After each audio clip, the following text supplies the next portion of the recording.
Ah! Chill. Oh, Yeah? So then he says,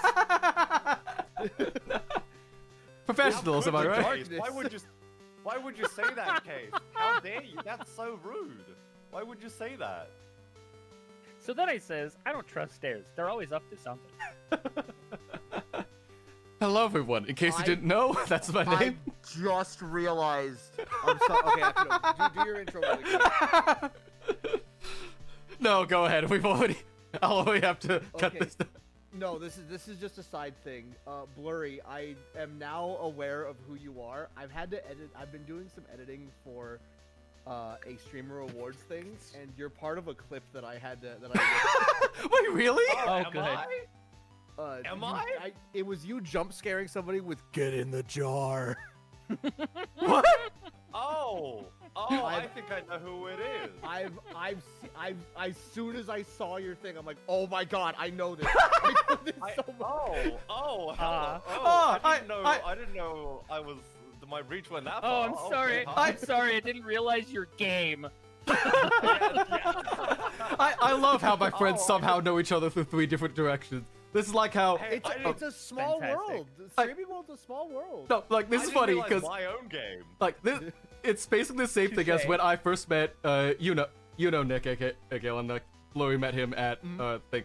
I first found out about Nick, not from when I met him in person, like at a convention he was running. Apparently, some old Super Smash Bros. Machinima I used to watch in 2007 was made by him. Oh my god. Oh, And I didn't know until he just suddenly brought that up, and he's like, that was you? God, that is fucking old. Yeah. They do say the never cut meet your is heroes, deep. Case. I don't know. I think it's a good result after meeting Nick. But Fair. right. Okay. So, hi. In case you didn't know, my name's Case, and I do things occasionally, like talk about games. Shocker! A video VTuber talking about games. But even more shocking Who would've is thought? multiple VTubers talking about games. So I brought in a couple of friends of mine for us to yap about the Game Awards. Yeah. Yay! The Geoff Keighley Awards. Dorito Pope, save us once again in the year of our Lord 2025. So It is why don't time for we gaming to be so back. introduce ourselves, going down I guess left to right on the Discord. So AKL, you up? Alright. Hello, I am AKLTrifecta, casual VTuber, VTubing casually, drummer, game developer, voice actor, and today, professional yapper. Hey. Talking about Dorito Pope Man. Be a great time. Every so often, your goofy little expression pops up, and I just can't stop giggling about it. It's so good. I'm very glad. I love it. I love it your so silly much. I am expressions you've got on controlling those. all of this by hand. You're I am so I have excited to gotten- be here. Excellent. Excellent. Someone is choking you, and you're about to pop. And I'm just so excited to be here. Zelda? Hey, hi, I'm CeladonCh. I'm the owner proprietor of the Neon City Arcade. We like to hang out, play video games, talk about shit. Yeah. I have just a little shy of 4 years of experience in the QA sort of realm of video games. So I have multiple AAA titles that I have been credited in, from games from Square Enix to Activision. So I'm just here to give my sort of side of it all from that sort of perspective, and then kind of go from there. Also, I game a lot. Yay! We love gaming a lot. Yay! Yay! As somebody who is in the QA world, the fact that you still love gaming matters. I love breaking shit. Are you kidding me? That's the whole reason I wanted to be in QA. Hell yeah. And lastly, Larry? Okay, well, you know, I just realized that my introduction, I was gonna say something about breaking games too. So now I can't say that, so I'm just gonna do my normal one. Hello, good morning, good Shit. afternoon, everyone. My name is Mr. Blurry, and I'm a shadow from the void. Nice to meet you all. With those disturbingly running legs every time you yap. I worked out. Well, one of us is gonna have to change now. I'm sure we can figure it out at the same point. But yeah, this year's Game Awards have had an interesting bout of nominees and events happening through the entire everything. Oh my god. I've heard so much. Okay, Bluey, this is interesting because I remember when I asked you if you wanted to join in, you said you didn't know what the Game Awards were. No, and I still don't know. I still don't know what they are. But I've heard so much about them that it confuses me why they still exist. So you have to understand, like, the concept of what this is all about is when E3 was kind of in its beginning of its death throes, right? Where everyone was starting to just get tired of what was happening. Geoff started really pushing the narrative of trying to make E3 more about the spectacle and more about the gamers and presenting it less like it's CES and a trade show and more about the fans and the love of games. Right, So, why don't they just reduce the microtransactions then? you know, Because that I'd doesn't love make the to know billionaires about that. money. But think, if you can't give Kim Ji-hoon money, how will we get the Limbus Company anime? Okay, but this is EA, not fucking Limbus Company. Look, they're already making a Genshin anime, and it's being done by UFO Table, so, like, I think it's a win-win. But that's also Wait, been what? sort of Wait, hold up. the Genshin has that actually been making Yes. progress? We're getting It has Fate been. Stay Impact. Fate say We are Impact getting we Fate Stay are. Impact. All right, I'm Yes. sold. Funny, I'm Pat. sold. I'm sold. I'm ready UFO for it. Table is the one who will be doing the Genshin Impact anime. Yeah. I can't. I'm ready. Fucking Put. wait. I'm ready for dealing. Anyway, give me hey, I can cuss on your stream, right, Case? Yeah, go ahead, go for it. I do all the time. Ah, dope. Sick. Anyway, hi, I'm an adult, and I say fuck a lot, and I know you guys are okay with that because you're adults too, and that's why you hang out here. So, I anyway. talk about penises. Ah, excellent. They're Fantastic. long Anyway. lately. The anyway, sorry, what? I'm sorry, what? Anyway, so the Yeah. idea was Geoff was trying to make a series of events that revolved less around the trade show genre of how E3 functions and make it more about kind of his own thing. So he started becoming more and more and more of the face of E3, became more televised, quote unquote. And he did a lot of stuff to sort of change how things work. A lot of people were really resistant at first because he always came off with this real graded personality because Mhm. Geoff is Geoff. We already understand that. So 2017 rolls around and he's like, I'm going to make my own game award because all of the other awards for games are typically either held at E3, which is dying, or at that point was already basically dead. And not a lot of people are really able to watch or understand what happens at BAFTA and Golden Joysticks. Mhm. So he decided to make his own award show that was more about the games and the gamers than the trade show and like the behind the scenes kind of nonsense. Less the Oscars, more the Emmys. You know what I mean? It Yeah. was supposed to be more down to earth. So that's kind of how this whole thing started. And the thing, what ended up happening was Geoff kept getting more money from people like Epic and EA and apparently Kojima. yeah. Oh, I'm sure we'll be able to We're not talk gonna about talk about that later. We have an entire panel about Kojima glazing. Don't worry about it. I'm kidding. But the idea was basically Geoff wanted to try to make it so that it was more about the games and less about the game making, which is what Gold Joysticks and BAFTA were really all about. So Right. it was meant to be less snooty, less uppity. And it ended up becoming way more commercial than anyone had expected. And so that kind of led to him sort of taking over the loss of E3, which is what Summer Games Fest is all about. He now does the openings. He does Summer Games Fest, which is in the same time slot month-wise as E3 was. He does Opening Night Live, which is a hour and a half long opening, quote-unquote, opening ceremonies versus like a keynote. It's an opening ceremonies with all the stuff that he does during Summer Games Fest, but for Gamescom in Germany. The only thing he doesn't do right now is Tokyo Game Show because they still do their own thing. That is still more about the games and the corporate side of it than it is what he does. And Mhm. then there's the Game Awards, which is always in December. It's sort of the best of the best from that year. So that's sort of how all of this kind of came to be because he felt it was necessary for us to have the games be about the games and the gamer again, not the corporations. And obviously, certain degrees of success have gone in one way or the other. Certain things tend to get looked at, especially with these last couple of years of Game Awards, where a lot of times people see this stuff and they're just like, brothers just, it's all about Fortnite, it's all about Epic, it's all about EA, it's all about the movies and blah, blah, blah. It's like, it's not about the games. It never really has been. But because he's... Smash cut to that, like, what was it, Fast and the Furious, like, final reveal like 2 years ago. Here's something you'll really enjoy. Oh, okay. Yeah, right. But yeah, that's basically where we are. That's why we're here today. That's where all of this is coming from. That's the whole thing. And so like it came to this point where everyone was just kind of like, oh, we really don't have any other options again.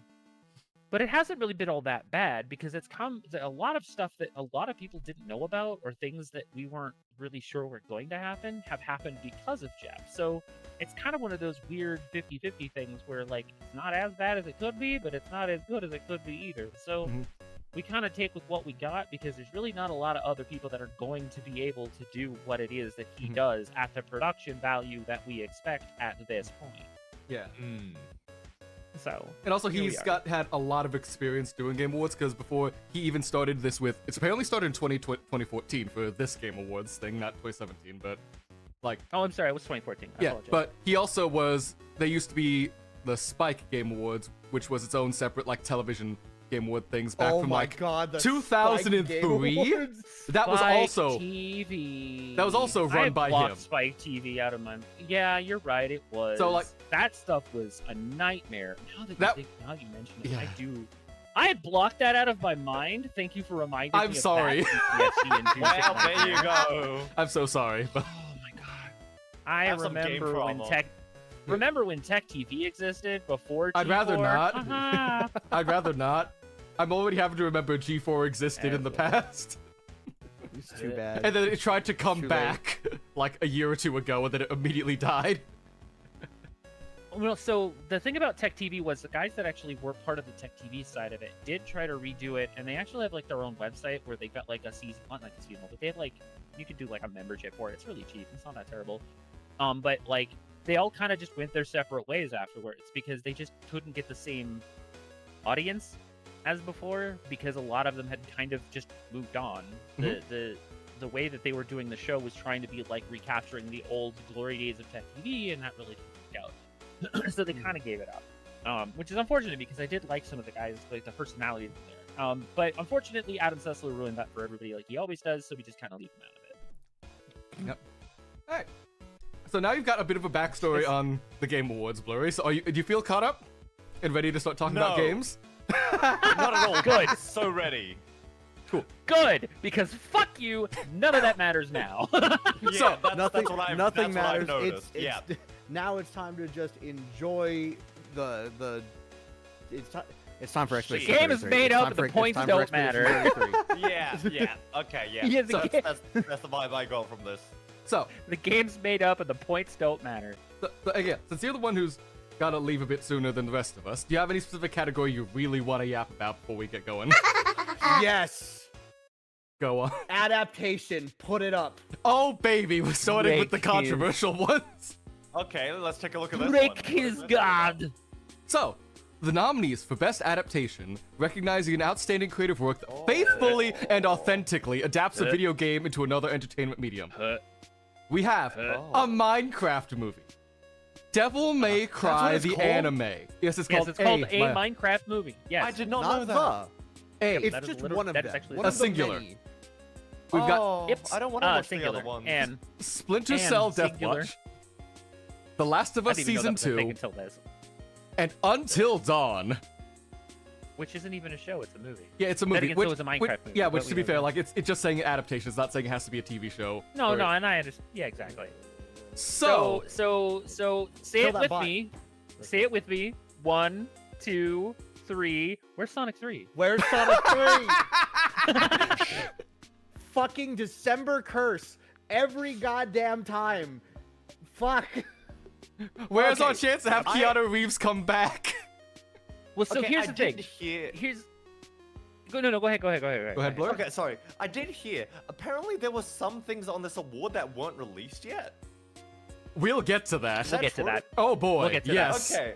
All right. Yeah. Okay. So here's the deal. Okay, 'cause so that- yeah, all so let me while you're doing that. So go, please preach, brother, preach.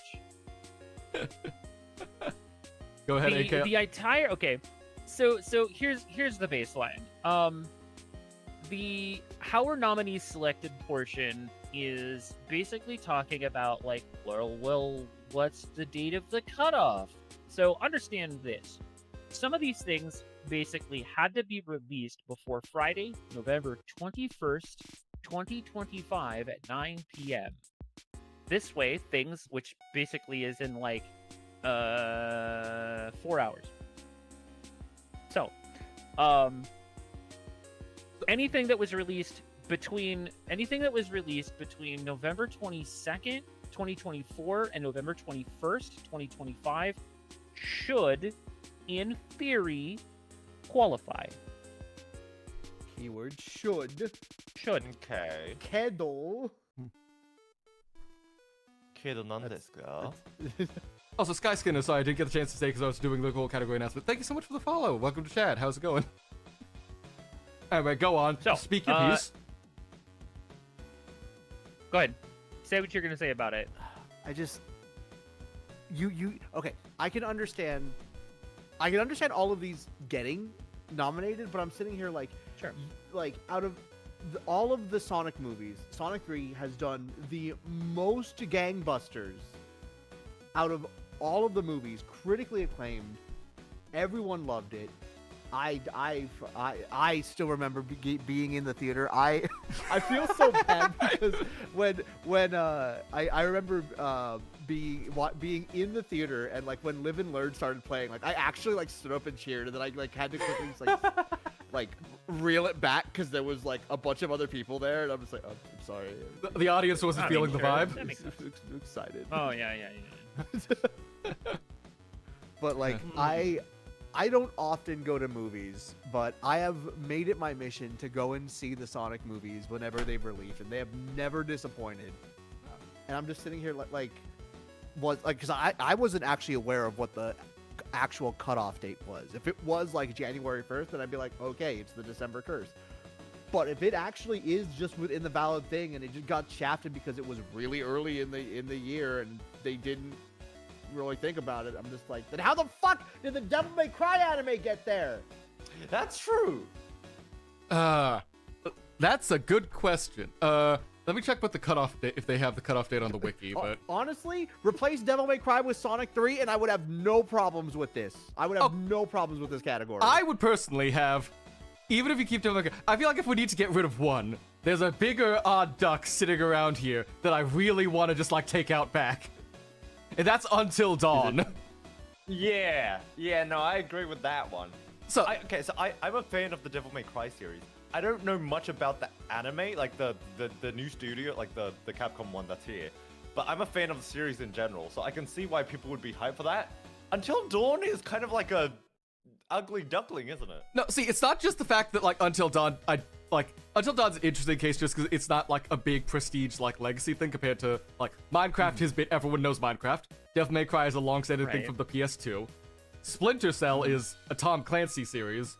And like we've been coasting off of Tom Clancy's like IP with Ubisoft since before he was dead. Before he was dead. Yeah. That's The Last of Us, which is like the video game industry's like in PlayStation's like darling like Oscar bait. Oh, what? Like as much It's the Walking Dead game. basically. Until Dawn was it was a unique take of this is a sort of like Telltale style, like you have choices matter, but kind of not really adventure game thing going on at the time that did really well on the PlayStation, and that you see super massive I think games like keep trying to repeat with their other formats as they try to like they're trying to at least elaborate their formula, try some new stuff with their with the Quarry, with their Dark Pictures anthology, stuff like that. The problem with the Until Dawn movie is it has nothing to do with the IP of Until Dawn. Correction, there are Oh, does it not?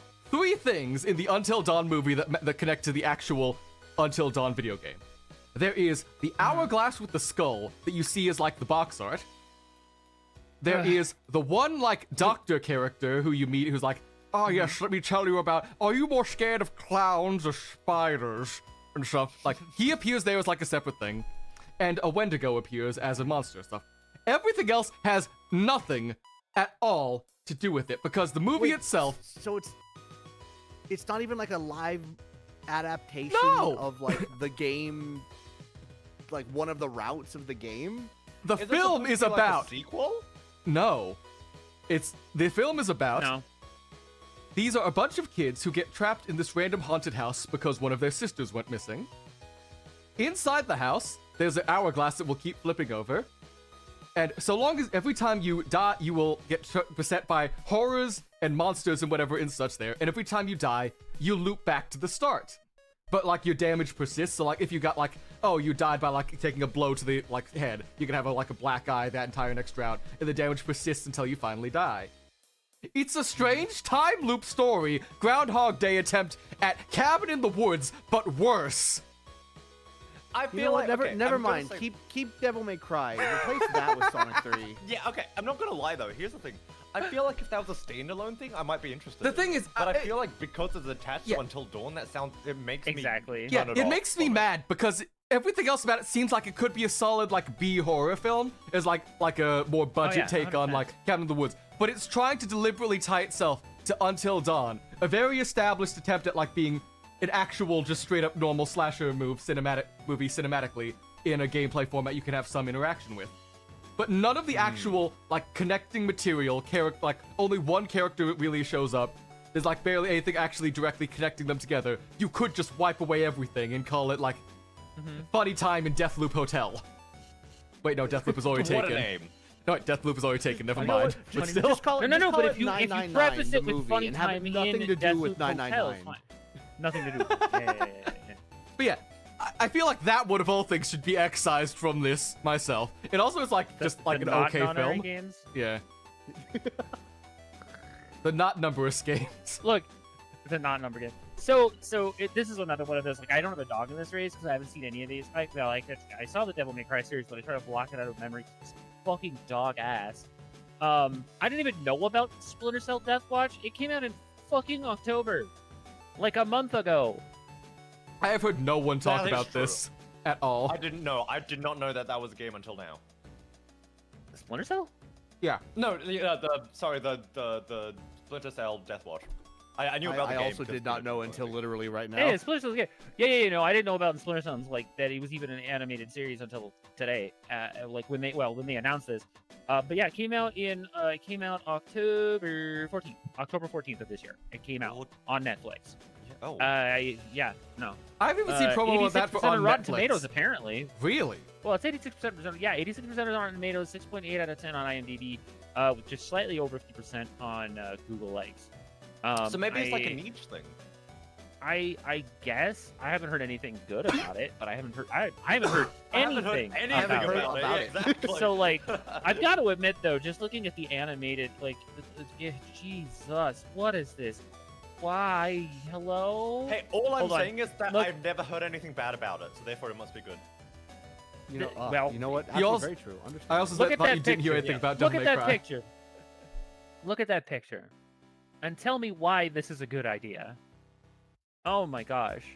Because we recognize That is brands, awful and looking. they need to do something with the Splinter Cell brand, because that was one of the games of like game No. series of the 2000s. Like Okay, Tom fine. You Clancy's know what I'm Splinter gonna Cell do? Double Agent was like one of the things I played all the time on my Wii. I like how they said from the creators of the John Wick franchise on the poster. That's, That's the only really reason tells you to get something people to doesn't watch hurt. it. Yeah. Okay, no, I could see Nah, you- that being as a compelling reason to like another like a more direct Oh, espionage spy thing John by Wick, but anime. yeah. Like I'm willing to hear them out for that, but I don't think like I heard nothing about this, so I don't know what they were expecting. I'm I- not gonna. Okay, I I'm don't know, gonna be man. straight with you. I've only heard of two of these. I've heard of Minecraft Movie and Devil May Cry. Fair. So And I know the Devil May Cry wasn't the best. Not saying much about Minecraft. I Oh, just wish do- you could write in your own vote because I would write in Sonic 3. So, do we want Valid, to talk about the valid. most tragic thing that is absolutely going to be between The Last of Us and a Minecraft movie? What?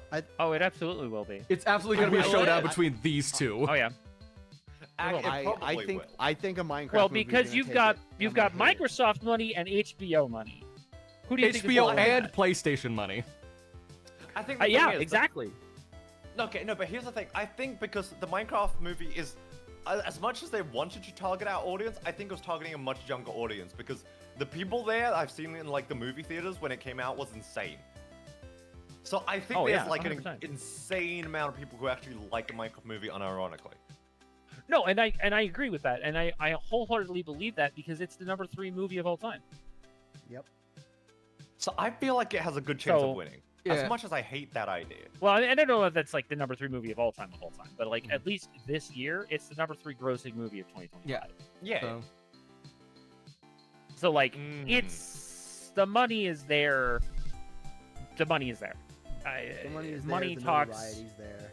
Oh, 100%. It's Minecraft. Everybody knows what Minecraft is. Not as many people know about Last of Us. Last of Us is very specifically focused. And I'll be 1,000% honest. The only reason I wasn't a big fan of the games is because the gameplay is ass. I feel like the bad. gameplay is very up to the person because I feel like it's more of a pick your own adventure more than like a.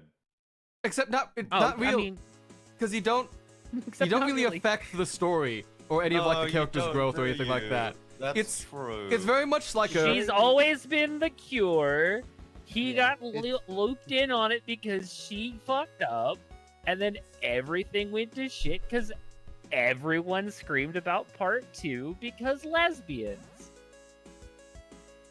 You know, lesbians. I'm saying. My friends are However- lesbian. Yeah, However, we like lesbians. It was Oh, just there's brother. also a bunch of other stuff happening that made it so the people who were shouting lesbians were able to drown out the other actual criticism. true. That's true. That's True. true. True. Like, we could absolutely go on, like, they absolutely should have had a false advertising case going against them with how many times they blatantly lied in the trailers. Yikes! No, you true though. That's true. Yeah. That's true. But, we got Look, anything else we want to yap about for this? All I'm saying is we know that Minecraft is probably winning this. If it doesn't win, I would be shocked because let's be honest, it's probably the biggest thing up there. Probably. Yeah. Just Okay. consequently, it is what it is. All I'm gonna say is if Minecraft wins, I need to see Jack Black walk up stage, just say chicken jockey, and then walk off. I want no one to That's laugh like at it's that. I want it just to be chicken jockey I dead want it to silence. be dead fucking silent.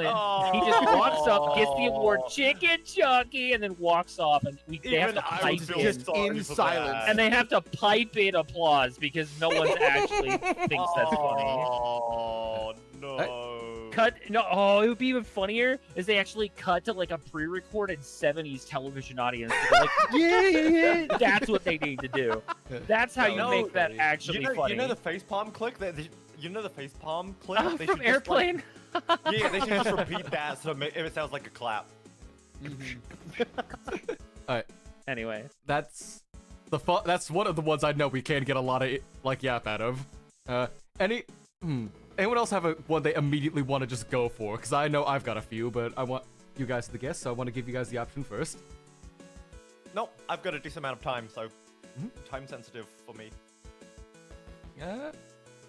Okay, this is one yeah, I know I think can we're pretty much just on AK's time right now. I Yeah, think. so And I'm fine vibing with whatever y'all. Alright. I just wanted to get my love of Sonic 3 out of the way. okay, this is what I Oh, feel yeah, like. totally Yeah. understandable. Okay, here's what I know Well, I it's can at silly least. to me too because like technically Sonic 3 came out it came out December 20th, 2024. So technically it was past the timeline for the 2024 Game Awards, but it was completely snubbed for the 2025 awards because it was in 2024. So like they just Yeah. decided, nah, fuck it. Mhm. Which It's again, just the release time. whatever. They just I guess. not included. I guess. So this is what I want to have Revi here for, because Revi knows a lot more about fighting games than I do. But I know AK also knows a lot about fighting games too, so I want to talk about this one. Oh, hello. Oh, good. So, Yeah. The best fighting Yeah? game nominees are 2XKO, Pre-release. the Capcom Fighting Oh, Collection that's- 2, No. Fatal Fury City of the Pre-release. Wolves, Mortal Kombat Legacy Collection, and Virtua Fighter Revo World Stage. So, this is early access, bundle, Early access. bundle, Bundle. re-release of a Only- decade-old game. Oh. I will admit, So Virtua Fighter 5 so- was fun though. I'm not gonna lie. So Yeah. out of all of the games here, only one of them is a fully fledged, actually released new fighting game, and that's Mhm. City Yeah, Arcade. yeah, new Yes. game. 2XKO is currently still in early access, and of course it's not on consoles, it's only available on PC, so not everybody actually has a chance to say what they want to say about this. Mhm. Capcom Fighting Have you guys Collection played it? 2, yes. Yes. What did you think of it? Uh, What did you think of it? Of which one? Overall, I think it's great. To It's XKO? probably one of my favorite. Yeah, 2XKO. It's probably one of my favorite fighting games right now. It's actually really well put together, and they put a lot of love into it. It's really I well feel put like together. it's Really surprisingly well done. Yeah. I feel like it's Yeah, yeah. surprisingly well done, but it is still early access. There's like what? Oh 8 yeah, There's like 6 or 8 characters. champions you can. Yeah. Yeah. So, yeah. And It's I only just 8 played right now, RE but the whole time it's like. I don't think it's as surprising that it's such a well-made game. Besides like craftsmanship, because if you look at the people who are actually behind it, cannons. is these Yeah, the are like cannons. Evo champions, people who played fighting games competitively on a high level. No. They are the guys who created Evo. Yeah. They are the Oh. ones who made Evo. They were the original. They Oh. were both FGC and created Evo. Yeah, It so is these the people Cannon Yeah. brothers. have been playing fighting games for They decades. They are also the guys who created the original versions of GGPO and rollback netcode. Yeah, that's the wild one to me. So- They made rollback They kind of netcode. know. Yeah, they were the ones who created rollback netcode. They kind of know what they're doing. Yeah. So Okay. yeah. Now I they have know, Riot okay. money to make their fighting game. Yeah. So no wonder it's gonna be really well polished and really well made, and you can I- tell. Okay. Well, yeah. It would have been absolutely hilarious if for some reason Fatal Fury didn't make it in, but Marvel Tokon did. That would have been the best fucking lineup. True. True. When is that coming was out? Tekken, hold on. I have a question. Was we had Tekken 8? Oh, it's a. What? Yeah, Tekken 8 was. Yeah, was it Tekken 8 last was year or 2024. Yeah, Tekken 8 Yeah. was last year because it went up Yeah, it was against Street last year Fighter and it 6. won. Yeah. And it won. Okay. Mhm. That's fair. That's fair. I'm glad that happened then. Okay, But- so here's the deal. Mhm. So I'm just gonna go from left to right. So 2XKO, it's still a not really fully released game yet. Mhm. It's not a full released game yet. It's Mhm. just early access. It's got Yeah. solid netcode. It's got good gameplay. It's polished for what it is, and will continue to grow over the next probably year and a half. The only reason they even released it in its current state was because of Tokon. They had to get something out earlier than they wanted to, because I'll be honest, they probably weren't going to do anything until late 2026. Mhm. But as soon as Marvel and Arc Systems were like, oh hey, by the way, Marvel games, and everyone's like, fuck, Marvel Tag Fighter. can't not, Hey. we can't cannot not get have away it with be this. Marvel 4 and Yeah. not have to worry about it. So they basically said, fuck it, we ball, and they launched 2XKO. Capcom Fighting Game Collection 2. Cool, great. Really, the only reason people are playing it are Project Justice and CVS 2. Mm-hmm. Mhm. But also, this is the newest and best way to play those games. And other than Fightcade, no one really played those games. So the fact that everybody in the community swapped over these versions of those games, that's kind of a big deal. So part of the reason why it's here is because of that. But it's also not a new fighting game. They're all the old arcade versions of the game, polished and replaced on this. Though I will admit the fact that this is now the best way to play Alpha 3 Upper, because it was basically lost to the PSP version and a really shitty port of the arcade board. That's kind of a big deal for the people that, the 30 people that maybe still play Alpha 3. But hey, what are you gonna do? Fatal Fury Citadel Wolves, brand new game, new entry in the Gawa franchise, new characters. Fuck Ronaldo. Salvatore's game. great though. I love him. Oh, meme characters are always funny, especially Mhm. coming from SNK. Controversy of SNK aside, the game is really good. We're talking, what's the current controversy with them? There's too many to follow. Yeah, with all what is with all that? controversies Hold on, going yeah, on. Oh, Saudi Arabian oil money. Yeah, Saudi Arabian oil money. Yeah, yeah, Because okay. the Saudi mm. Arabian company basically bought SNK, so it's a big deal. They also are the ones Oh, who. It's the same company who bought SNK, also bought Evo. So anyway. I was gonna say that's, Oh, that's right. the whole reason why I'm not Yeah, looking yeah, to yeah, go yeah, to yeah, Evo next year. I might go to Combo Breaker. Yeah. Well, you should always go to Combo Breaker. Goddamn. I have never. Uh, Last year's Evo was the first Evo I've ever gone to, and now I want to go to more. And the because, last. man, offlines are And great. the last. Yeah. Oh no, for sure. I know. I totally get it. Mortal Kombat Legacy Collection, please, please, please, please. Digital Eclipse, you have released other games that have been phenomenal in the past. Why? Oh, why did you fuck this one so hard that it makes you guys look like it's the very first game thing you've ever released? So what is It's what is awful. the collection? Because I know a lot about the Mortal Kombat It's world. Mortal- Like, So what it's is Mortal it? Kombat 1, Mortal Kombat 2, Mortal Kombat 3, Ultimate Mortal Kombat 3, Ultimate Mortal Kombat 3 WaveNet, and Mortal Kombat 4. There's also Oh. Deadly Alliance, Sub-Zero, a few other little things, and literally all of the portable handheld versions from Game Boy, Game Boy Advance, and Game Gear. Okay, I'm There are glad. two glaring problems with this collection. One, the netcode is fucking trash because the version of rollback that they're using is not working. It just, out of box, not even remotely close to what we expected. Oh. And they've done other games that have been phenomenal with rollback. So for some reason, it just fucked itself. We have no idea what happened. Second big problem, hey, I want to play UMK3. I want to play UMK3. It's like the definitive way to play this game now. Except for the fact that when I select I want to play that, why am I all of a sudden playing the Game Gear version of MK1? What the fuck?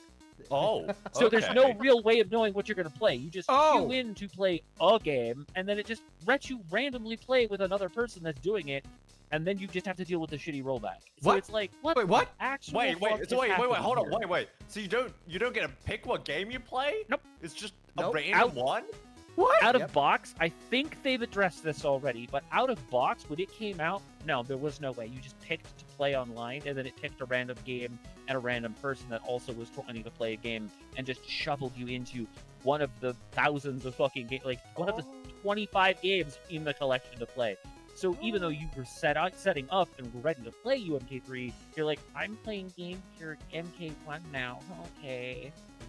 So yeah, it was not good. Oh. A lot of the reception on this was good, and a lot of the behind the scenes stuff they had is phenomenal. Like the library and the video collection and all the stuff talking about the history of the franchise is phenomenal. It's great. It's wonderful.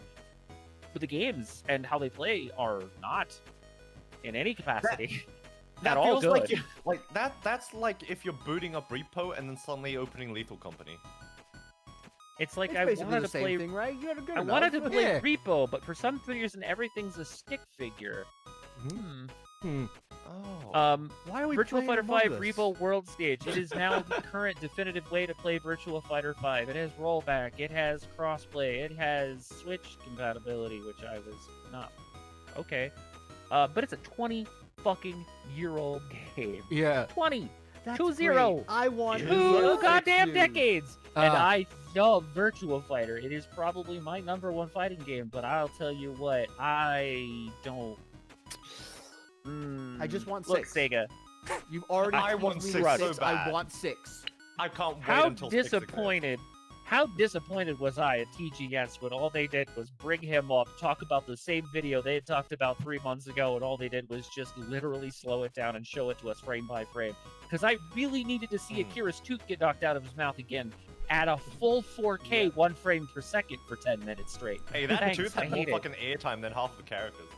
But it also sucks because like they're releasing the same game over and over, which you could say that's one thing it's everything. But it's also got RGG Studios in there, and RGG Studios knows how to make their games that are basically the same thing, but have completely different stories and framings and make it feel better. Even though you could say And like this a game lot would of not stuff have going existed on. without Harada. Yeah. So And this game would not have existed without Harada. like Harada why? has always been their biggest champion. Well, because Harada's always been Virtua Fighter's biggest champion. Why do you think Tekken even exists? Because he was trying to emulate Virtua Fighter's success. Virtual Fighter. Yep. Yeah, that's like his mainstay. He talks about that in interviews all the time. Part of the reason why he wanted to make Tekken was because he loved Virtua Fighter, and he thought it was something that he and his team could improve upon. Well, okay, Albeit here's the thing with though. similar idea, but yeah, This was very clearly like I felt like it was a bit of a it was a bit of a money grab, because if they actually genuinely wanted to make a cool thing, they would have done 6. see, here's the thing though. They needed to know that it wasn't going to be just something being played in Japan again. Because that's what happened with 5. Yeah. 5 I- worked in I- the States for about 3 years, give or take. It had about 3 years to actually shine in the outside of Japan. There were two I reasons heard why about it failed 5 so hard. by finally getting to play it in like Judgment, like in the like the Eh. Wait, Judgment. they put Wait a Virtual minute, no, Fighter. this BF5 game kind of slaps. Hold on. So yeah, up until just recently, the only way you could play Virtua Fighter on PC was by playing it in Lost Judgment and I think Infinite Wealth. Yeah. You have to play a Yakuza game to play Virtua Fighter. It's also Which is currently Oh. it's also currently the if you would believe this or not, it's also the best way currently outside of people that still play the janky ass version on Fightcade, the only best way to locally play Fighting Vipers is through Oh yeah, because Infinite of all Wealth. because all of the new yeah. Mhm. You get Fighting Vipers. Yep. You got oh my god, like it's really crazy how like RGG has become Sega's own game preservation like department in RGG just making is mini to games. RGG is to Sega as Yoshi P is to Square Enix and their safety.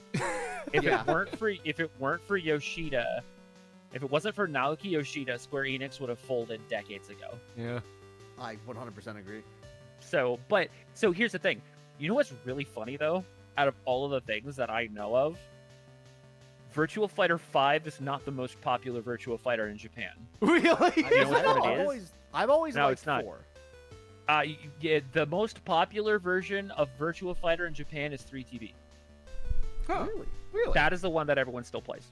Yep. Okay. If you go to Huh. any of the popular or any of the mom and pop arcades in Japan, it's 3TB. That's the one that they all You know- play. You know That's what? I'm going. interesting. That's where that I'm community is. going to Japan in a week. Yeah, I'll that's where tell the- you how many I find. Please do. Please do Yeah, report yeah, back. report back This to is your us. homework. Look, I will send you a link to one that I know of that has a massive FGC presence. It's called Big One. Go there. If you go to find any of the arcades, at least go there because they're the ones that like a large community of both in Japan and out of Japan. A lot of the FGC go to that one, and it's a really popular spot. Heck yeah. Honestly, I would love to because I don't trawl game centers as much as I did in like previous trips.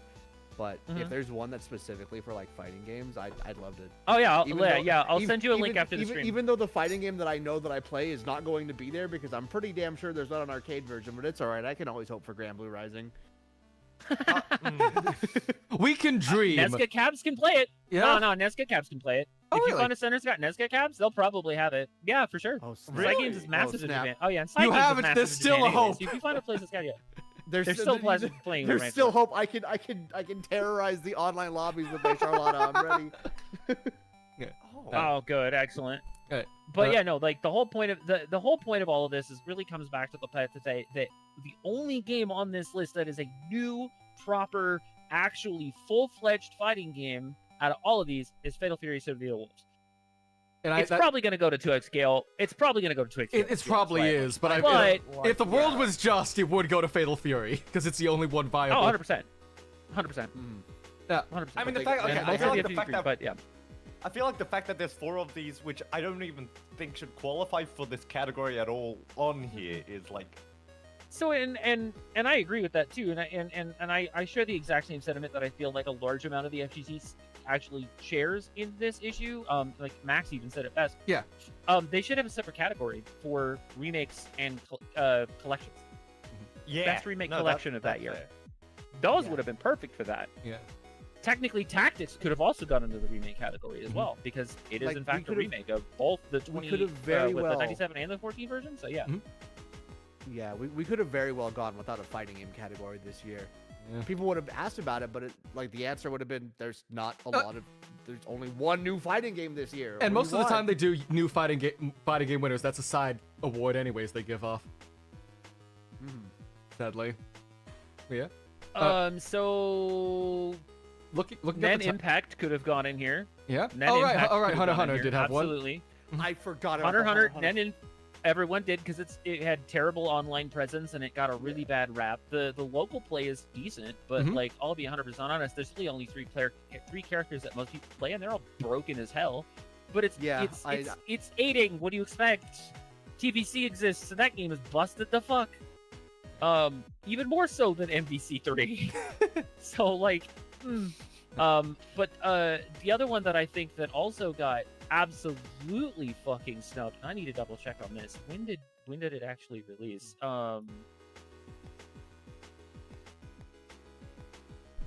It released. Oh, it was last year. Never mind. Okay. It got snubbed last year anyway. It was Iron Saga Versus got absolutely snubbed last year. Like it could have gone on the list, and it fucking didn't. But they had Street Fighter 6. Yeah, they had Street Fighter Tekken. Like with those two heavyweights, they kind of need to fill it out. You get one of the three big ones, and everyone's gonna look at the big guys because they're the ones that are always gonna be on this list. But there are some games that could have done, you know. But then we get fucking honestly. Here's the thing that really pissed me off last year, and then I'll be done with it. Yeah. They didn't put in Iron Saga Versus, and it's actually a smooth playing, very well put together giant robot fighting game. Like it's sweaty as hell. You know what they did put up there last year? There, fuck you, Multiverses. Oh right, Multiverses was a nominee last year. Thanks for the Game Award nomination. We're out. not only did they get the nomination, like a week later they're all like, oh yeah, by the way, we're shutting down the game. Ha ha. That would have been the wildest. We won the award. We're out. It would have. Right? They should have. They should have that won. would've They been should have won hilarious. just for that. The memes, the absolute fucking chat memes on that one would have been great. Okay. Holy hell. I feel like at that point, they like the integrity. You know, honestly, if you ever want to crush the integrity of a game show, just make a game and then win and then just fuck off. Because there's no way you were recovering from that. Just shut it down, man. Kill it. How are you recovering from that? You Remove endorsed it a from game Steam. which just shut down right after. It's the best game of the year. Thank you, Geoff. No. You made this happen. Shut down. Yeah, Right? exactly. Get a game that's so good that it wins Game of the Year over a bunch of other really darling games in that year, and then absolutely, as you are going up to give your speech of recognition, go, oh, and by the way, the game will no longer be available for sale on any game market starting tomorrow. Yeah, exactly. Peace. No, don't even accept. And then just don't look, even accept look, the award. Just walk yeah, back. just stare at Turn around. Jeff and be like, Stare into his soul as you say, "This is all you did this. Just look dead in the camera and be like, Geoff, we're taking your advice. We're wrapping it up. It's not available anymore." Speaking of wrapping up, because I know AKL's got a little bit of a tight timeline here. I'm gonna back out here. One of the ones I do want to get everyone's input in before AKL has to go, because I still don't know when you need to get Game of the Year. This is the big one. The big one everyone needs to yap about. And everyone's going to have different opinions on. okay, so... we've got Claire Obscure, Expedition 33, Death Stranding 2 on the Beach, Donkey Kong Bonanza, Hades 2, Weird, but okay. Hollow Knight Silksong, and Kingdom Come Deliverance 2. I'm sorry, it's not going to be Kingdom Come or Donkey Kong. I'm gonna say full with my chest. I'm sorry, I don't have an ounce of whimsy in my adulthood anymore. Why is Donkey Kong Bonanza? I heard you can make him naked. You and Never about mind, 80% I of the internet. understand why he's here. You know what? Never mind. Saved. Expand, dong. What I actually am also, but I am legitimately surprised about this though. I didn't realize that Death Stranding 2 came out. I thought it was still in you and also 80% of the internet. Yeah, that one's a weird one. I didn't expect that one to be here. Okay, so the problem with not hearing about Kojima. The problem with hearing about Death Stranding 2 is that it's Epic exclusive on PC to start, so it's hard to hear about anything going on. So was one. But Death Stranding 1 at least had like this is the first Kojima game out after he got like booted by Konami, so everyone was like already slightly paying attention to him for then, so it was able to get a bit more attention than the sequel. The only thing that I know about Death Stranding 2 is there's a HoloLive Pecora. Usada Pecora is That's all I know. Yeah, she's in there. They don't explain I love my it. glorious war criminal. Oh, was that the hologram? Was she a hologram? She was in there, and the hologram. Oh. No one explains That it. was They don't elaborate. So She's just there. You deliver pizza and you two leave. things about the there's actually 2 different quests for Pecora that you can do. Oh, there's 2? The first one is a standard delivery that there's 2. And there's a reason why there's 2. So the first delivery is just the standard delivery that activates her initial quest chain, and then you go find a second one. You come back, you bring it, and then she gets you a hat. She gets you a little hat. It's a little Pecora hat, and when you wear it, Ritas and the Japanese guy, both of the voice actors, so both the Japanese actor, whose name escapes me at the moment, and I apologize. I will check. I should know, but I don't. And Norman Reedus, they say Pecco a ton. Oh my god. Oh, it's okay. Pecco. So when it's the like Japanese voice, so the Japanese guy, Kenjiro the guy who did Suda. the Japanese voice of Suba. So Suba basically is like Pecco, oh, Pecco, but he's saying it all the time when he's like drop kicking dudes and beating shit up and traveling. Like he does it all the I time. can't imagine him saying that. Because he's got the Ritas. deep ass voice too. Oh yeah, and it's super deep when he does it. Ritas, on the other hand, is hilarious because he deadpans it. He the deadpans it entire like his, time. but he also So full it's chest just- like, you oh, just hear- Pecco! Oh, it's Pecco! Yep. So and the funny part when Ritas does it, he's just like Pecco. It's so deadpan good- in delivery, but it's funny good because job, they got Pecco. Norman Reedus to say it's Pecco, and I'm just like, that's hilarious. I want It something got like to that. the point. No. This is the best fact. It got to the point that they said it so often they had to hotfix a patch to decrease the amount of times they say Pecco and Oats Pecco while wearing the Pecora hat. That feels criminal. Oh, Pecora, even in patch notes, being an absolute criminal. I love it. I feel This like is why- that's on brand. I like That's why she's the goat. And that is the only reason Death Stranding. No, I'm joking. And that's the but the hot take is that's the only reason why she was content of the creator or was in the content creator of the year last. Oh, was you're because right. Kojima likes Pecora. And since he was So the- pushing her to be in the game there. Oh, Yeah, it was kind of like a circle jerk. yeah. It really was. When I say that Geoff Keighley glazes Hideo Kojima on the daily, I don't mean like a donut, my guy. No, no. It's more like a fun night with the boys at 3 a.m. kind of glaze. boy, Looking 3 for a.m.. beans. Yeah. Look, anyway. out of conspiracy the theories games aside. that are here, Mhm. I have only extensively played. I have played the ever living shit out of Expedition 33, Yeah. and I do think that's gonna win. But I've also played the fuck out of Hades 2, and I do have to say I really love Hades 2. Oh, it's great. It's fantastic. It's it sucks I've because watched the only Hades game on 2 this deserves. and I've watched a lot of Kingdom Come Deliverance 2. Both very solid titles, extremely. Especially Hollow Knight Silksong, most affordable game of the year. Hell yeah! That's Hands one thing I down. wanted to highlight If as there well. was a category for like Mhm. price to content ratio, Silksong all fucking day. Yeah. Oh, The sure. balls on Team Cherry just being like, hey, you know this game that everybody's been talking about? Here, have it for a $20 bit. bucks. Yeah. We're dropping I it in a honestly month, mad and you get it respect then. that. Like, because they didn't. They kept it so secret when it would come out for so long. They're just like, yeah, like 2 weeks, $20. Oh yeah. You know what? Here's the Like, thing I've like realized. when I it when I kind of finally became get a my meme. Switch 2 set up, I'm getting it immediately. I'm getting It it did and kind of the become a base meme game. though, didn't it? Like, Yeah. it was good publicity that it took so long, which was generally, well, it doesn't work for a lot of games. It has to be the follow up to a very good game because the only time I've seen that Yeah, work out is exactly. like Hollow Knight Silksong did that. I remember like Half-Life 3 is currently doing that because of the GameCube that's been announced and stuff like Yep. that. Half-Life 3 is coming out. We don't know yet. Yes. But yes. Yeah, the theory GameCube. The is that hopium the GameCube exists. is going to be. The hopium exists because of the now existence of the GameCube. Yeah, the GameCube is rumored to launch with Half-Life 3. Silksong When always was a meme, and then Undertale tomorrow or Deltarune Yeah, tomorrow. true. Was Deltarune like, tomorrow. like So- those are the 3 games that I've had that staying Good power public- of yeah. just when. Yeah. the thing is, then it could Oh, also. and GTA 6. And GTA 6. Oh, and GTA. Yeah, Oh, GTA right. Yeah. There's like an actual list of all of the games that we were told about the game, and it is currently the quote unquote longest we have waited for a game to release, and that is Just one gives of me them. Heathcliff vibes. Jesus.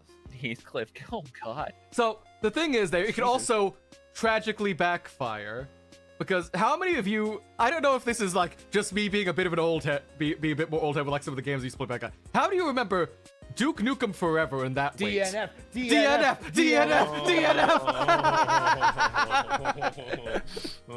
Did not finish. Oh my god. If you were gonna say it, I was. As soon as you said this might make me a bit of an old head, I'm like, please let it be what I think it is. Because that was announced in God. 1997. It came out in 2011. That was Why do you 14 gotta- years of development. Why do you gotta age me like this, bro? Why do you I'm sorry. I don't feel so good, Mr. Stark. why do you gotta put me through that? But Look, when it really comes down to it, though, like you have to understand that there's this. As somebody where- who's been on when both did they sides add of the this to- development process, Hold on, Um, are you guys seeing on stream? There was like a little timer that says ads starting and then like Oh. a little countdown. oh yeah, that's a little widget I've Yeah, got okay. on my chat. Chases. I've never It's- seen that before. yeah, it's a Oh. thing that Case has. It's an Do overlay you want me thing that to? Case has. Yeah, do you want me to send Oh, you? that's sick. Actually, that's no. Just that's actually really cool. I might need that overlay later. I'll send you like what it is from where I got it. Yeah, because this has been so nice to have, so I don't need to keep like checking back and forth. I can just keep an eye on OBS that tells me.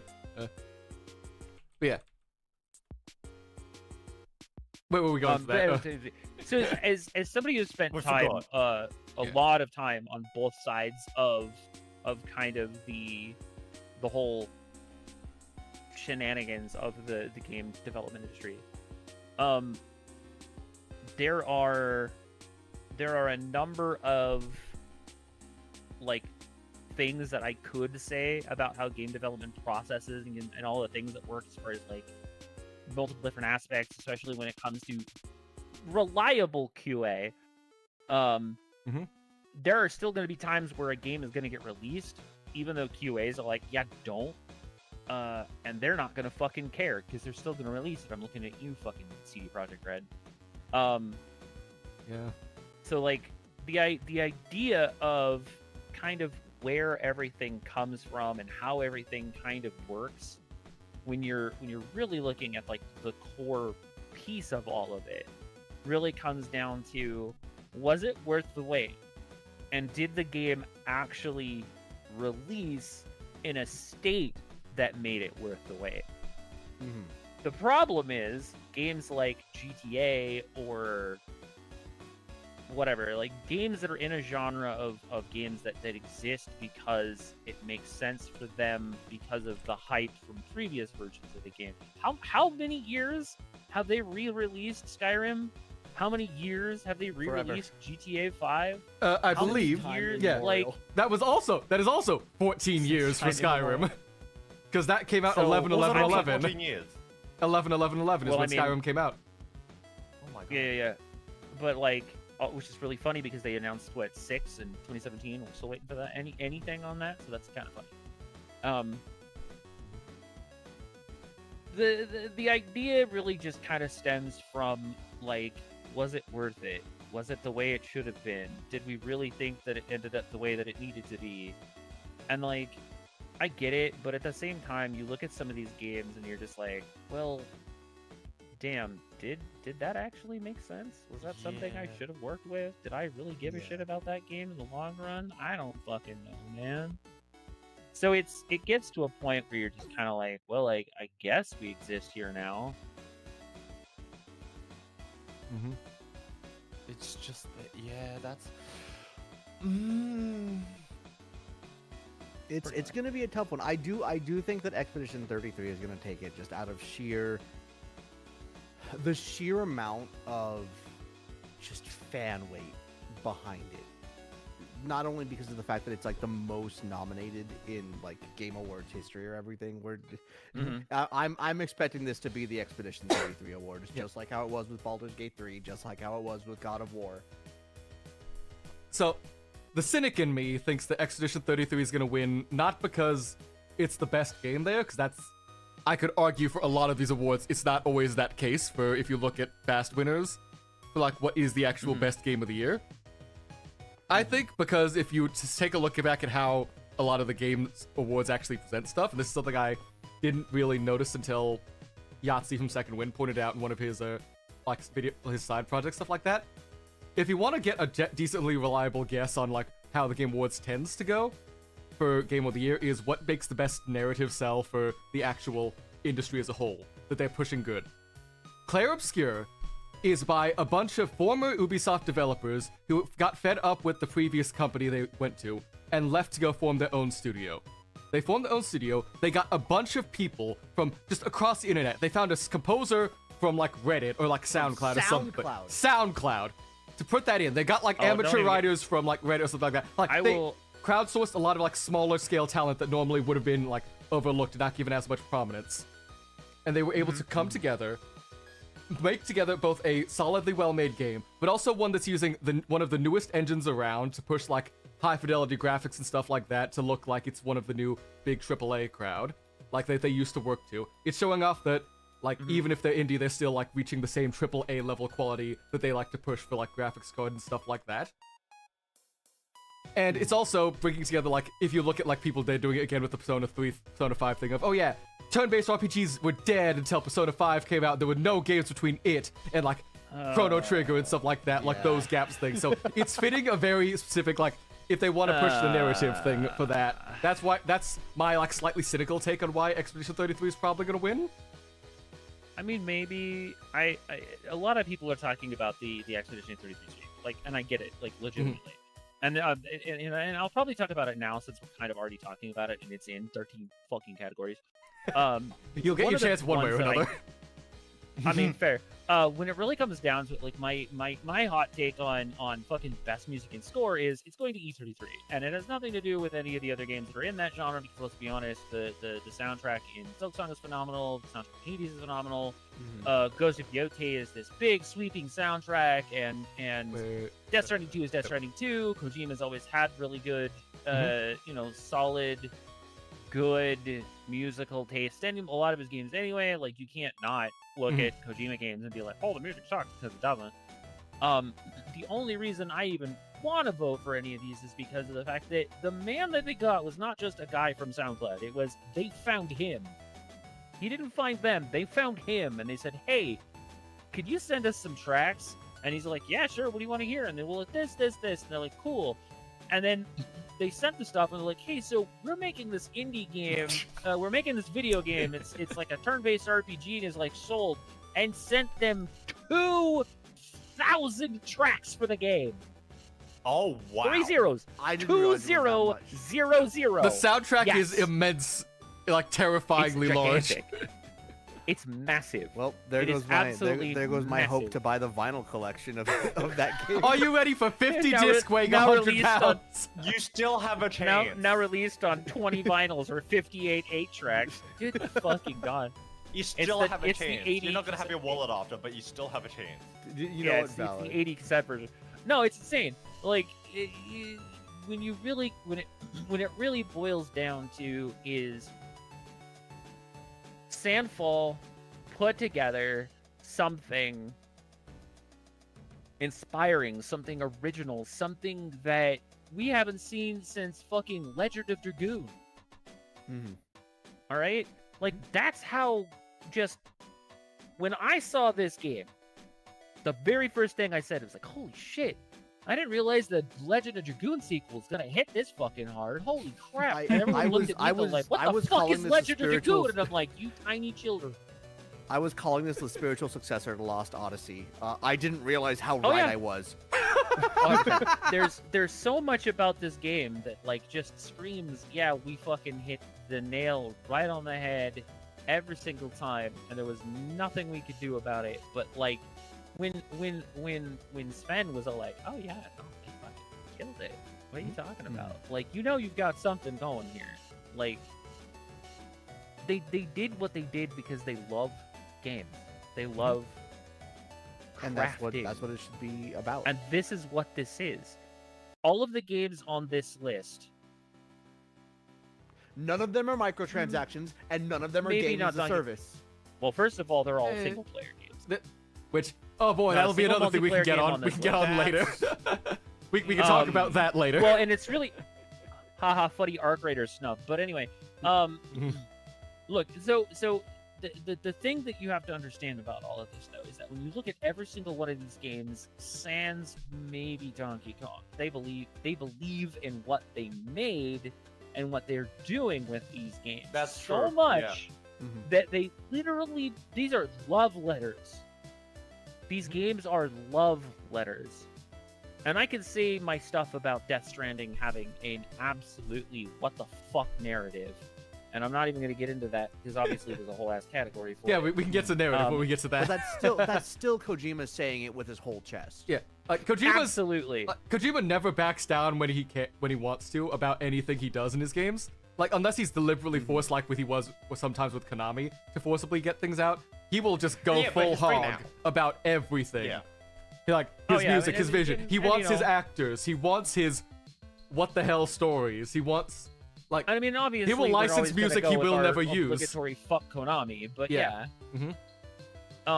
And on that glorious They know what note, they did. I do gotta dip out. It is.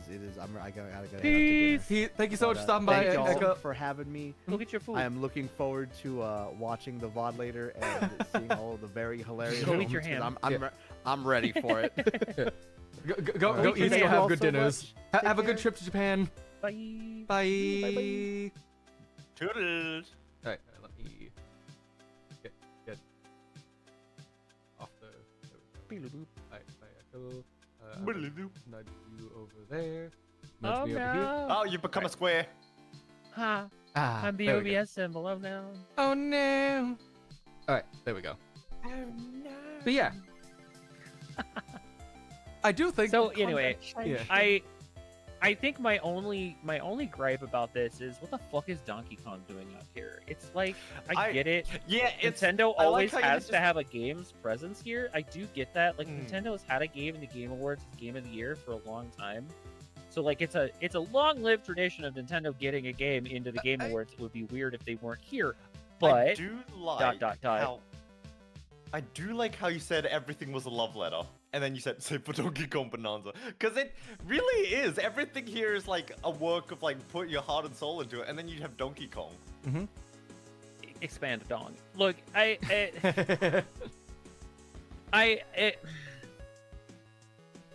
think part of what does is it's the first like big major Switch game that can be sold is like a big. I don't think it's that. I don't Because think besides it's that. Yes, it is Mario the big. Kart. It's not. It's not Zelda. It's not Zelda. Not Mario, and it's not Star Fox, and it's not Metroid. However, Donkey Kong Country as a baseline, the Donkey Kong series has always had some form of mainstay in the console since the Super Nintendo. It Mhm. just has. It makes sense. They're good games. However, that's where I personally believe it stops. They're good games. I've seen gameplay of the great, yeah. entirety of this game, okay? The first 20%, excellent. The last 20%, excellent. That 50, Middle 40, ground, that chunk yeah. in the middle where it's Yeah. that weird, grindy, run around, beat shit up part where you're just gathering bananas. Fuck that shit. You could have made this a 3-hour game and it would have been fucking phenomenal, but you made it a 20, 25-hour game with 15 hours of filler. That's something I noticed with Thanks. big labels for Nintendo as well, is that they almost refuse to make a short game. I would have rather seen Pokemon ZA here than this. Honestly, I I would don't agree. believe it should have been here. I don't think it should have been here. It's not Game of the Year material. It's good, but it's like 70% at best. At best. I don't think it should have been here. Especially not being surrounded by these other vaunted, fucking critically acclaimed titles. Yeah. Kingdom Come Deliverance 2 came out and everyone had no idea that this was going to be a thing. It hit and everyone lost their goddamn minds over this game. Positively and negatively, but that's another story for another time. It's still a really, really funny and good and plays well game. Silk Song was not a game that anyone had any radar on at all, and then all of a sudden, Jeff's like, "Guess what? Boom. Here we you go." It not only And came everyone's out. like, "You're lying to us." Not Yeah. only did Jeff not lie to us, Mhm. bah! Anyway, no, but team, they're what? It's 3 people. 3? Is it 3 or 5? I can't remember. I think it's 3 like people. 3 or 5, something like that. But it doesn't matter. See, literally 3 people. It's a 2-minute set of credits. It's not long, but guess what? Literally pissed on everyone else. Because they're like, oh yeah, by the way, this game still exists. And we're like, no, it doesn't. And we go like, anyway, so here's the game. And they're Here like, you go. I'm sorry, what? Okay, so like, it happened, it released, and nobody could shut up about it after it released because it was just that good. Hades 2, I've been playing Hades 2 since it went into early access. When they finally fully launched it and everything was realized and everything made sense and the story actually worked, Quick it was thing, phenomenal. Revi's finally able to come in, so Revi's come. Oh, hey. There we go. Oh, let me just Oh. shift. Oh, I gotta shuffle It's people all around. Hold on. substitute Job. Hello. Oh, no, Shovel. Oh, he's fine. He's just fine being spooky in the back. Don't worry about him. Why, hello. Hello. Hello. Let me just Williams out. There we go. Damn. We're on the Game of the Year debate, so you came in right at the highlight. Oh, yeah, for sure.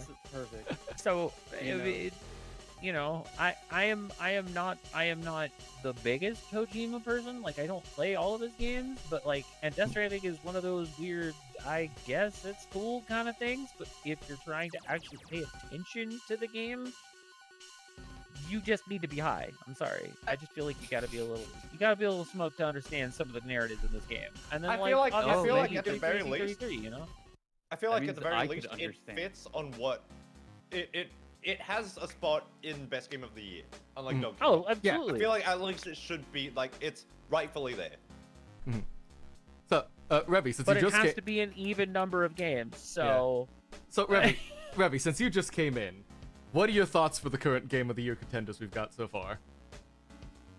Okay, so Player Obscure, that is an obvious, and I feel like it's gonna be a hard sweep. Yeah. That's my entire. Yeah.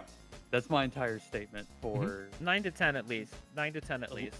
Yeah, like this entire Game Awards, there are 3 games that are going to be sweeping, and it is the most 3 games that have been nominated. Since a long time, actually. I don't remember when we've had a sweep like that since Baldur's Gate or before then. Because Yeah. Not before Baldur's Gate, and it'll be since, but not before. Baldur's Gate is the one that has taken the most, and this game is set to beat that record. So, And honestly, from what I have heard, especially from my husband, because I have not played Player Obscure, but my husband 100%ed it. I'm pretty sure. Pretty sure. Fair. That game is amazing.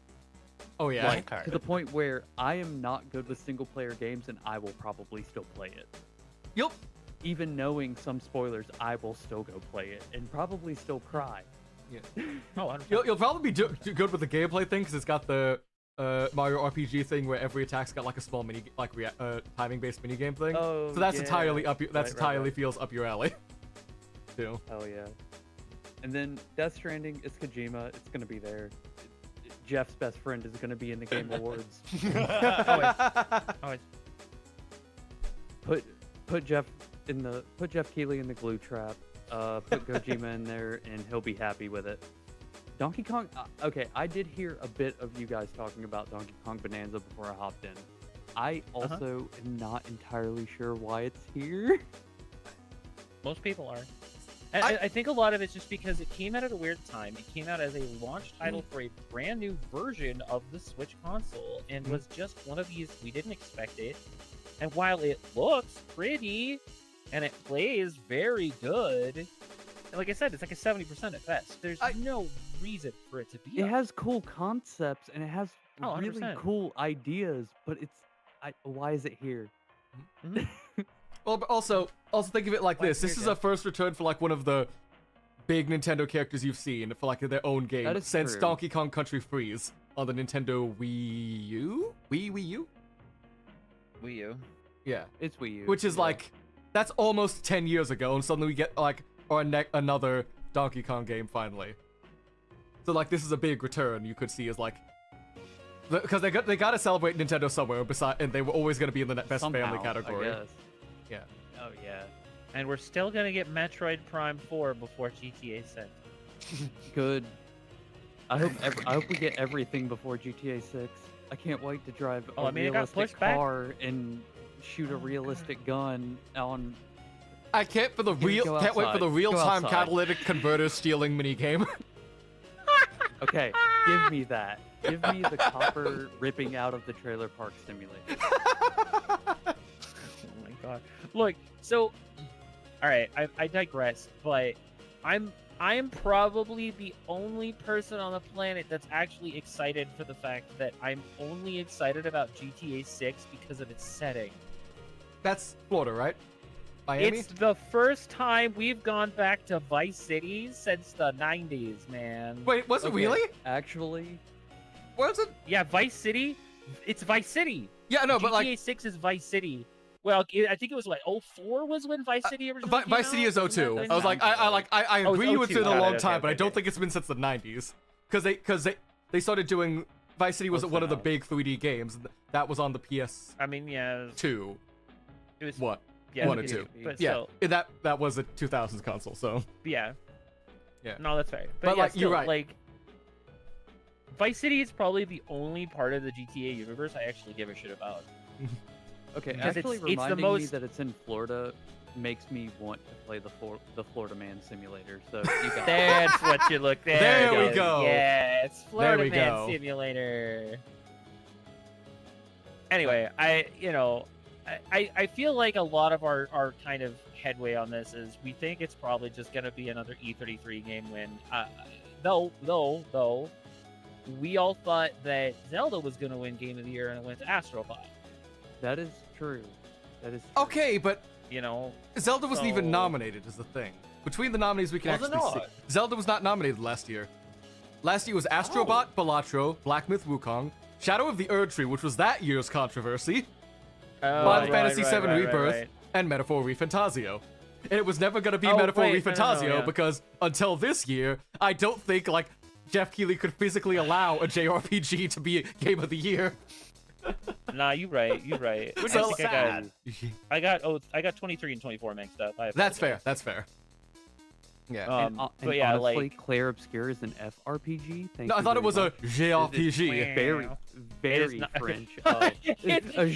It's JRPG. You know. All right, that's good. Good bit. Hon I like Hon that. That's Baguette. good. That's what all French ones should be called. Hon Baguette. Anyway, Mhm. that's my being racist for the day. I'm sorry.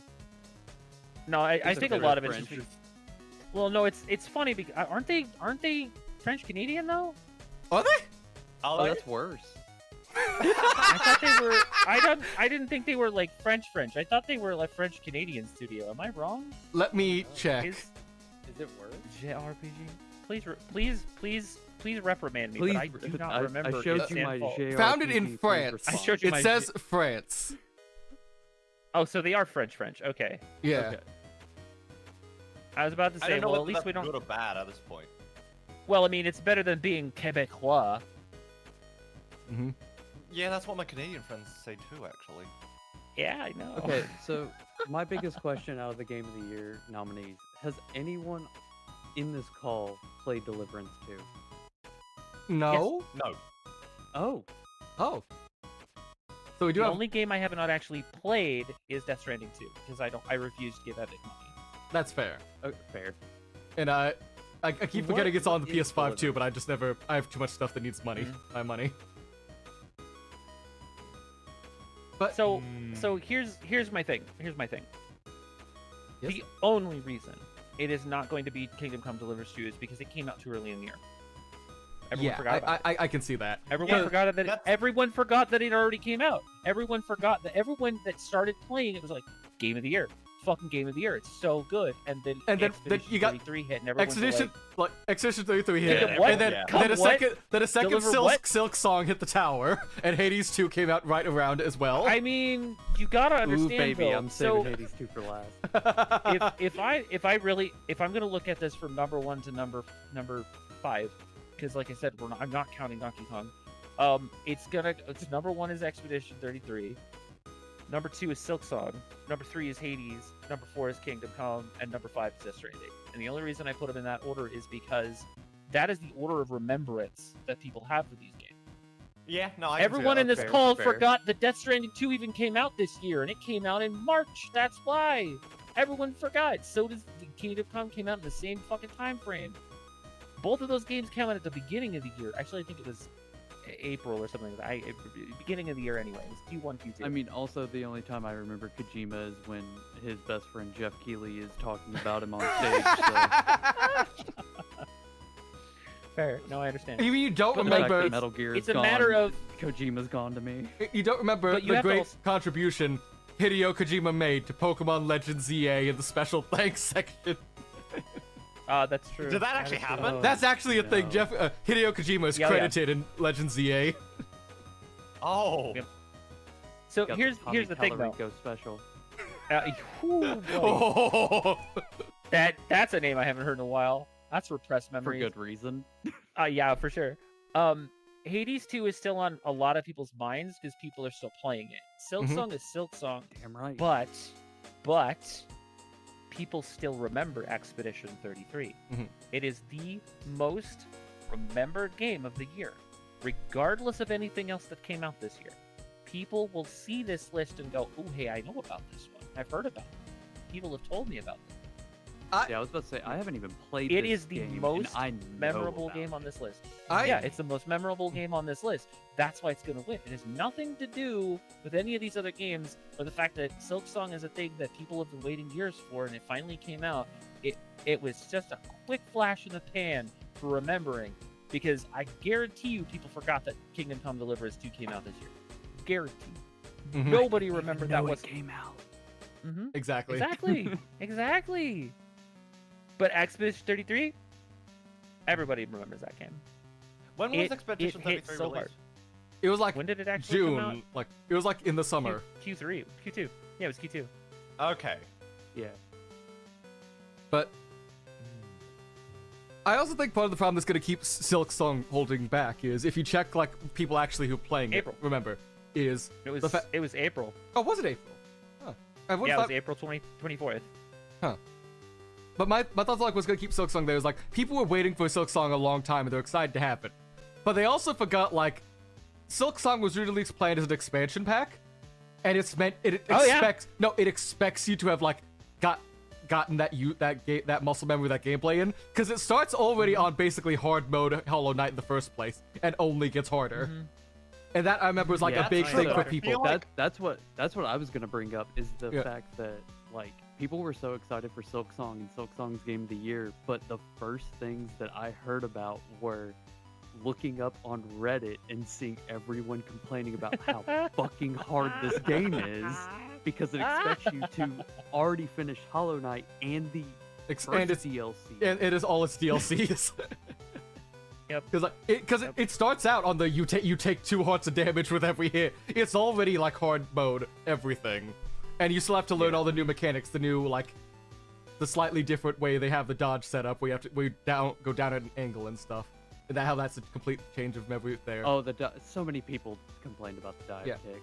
I love the dive kick. I haven't even played that game, and I love the dive kick. Like it's good. It definitely deserves every award it should get to win. But because of Oh, where absolutely. it is and the fact that like it's an expansion It's pack, just not getting Game of the Year. yeah, it's not getting Game of the Year, and it's no. it's like an expansion pack sequel compared to like even if it is hyped up as much, it is still like old game with extra stuff added on because that was its original conceit. Like I don't think it would have gotten it anyway because that's also sort of something that happened with Tears of the Kingdom when it came out. I think it really boils down to we are all pretty much expecting Expedition 33 to win. However, if there is who is your 100%. dark horse? Who is your dark horse? Who do you think is Dark going? horse? Donkey Kong If one Bananas! could Dark horse? steal it from no. If one that could steal it, if one of it that could steal it from Expedition 33, what's that game? My gut wants to say Hades 2, but I can't because Hades also No, speak it lost up. the last game of the year it was attempted for. Because that was up against Honestly- Last of Us Part 2. If Okay, I had to so say, this- honestly, Hollow Knight. That's fair. I- It's just, I think it's the very solid second. Yeah, like When going for the game of the year, my brain says Clair Obscur. My heart, deep in my soul, says Hades 2. yeah. That's fair. But it's very funny, completely unrelated, but because we're gonna get to it later. It's also very funny that once again, it's the Ghost sub-series versus Hades in art direction and sound and a bunch of stuff like that, because they were also backed up against each other the same way back in 2020, when the first games of each came out. Hollow Knight and Tsushima, yeah. Yeah, Hollow Knight Tsushima. No, Hades and Tsushima. 'Cause Hollow Knight was. Hades and Tsushima. Right. Yeah. Yeah. But So yeah, no, I think that in the long run, honestly, like my head is with Expedition 33, but my heart is definitely with Deliverance 2. I would really like to see this come from nowhere and actually win it, because it really is that good of a game. It was such a left field thing, and Warhorse really needs to get a win for Deep Silver. oh god, Deep Silver's kind of struggling again. They haven't had a good game since Saints Row 3, man. Just saying. Hey, Saints Row 3 was a good game though. I would argue I know, even but they haven't had a good one since then. I would argue I think That Saints was not Row the Alien 4 one, is a right? good way was a good No. cap off of the series. Yeah, it was the alien one. Yeah, Oh, okay. but Yeah, it was the oh, alien it one, and Johnny was. Goes to Hell. yeah. Yep. Okay. I But forget not the one where you're the president. didn't Deep Silver also do Metro No, that is- Exodus? And Yes, that's Kingdom true. Come They did Deliverance do- 1, which came out after Saints Row 4.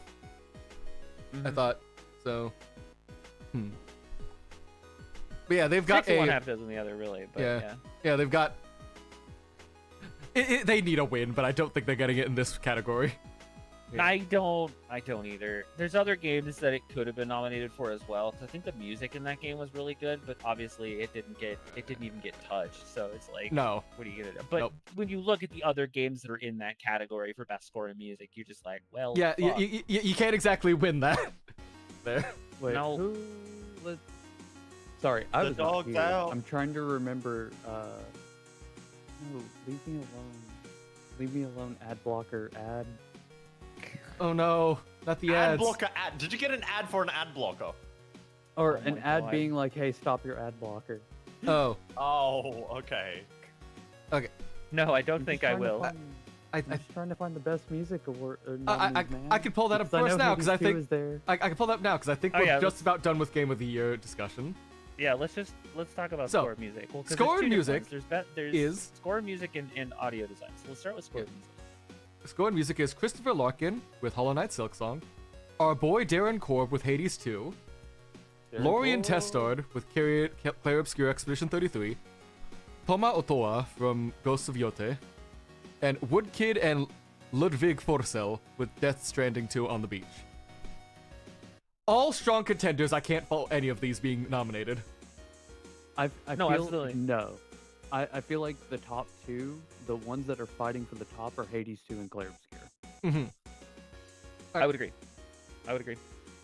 And I think that the one that's really a solid close secondary contender is going to be another tie between Silksong and Yote. So Yeah. nothing against Woodkid and Ludwig. Like seriously, like the music in Death Stranding 2 is gorgeous. Like but it's sparse. The sparing amount of time that you get music in between your cutscenes is glaring in most cases with Death Stranding and Death Stranding 2. They both kind of fell into that same kind of thing. But There also at wasn't the a same, lot of music in the game unless it was action. but also I at the mean, same time, yes and no, but there's time for ambience and there's time for ambient music. Mhm. And I think that one of the biggest issues that I have with it was, even in a game like Tsushima, or in this case Duote, there's still a time for how the ambient music functions to sort of tell the story of how you're writing, how you're doing what you're doing, where you're going, where you're at. Yeah. Having that atmospheric storytelling with a small, soft woodwind track or a flute track or something that still gives you something other than just dead silence and Norman Reedus's clompy feet. It gets to a point where you're just kind of like, you have this grand, sweeping orchestral soundtrack and gorgeous music, and obviously it's not an RPG in its traditional sense, but there's still a time and place for it when it comes to the medium of storytelling in a video game. Mm-hmm. It's not a movie. It's not a movie. It's not Hollywood, which is something that Kojima still tries to emulate in his games. So Which while is I why he's gone to understand it- Jordan Peele, but we'll talk about Oh that in a different... yes, I'm still interested in whatever actually the hell's still really going on interested with in that. OD. Exactly. I am interested. OD in that, 'cause seems that like a was really good. interesting- Because I also Exactly. trust Jordan But when Peele it- to do really good horror, so I'm wondering how those two heads are going to work together. I Oh, also for trust Kojima for good horror, but sorry, Oh, I didn't. agreed.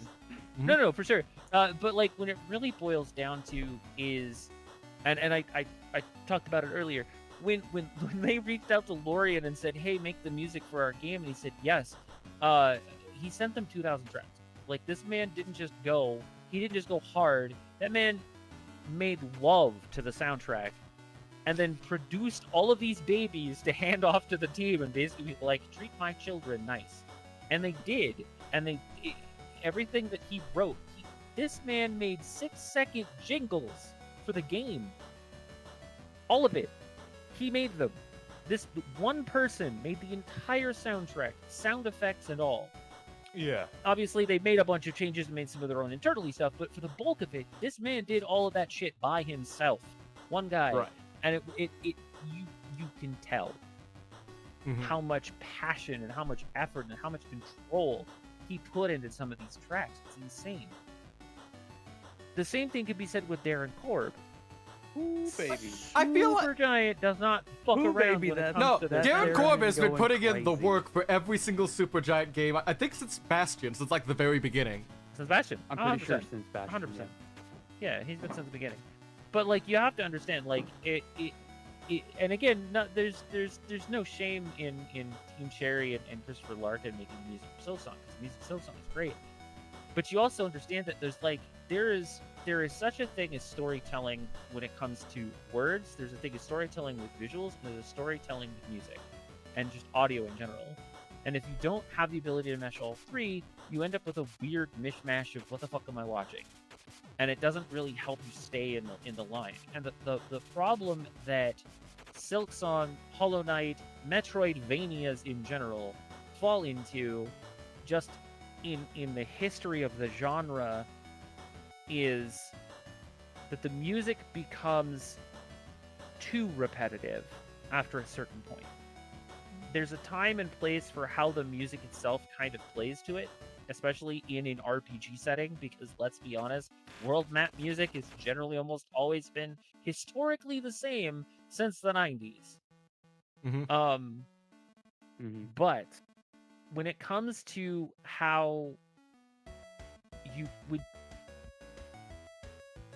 my own personal bias of Metroidvanias aside, the genre seems to constantly fall into the same trappings when it comes to its music, in that it always tends to be kind of samey. There's always the upswing when the boss music is completely not what I'm talking about. I'm talking about the atmospheric motion of how you're leading into getting to your end point in each of your new quests in Metroidvania games. The overarching theme of each area that you travel into, and the change and the sweep and the way it talks, basically, the way it expresses itself, has always been ridiculously the same across the genre, because you're going back and forth into the same like 2 or 3 different areas multiple times through your run. So there's no room for that additional diversity that you get when something is a little bit more, I guess the term is a little bit more or less linear when it comes to where things are going. And that's kind of the same thing that like roguelites fall into the same kind of genre of the mentality of the music, because it's literally the same 4 tracks every single time you do a run. So I get it, but that's why the music has to be memorable. You And can it's put your memorable- leitmotif into it, is because no, go ahead. No, it's memorable to the point where one of the most beloved songs from Hades 2 is literally the overworld music when you go to do a surface run. The first instance, the Necropolis, is one of the most beloved songs, like new songs from Hades 2, because they just went in on everything. Oh, yeah. It has the 100%. sickest flute solo possible, but the moment you go into the boss, nobody remembers the boss theme Wait, for right, some reason. Nobody. right, there was the flute solo in that, and we've got Hades 2 as Game of the Year. During the Ooh, orchestra, we get to see flute. I need flute baby. guy to go You guys hard. gonna go ham? Oh yeah, for sure. Sorry, I but, got like, distracted with that. That's Ooh. no, you're fine. But my whole point on this is that when you really get down to it, especially when it comes to score and music, the idea is that sometimes repetition is okay. But there are times where the repetition can kind of grate you to a point where you're kind of like, all right, I've heard this stupid pit area's music for the last 8 hours while I've been trying to grind my ass to get enough energy to get back into this stupid boss fight that I'm turning the music off.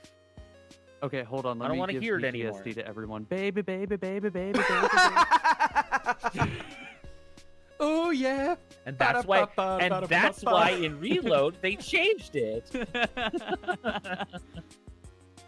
No, it's mass destruction, but baby baby never stops. That's the next one. And it's That's the my 1 music hour of the version. year right there. Let's Yeah, go. yeah, An yeah. hour. Mass destruction, but baby baby never stops. That's like a meme with some of my friends. Or it's was it season 1 of JoJo's, but he never stopped saying Joe. You know, yeah. But yeah, like that's the problem when it comes to trying to find a way to make the music really hit home. You need to make sure that what you're listening to is something you want to listen to the entire time. Especially in a game where you're going to be traveling back and forth to the same areas for 10 hours. You have to. Yeah. You have to be able to like it. So when you get a game award for something like this, it's a good indication that you're probably going to also be in the Game of the Year category. Yeah. Like, just in general. And not just here, but across all of the major awards. The BAFTAs, the Golden Joysticks, a lot of... Look at what Larian did with Baldur's Gate 3 as a prime example of where that is. You know, they made each different area's tracks and the songs and the ambience and all the stuff. It's the same thing. And the reason why I kind of attribute that to this is because it's the same thing they did with E3. This man he literally has a track for everything. Every single shop has a different track. Every time you go to talk to a different merchant, they have a different song. Every single one. Okay, even with my biases, then never mind. I think Claire will probably. So It'll probably win, but I really want Darren Korb to get more recognition. Same. No, agreed. Honestly, 100%. I want Darren Korb to get a ton of recognition because if nobody, so in case nobody knows or anybody is listening, in Hades 1, Darren Korb, the composer for Hades and Hades 2, is also the voice for Orpheus. So not only is he composing, but he is hitting those high notes on all of the songs that Orpheus sings. Which are some of the most notable songs in the first game. So then He's also the voice for Zagreus too. That's true. Right. Yeah. But outside of all of that, I have to admit though that the one thing that really endears me about the Hades 2 soundtrack is the Artemis song. Oh yeah. Is the I was song, I'm so Artemis. Artemis. Oh, When yes. Artemis Yes, is the in Silver Sister? when Artemis Yes. is at the when she's singing about the when she's in the crossroads singing and when Melanoy is able to join in with her, that 2-part harmony that they've got and that song is so beautiful. God. I cried. I actually cried. It's the first time I've done that in a long time. It was such a beautiful fucking song. I was just like, oh my god, they got Artemis to sing a track. I'm so fucking sold on this game. I'm so glad I picked it up when it was still in early access, because I never would have passed it up if I had known this. Yeah. Quick spoiler though, just real quick on music-based things. You do get to hear Artemis and Apollo singing that together. Both of so them. you get to hear Artemis. So you get to see hear Artemis Apollo and in the voice for Alpha No No. Final Fantasy. Yeah, Yeah, we get to yeah, hear yeah, Alpha yeah, No yeah. Final Yeah, Fantasy yeah, yeah, 14 sing it. Excellent. No, it's God, it's such a pretty song. It's anyway, beautiful. It but sounds yeah, like like that's and kind of Darren- where I'm yeah. at with that. Darren Korb always hits those very, very beautiful tracks because you also have good rhythms from the first haunting. one. They're And haunting. in Hades 2, like you have all of the Sirens soundtracks also, which swap every time that you play against them. It will either be Coral Crown, I'm going to clout your eyes, but if it is Rivals, it will do Between Rock and a Hard Only if Place, you I'm pretty beat sure. them. Only if you beat them. It does not change if you lose. If you beat them, the next time you face them, it changes. Oh, I didn't know yes. that. Yes, it only changes if you beat them. If you fall to them, they will continue to sing the same song until you beat them, and then I they will love that. change the track. That's so yes, good. that was a really nice touch. So This is it's what happens 231 hours in? Didn't know that. yeah, sometimes You got just too good at the game. Sometimes you gotta do everything. I did. Yeah, Stop true. being so good. It's Alright, questionable. was. questionable. Alright, I was So better at so the first that one. that basically brings me to the next category that I also wanted to touch on, which is a little bit different than that, which is best audio design. yeah, because this is always an awkward one. Because here's the thing. It all kind of ties back together in the baseline, right? So here's the thing. Out of all I the can games tell you that my dark existed- horse. I don't go think ahead. mine's a dark horse, but I mean, I don't know fair. if mine's a real dark horse, but I think it's a solid second. Silent Hill. Okay, so No, I feel like that's again, fair. as somebody who's actually played all the games, again, like I can honestly say that I don't think that Silent Hill is the dark horse. so I feel like it's is it the one I mentioned back when you were doing your first speculation stream on stuff? Because I know the one I always consider is like, even if I don't always agree with it, I do think this is where it's gonna get anything. Is Battlefield 6? Because if I you was about stop to say, back let in me- So- I need to see actual. Let 'em listen to cook. actual footage. yeah. So here's the thing with So here's the best thing. audio So, design. Battlefield in general, Battlefield in general has always been a game about audio. Mhm. Always has been, always will be. Footsteps, gunshots, range, ambient noise, missile dropping, planes in the air, tanks moving. The directionality of the audio of the Battlefield series has always been incredibly impeccable since its first iteration. It was the one thing that Battlefield Studios and EA have always shined at. It's probably one of the biggest things that EA as a company has always been really good at is sound design. However, this is the first year I can honestly say that it has a real shot at not winning. Really? Yes. And I'll tell you why. Neobards have been around since before EA was even a thing. Really? Because the guys who work at Neobards and Konami are the guys that have been working on DDR since its inception. Wait, They wait, are a what? They are a sound and music company. So what they did in Silent Hill F is phenomenal. Okay. Because these guys have been around since the inception of the rhythm game genre. Like Okay. mid to late 80s. These guys have been doing it for years. And when I heard what they did for the audio in this game, it blew my fucking mind. I love the sound design in Silent Hill. It's probably the best sound design in any Silent Hill, let alone anything else. Out of all of the games in this award, I feel like Silent Hill F is the one that has put in the most work, hands down. And don't get me wrong, the Sucker Punch has always been really good what they did. The stuff they did in Yote is just as good as they did in Tsushima. It's just as good, honestly.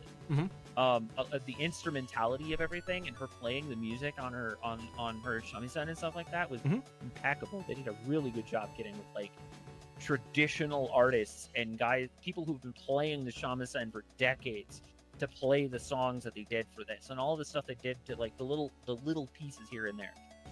Kojima is Kojima. His whole team, the Kojima team, they know what the fuck they're doing. They've been doing it for decades as well.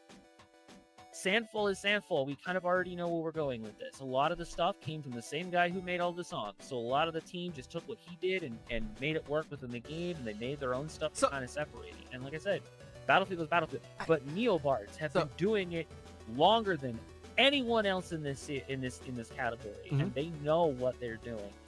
The hit stun sounds, the cracking, the tweaking plastic sounds of the doll joints, and the noises that they made when they were coming at Sakugo, and the pipe hit, and literally everything they did. They went out and they just did it. They didn't replicate stuff with digital thing. It's like OG World of Warcraft 2004 shit. They went out and they found metal pipes and they hit them on hundreds of different things to make these sounds, to figure out how they were going to do it. Why wouldn't Neobards doesn't fuck around. No, these guys absolutely crushed it. So that's my take on all of this. I have a different take for like if anything's gonna lose here, I feel like this might be one of the few awards Expedition 33 loses. Oh, I agree. Not because of Silent Neobards or Battlefield or anything like that. It's because if you stop and listen to a lot of the stuff happening in combat, a lot of the combat sounds for the Pictos, for the enemy attacks, for like the blast stuff like that are kind of standardish, squashy, generic, like electronic-y, like squash pulsey sounds. I'm not saying they're bad. I'm not saying they don't fit. Yeah. They are not. It connects to the same identity, but it's not got the same like distinction. I think for like this is a clear like you can tell they had to do something hard to get like a sound that crisp of a pipe cracking someone's skull in Silent Hill, or like of all the like tiny little like Foley sounds you need to get up for the Battlefield 6 gun sound effects, because you can make those easy squashy pulsey. Yeah, you can use those squashy pulsey sounds. They use real guns. Yeah, exactly. It wasn't AI. It was real guns. Yeah. So let me just go ahead. I went and looked up some gameplay while you were talking about this for Battlefield 6. So I was in the military. I worked on firearms. Like I repaired them. Yeah. A lot of people would probably be like, "Oh, the guns sound a lot more weighty and blah blah blah." Not with earplugs in. That sounds exactly like you are legitimately in like a field operation, having earplugs in, hearing shots from your left and right. It is exact. Like the sound teams at EA don't get enough credit for how much work they do for these like hyper realistic games outside of the Game Awards, because these awards are usually like oversized. When anyone ever tells you what part of your company is the part of the company that helps you keep the company afloat, it's these guys. It's the sound design. It's the sound design team. It's 100% the sound design team. If anyone else, not BioWare, was able to keep that company afloat, it's their sound design team for the Battlefield studios. That's it. They're the ones. Because they're the ones who put in the most time and effort to make it as realistic as possible, because the fans will tell them otherwise. Oh, absolutely. Period. But that's where I really this category specifically has 3 games in it that I think are the ones that you when you look at it and you understand what they did with it and how they made them work, they are the only ones that should be in this category. Yeah. And that's Battlefield, Silent Hill, and Unite. Yeah. Yeah. Silent Hill? Because Battlefield, Silent Hill, and Unite. Sorry, for a second my mind just like blanked out of that. I'm like, I see Death Stranding there. What do you mean? Don't you know Silent Hills got canceled? It's been a decade. Come on, Silent Hills is gone. It's over. CeladonCh. No. It's the wrong letter at the end, Case. It's F, not S. You're right. Silent Hill. I'll take that F and the L. Oh. Could we not talk about Hills, please? Thank you. Homunculus Island. Homunculus Island. Hills. Oh no. Silent Hills. Buddy. Silent Hills. It's Silent Hills. No, like seriously, I Expedition 33 is a great game. Its sound design is a little lackluster. Yeah. Everything else is phenomenal, but its sound design, I don't think it was. Death The Stranding score 2 music's Death Stranding great. is- Audio design. Yes, exactly. Okay. And the same thing comes with the fact people that need to separate it. and the problem I have with Death Stranding 2 even being in best audio design is because they use the same the same stuff. They just I mean, that makes transmoved sense, it into the yeah. new system. It's the same sounds. They didn't need to record. The only thing that actually was new was all the motion capture. But the sounds, same sounds from Death Stranding 1. So it's like, okay, cool. Okay. No.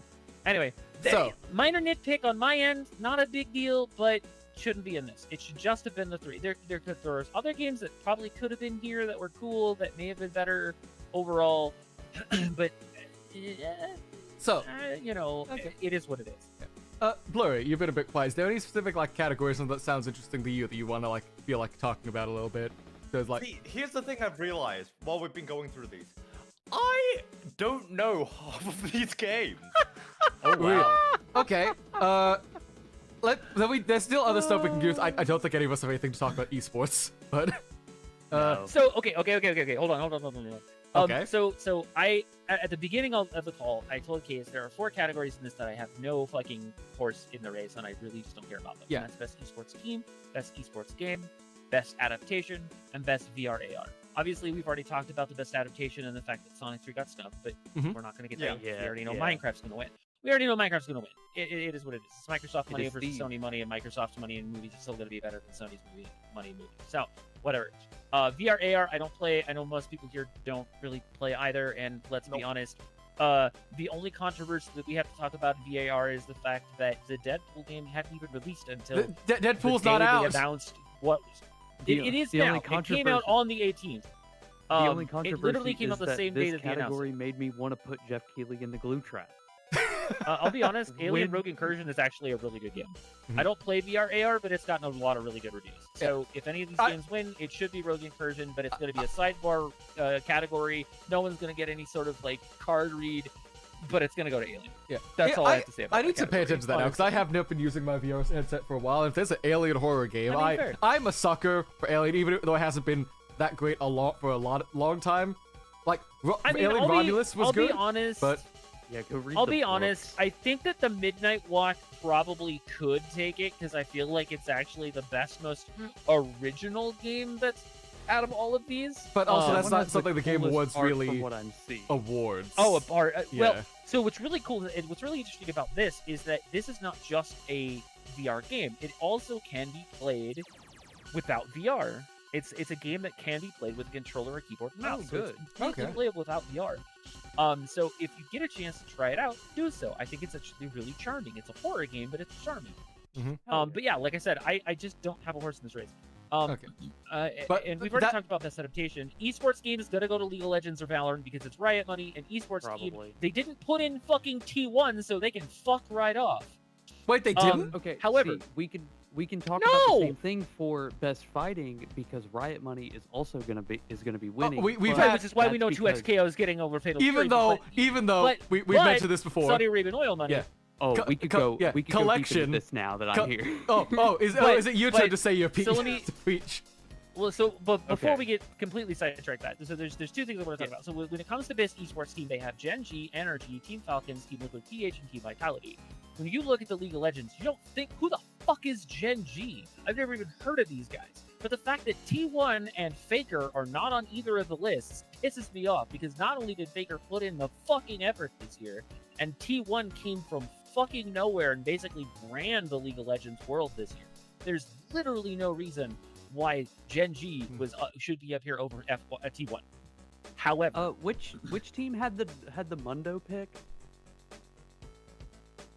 The Mundo pick? There was a team that had a random Dr. Mundo pick in Game 5 of League of Legends, and the person that picked him did not know how to play and had his teammates shouting tips and tricks the entire game, and they won. That was I didn't hear T1. about that, but yeah, that was T1. Yeah, that was T1. Why It are was they fucking not there? hilarious. He was flexing. Exactly. There's no Cockaroo- reason why T1 is there. Why So is Kakeru there? Yes. Why is it Mena RG there? Oh. Go away. Both of you go away. So here's the thing. Mena, So you out of played all of Blanca in one. Kakeru, you probably played fucking, I don't know. I feel like this is Who did your you two play? show. You probably Blue and I played, just like- gonna sit you in the corner. Ugh. I have I no don't even idea know what's what going he on. played, I'm just but here enjoying Mena the played show. Blanca in one, and it didn't even matter because he normally plays Luke. He plays Luke and Blanca. Get him out of here.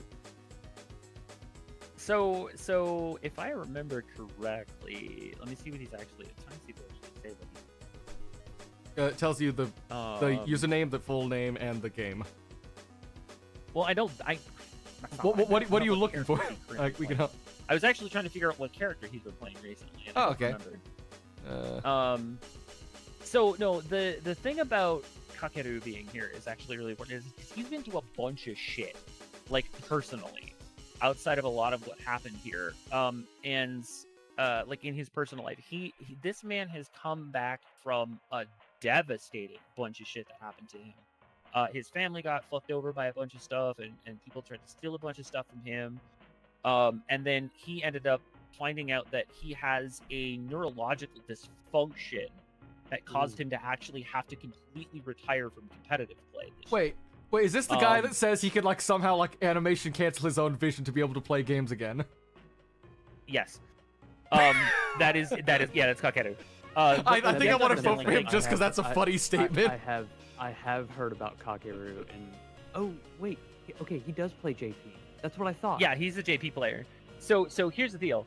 So this man he's really good at what he does, and he plays what is essentially like one of the shittiest as in terms of like just a pain in the ass character to deal with, which is JP. However, in terms of zoning, probably the worst zoner right now currently. Yeah, absolutely. But he's really fucking good with him, Yeah, and there's a reason why he's good with him, because that was like his mainstay since season 1. Like this man started with JP, he ended with JP. But I love a character specialist. Oh yeah, for sure. So his whole thing was that he went through all of this, ended up losing a bunch, and then started winning again, and then found out at the beginning of the year, oh yeah, by the way, you have this ridiculous neurological disorder that's gonna fuck your ability to do anything with your hands anymore for the rest of your life. You're not gonna be able to do this, and so he had to retire. So the fact that he's even up here is fucking massive. Menardi is cool, whatever. You're a block player, you're good at what you do. But yeah, don't shake his hand. But Kakeru Watanabe deserves to be up here. Yeah. After everything that he has done and everything that he has achieved, only to be sidelined because of this out of nowhere fucking disorder. So my vote out of all of these characters is Kakeru. He deserves to be this. I think I got maybe... Kakeru mixed up with somebody else, which is the I got him mixed up with Kawano. Okay, I was gonna say that's not even remotely the same thing. This is not infiltration. Sure, I'll vote for him. No. Why not? I had no. Oh, God, We're no. not getting in on that at all. And hot, heated, Black Ops 7. Anyway, Hey, but I no, don't like hit my loved ones. Anyway, no, I was falsely accused. Please let me play Street Fighter again. Yeah, let me back Anyway. in Evo, guys. Motherfucker. Anyway, look, but no, like, so, and that's just my whole spiel on it. Kakeru deserves to win. If he doesn't, I won't be super pissed, because, like, it is what it is. He's going up against fucking Chovy and Forsaken. What are you Look, gonna if do? Sonic Fox could win, maybe. I mean, Maybe. true. I try to remember. Didn't Sonic True. Fox accept his award in the full suit, and then we just got to see a shot of like Reggie looking baffled No. at everything? No, it No, was not full there suit, was- but he did walk up and say that I'm black and a furry, and that means I'm everything. I'm black, I'm furry, and I'm gay. Fuck off. And then he just Yep. walked off. I try to remember what it was because like you see like as we're passing by Reggie or like I think it was Reggie or someone else in the crowd shot, you just see them look like the most confused person alive, not knowing what's going on. I think he had the fursuit head. That was he had it. the I think. head, but not the rest of it. Yeah, It was okay. just like he was wearing his at the time team jersey, pair of sweatpants, and his hat, like his headpiece, and that was it. Okay. Or there. But yeah, I think they go by both. I'm not entirely sure anymore. Yeah, it is what it is. Alright. But the baseline is that they did everything that they did to just basically be like, so I'm basically the best, fuck off, and then proved it multiple times. Times over and over and over again. I think the funniest part was when they were talking about the last big MK tournament that was down in like Mexico, and it was handled so fucking poorly, like because of HBO and shit like that. But they were just like, you know what? I'm done with anything NRS related until whatever the next NRS game comes out is. So I'm not playing Every single Down one with of the big NRS Oh, yeah, players all of them. have left. Ninja Killer's a top Tekken player now. Oh yeah, it's Like- hilarious. The fact that Ninja Killer's playing Tekken is hilarious. and really Sonic- good. Oh yeah, no, Sonic's playing Ari Echo. 2XKO, yeah. Yeah, he's playing 2XO. Oh, no, They're playing that, and then I think I so thought is. they went back to Jinx. Did they go Jinx Echo? I know that I think they Echo went is back in to their Jinx. team. Is it Jinx Echo? Okay, that's good. I'm not entirely sure. I know that they It might love be Pocket. Jinx, Who and- knows? Yeah. Oh yeah, no. Echo has been has been like the Mhm. representation of their entire personality in League, pretty much forever. So, Right. but yeah, anyway, it should go to Kakeru. If it doesn't, I'm not gonna be upset. I'm just It gonna be should. disappointed. Alright. It should though. Yes, it absolutely should go to Kakeru. Just like best multiplayer should go to Peak. Okay, Or that's anything but that- Arc Raiders. that's what we could probably talk about. Raiders. Okay, so I have things to say about that too, but we'll Okay. get there. So I feel like both of us have the same things to say. So, I don't know. We'll okay. see. We'll see. Yeah. Let me quickly. But alright. So we know Night Reign's very good. Split Mhm. Fiction, very good. Peak, Uh, very, very good. Mm-hmm. Before we go any further, Blue, you're saying you have to hop out right now, but thank you so much for being Yes, able to come sorry by. about that. I'm gonna have to hop. No, you're good. No, thank you so much for coming. We were glad to have you, even if we couldn't like get as much Yeah, it was nice like to meet yap you. as Have a good we. one. Thank you so much. Good. Yeah. Thank It's you so always much good to for- talk to you, Thank buddy. you so much for Mhm. reminding me. Yeah. Yeah, I'll see you guys later. I'll see you guys in the future. yeah, at some point. Alright, Bye. bye bye. Yo, boy. Bye bye. Okay, let me just shuffle people around a bit to keep the table round. Ed. Ish. There we go. Put you there. Revi, go. There we go. Alright. Anyway, No worry. best multiplayer. Whew, boy. I see why Alright, Haze Light's so- here. And that's as kind as I'm gonna put it. All right, and I talked about it earlier. The reason why Split Fiction is even here is because him and Geoff are buddies. Yeah. While Oh, Split yeah. Fiction is Split Fiction better than It Takes Two? Maybe.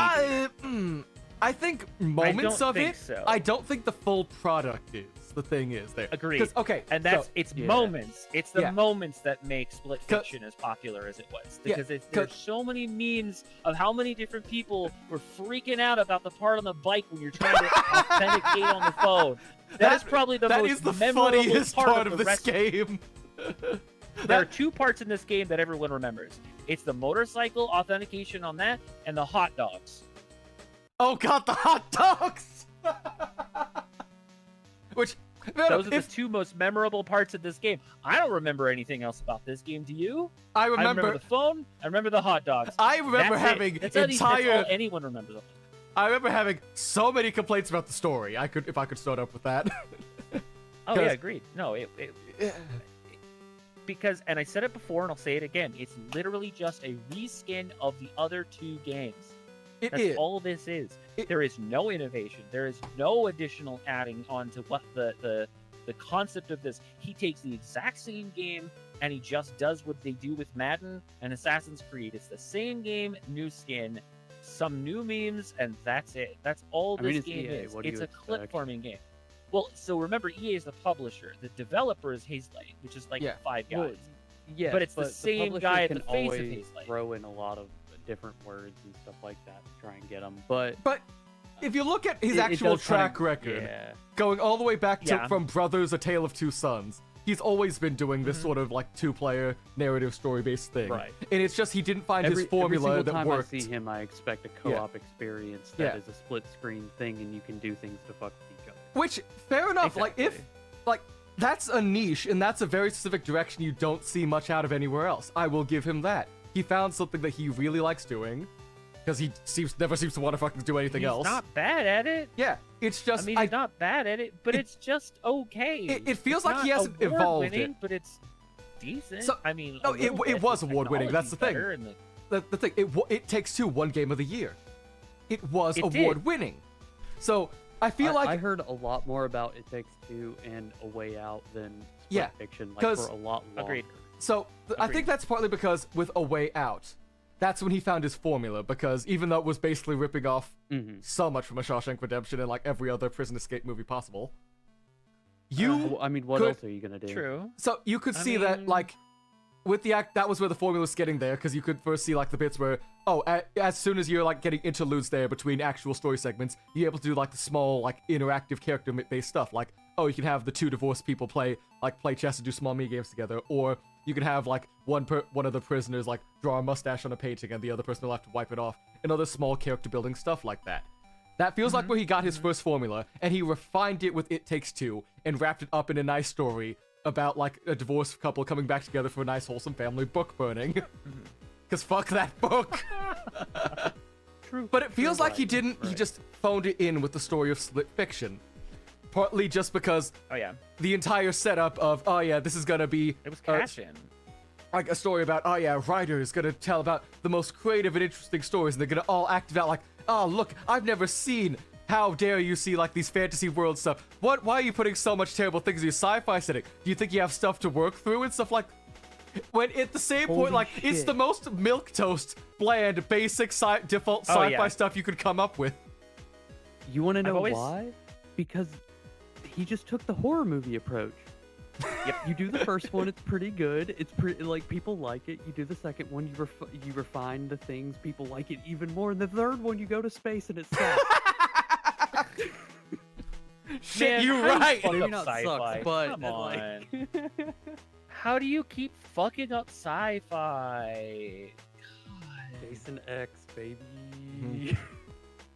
Look, Which sucks, out because of all of the Jason movies, it still has one of my favorite kills out of all of the Jason The franchises. sleeping bag one. Okay, it is I know two which of one it my is. the favorite sleeping kills. bag is so good. I was like, what's up It there is with the two of my sleeping bag, kills. then, for you? It's weird. It's The weird liquid that the nitrogen? sleeping bag. Yeah, that's good, that's good. Yeah, you forgot about that one, didn't ya? To be fair, the sleeping The bag fucking kind of liquid knocked nitrogen to the everything face out. and then just slam that shit off like a mask. God damn, that was awesome. And then the fact that they brought the sleeping bag back for the Friday the 13th reboot and had them Hilarious. roasting over. Oh, Hilarious. Okay, sorry. Oh, it was so funny. But- Anyway, regardless. So here's okay. I will give you my take on this, and then you can retort. Okay. Split Fiction. It's literally the same game. We've reskinned it and we added some interesting memes. Yeah. Peak, super fun game. Love all of the additional things. The new area routes is hilarious because you can get a really interesting achievement that gives you a Plague Doctor outfit, which apparently I got on my very first time playing this game, and everyone Really? else in my group was like, "Where did you Nice. get that?" Yeah, you have to complete the routes without getting more than 25% spores. Okay. Oh my I God. didn't realize that the spores were any. I didn't realize the spores could do a thing, but I saw it and it's like, that seems bad. I'm gonna avoid it. We finished it, and that's how I got a Plague Doctor jacket and Plague Doctor. Nice. My little camper. Oh, that's sick. So I was really happy about that. But yeah, no, fun, chaotic, really interesting way of sort of playing Among Us without actually being a traitor. Was Elden so Ring Night popular Reign. that it destroyed Twitch's algorithm for a while. It did for like almost a month. It was pretty great. Elden Ring Night Reign, from the guys that brought you Game of the Year, almost Game of the Year, and tried to make a multiplayer Game of the Year. Oh, you've been modding multiplayer into Elden Ring? Here, we did it for Yeah. whatever. We did it for pay you. us. Yeah. We did it for you. Made it a battle royale, but it's only PvE. Good luck. So they got you Game look, of the Year, and I Game told- of the Year, and almost Game of the Year, because I forgot Sekiro won Game of the Year too. Exactly. Yeah. But like the baseline was like they had a really interesting formula with this, and I like the concept of Elden Ring Night Reign, and I don't think it's that terrible. Also, Arturius is coming in the expansion. All right, we're Um, getting the Abyss. Let's go, yes. oh boy! Our boy is coming back to kick the shit out of us. I can't And wait. Battlefield 6, which just kind of continues to refine on the genre of look what we can do. Battlefield is Battlefield is Battlefield. It's been the same game since 2, but I'll tell you what, they keep making it better every time. It's still EA, it's still shitty microtransactions, but guess what? This time, we don't have to worry about hovercrafts that can climb buildings. Turn around and defibrillate people. I will be happy. You really can, and it's really good. In fact, I've actually watched videos of people that troll idiots in game with the defibrillator. Good. Defib kill, defib. It's defib down, defib down, defib down. Hey, you gonna be an asshole anymore? You gonna keep cheating? No, you're gonna keep cheating? Defib down, defib down. So anyway, it's hilarious. Some of the videos people do against cheaters in this game. It's been phenomenal. All right, and now we're hitting this ending road boy, where it's I think time. both of us are gonna pop off. Oh. Arc Raiders.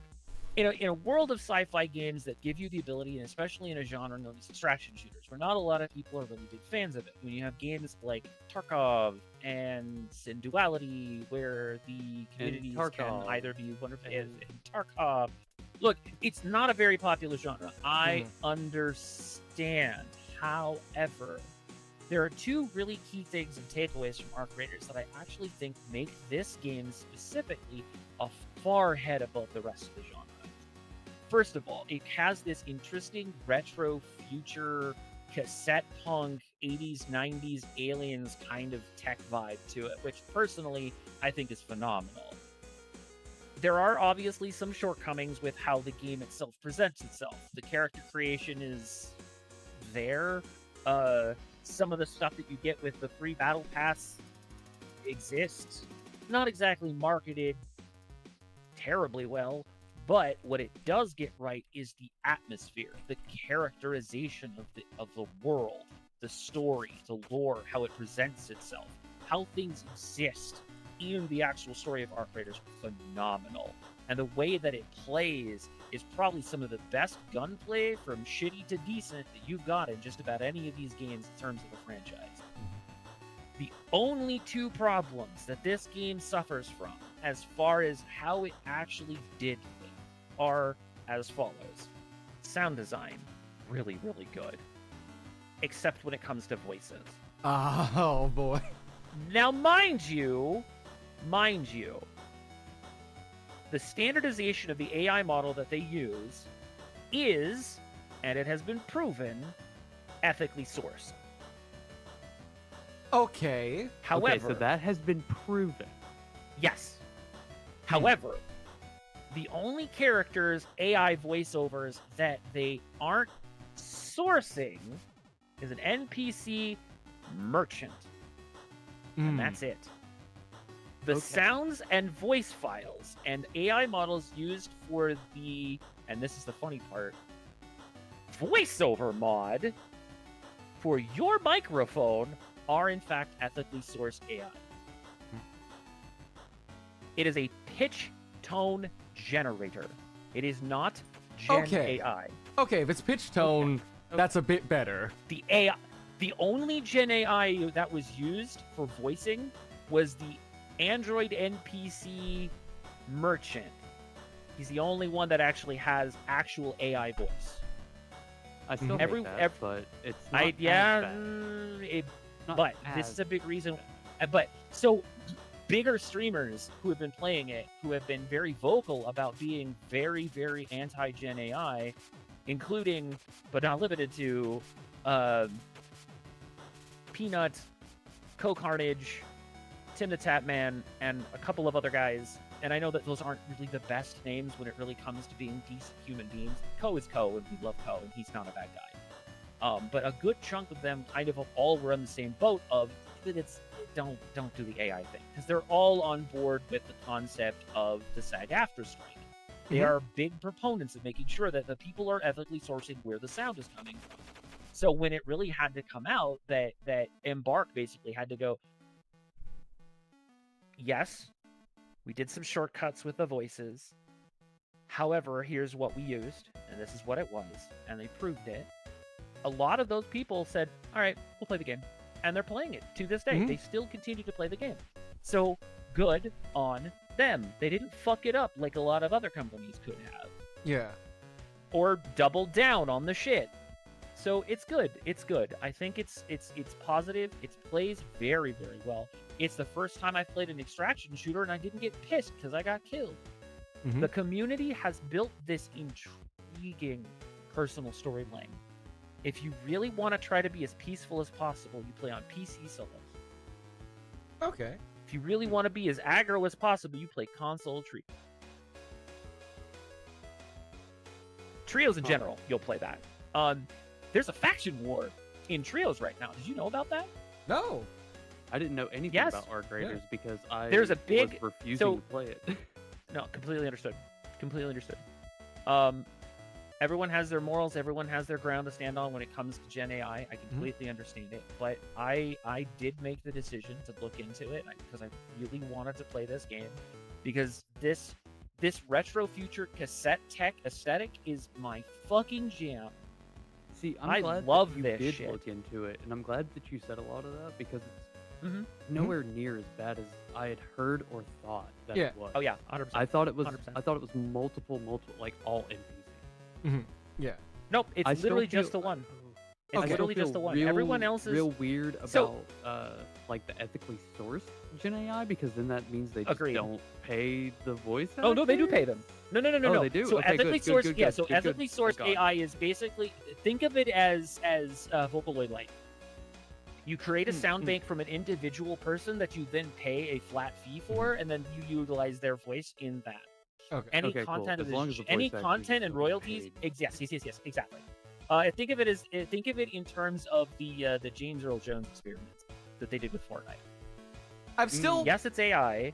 Yes, it's AI, but they have express permission from the James Earl Jones estate to utilize his Darth Vader voice for Fortnite.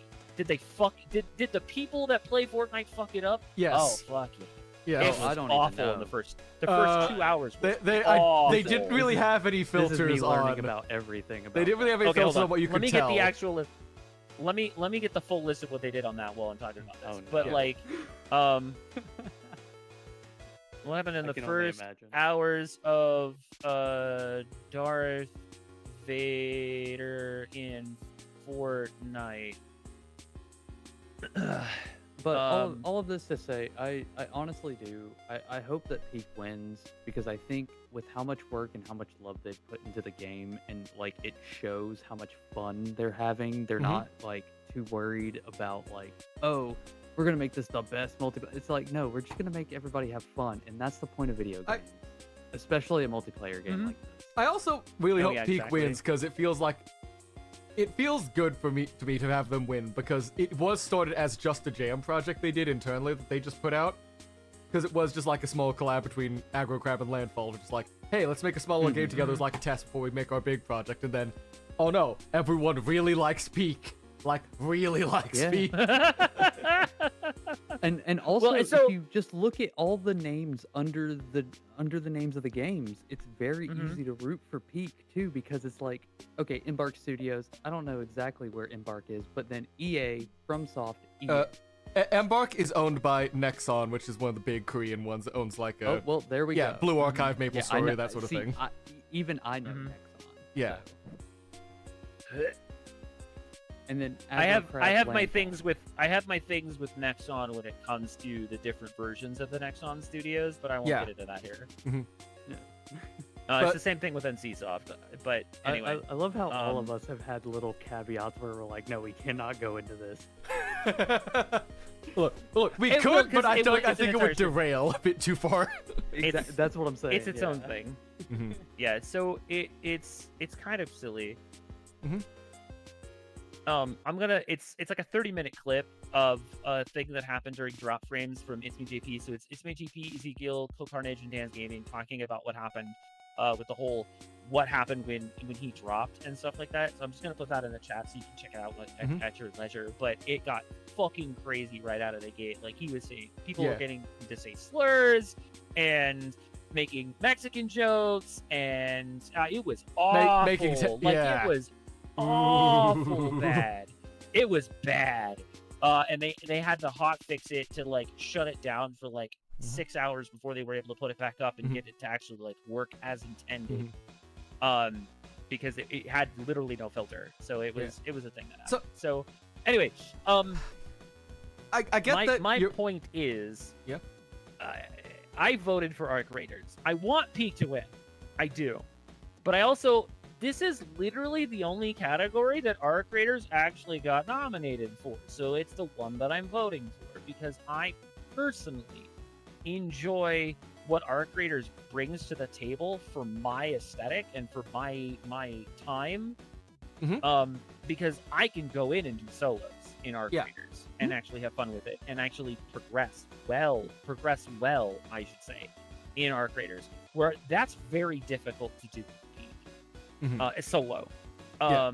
As a party game, as a fun game with 3 other friends, the chaos of what can come. I'm sure we've all seen the Chibidoki clip.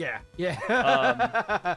It is a phenomenal game, and in the same vein of other games in a long line and vaunted history of these random darling gem games that came out of fucking nowhere, and everybody blew up. And for what it's worth, the only reason that Repo isn't on this list. Honestly, he deserves to win just for that. Honestly, like Repo's Look, fun, I enjoy but Repo. I- Repo is super interesting. He's done so many updates with that game since inception, and some of the AI in terms of the enemies, not Yeah, Gen like, AI. The AI, some of the enemies, and how some of the monsters have changed, and the new maps and the new updates. Like the guy that's making Repo has been putting in the fucking work. So I don't consider it a snub per se, but No. Peak is the reason why Repo isn't on that multiplayer. Yeah. Honestly. So But for what it's worth, it lives in the same heartfelt category as games like Balatro and Vampire Survivors and and Repo and Among Us, and it fits, it works, it found its hole, it's just for him, and he's going to crawl through it because it's really good at it. So yes, but this is another case of my head says Arc Raiders, my heart's with Peak. I My would say head- you turned me around. You turned me around on how much I disliked Arc Raiders, but that Fair. was also I- me. No, not completely really- understood. I'm also No, trying to and I like, understand with when it. My when per- Gen AI is always in the forefront of the controversy, most people tune it out. They're just like, I don't want to learn anything about this at all. I don't give a fuck. But when I first found out about the game, I was really excited. But then I found out about all the Gen AI stuff, and I was kind of like, I'm probably gonna. I got pass. kind of But upset then I actually because got. I was in the same boat as you. I love the aesthetic. Oh, 100%. The aesthetic of it is awesome. Some of the I love outfits are a that. little like. My biggest complaint about Arc Raiders isn't the glaring elephant in the room. It's the character customization sucks ass. You have one body type, and it's all the same. Ooh, no. You have 8 faces that are all increasingly more masculine. And the funniest hairstyle is one that you get on the Battle Pass. And it's the most ridiculous looking balding head style I've ever seen in my life. But it looks funny. And so I'm like, okay, you know what? That's actually hilarious. But yeah, overall, the game is actually like a solid 7, 8 out of 10. Oh, okay. Like, easily. Like, the 2 major glaring problems notwithstanding, like, it's a good game. And for an extraction shooter that is all about the prox chat, if it didn't have prox chat, this game would be trash. But the prox chat that this game brings to the table is some of the most wholesome and some of the best voice chat that I've seen since, like, Xbox 360 olden days outside of Modern Warfare. Oh, okay. Like, see, seriously, I wasn't the even on community is 360 Modern phenomenal. Warfare. I was on PC, and that voice chat was awful too. Yeah, bet. But and so like I was saying earlier, like my whole piece is my head is with Arc Raiders, my heart is with Peak. Those Yeah, are the that 2 makes games that I go for. That makes My heart's still heading still with Peak, partly because even if I agree with you, it's probably a good game, and you have convinced me like my initial thoughts on AI aren't as bad. I'm still generally wanting to push keep away from anything like Gen AI adjacent, even if it is ethically sourced right now, because I there's get not it. really any Plus governing body that can hard like to help. $40. It's hard to trust It's $40. them. Yeah, it's hard to trust anyone who Yeah, says plus they're- it's $40. Yeah, that's also true. They're coming into like extraction shooter space where They're you have coming Tarkov into stuff a like that. free space. Yeah, It's with a a free premium price space. tag. Which, Bingo. to be And fair, it seems like that's they're the also part doing that well really kills because I heard a lot of people. Tarkov got onto It's- Steam and then immediately like tanked its reviews. What I saw. Oh yeah.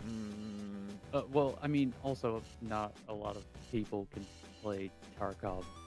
A lot of those quality of lives are not in Tarkov. I'm sorry, was, like, Tarkov the is first- $50? Yeah, it is. Oh my Yeah, god. Tarkov was free when Tarkov's beta was free, and if you had one of the beta keys, you got to continue to play it through without having to buy a premium upgrade package. But when they went quote unquote live, they started charging $50. That's It is the only other now keep in mind, the extraction shooter genre is very limited in how many games there are, but there's really only one that's free. Because you know the other one that also exists in the space that nobody fucking knows about is Sin Duality. What? Also, posture and hydrate check from chat, so drink up. You've been yapping a lot. Oh yeah, God. thank you for moistening me. Yes, thank you, Patrick. That's a way actually- to phrase it. Moisturize me. That's moisturize me. That's the meme on my channel. I have an actual redeem that actually has like a video file that plays that just pours water on me. So after it finishes, I'm like, thank you for moistening me. That's good. That's good. But yeah, no. So okay. So if you've never heard of this game, I'm not shocked. But there's a game called Sin Duality: Echo of Ada. It was launched and released by Bandai Namco. It's currently Okay. ending its third. It currently has begun as of October 17th its third season. So it has been out for a while. I'm Now, this seeing. game actually came out in January 23rd, 2025, so it's the very beginning of the year. Now, the reason why you are seeing mostly negative on this Yeah, I game- feel like I want an and- explanation on that because that looks a bit concerning. So, the game itself has a really interesting concept of how this game is supposed to be played. This is a looks PvPvE extraction. Oh, it's gorgeous. It's super cool. There are three Ooh. main problems with this game. One, we were promised a single-player story mode that is PvE. That never got released. Yeah. We were promised a bounty system for PvPers that went out to PK players in certain areas. Fortunately, when the game launched, people were following that system. As the seasons have progressed, however, everyone stopped giving a shit. And for those of us who have had multiple hours on file, and I mean multiple by people that have been playing it since launch for over 600 hours, we still enjoy You know, the the game for casual what it is. sample. We don't leave this. We don't pass the first area, because when you get into the second and third areas, it's every man for themselves. Regardless of how peacefully you play, everyone else will instantly run and gun you. Part of the problem is that it's not just the weapons that you lose, it's also your mech. So you have two sets of objects that you lose, not just one, whenever Oh my you go out into God. the field. That's You even And- lose- okay. Yes, and that's where the biggest problem in this game comes from, is because it's not just you lost your weapons, it's you have to deal with toxic, shitty people, and you just lost a $500 mech. I mean, Good it's quickly lord, going it sounds through all like it sounds like EVE Online diet. Very much so. Without all this, without actually basically playing a Microsoft Excel video game. Whoa, whoa! What did you just you- click for best Okay, fighting? hold on. there, I'm Case? sorry. I tried to mark off all the categories we'll we've get back to gone the through. best- We'll get back to that in a sec. I'm just marking off all the categories we've We'll get gone back to to best so fighting far. Yeah. In a baseline of all of it though, Sin Duality is another game which is typically $70. Okay. So it's a $40 game that has a $70 and $100 deluxe and ultimate version. Mhm. It's Bandai Namco, so it is anime as fuck. Yeah. However, so there are three pieces to how the game actually functions. There's your character, which you can create that you never see outside of various cutscenes. Your mech, which can be customized, upgraded, and if you die, lose. And your Echo. The Echo is another created character. You get to, character create it, add costumes, accessories, things like that. That has two different states that they can exist in. They can exist in a whole state, which is a state that makes them look like they're normal, and a blown out state, which is only if you die and you don't eject, you explode, and you die and then respawn back into your base. They're in a blown out state, and you can't fix that blown out state until you clean them. Huh. And it takes 10 hours of gameplay to unlock the bath before you can clean them. Oh!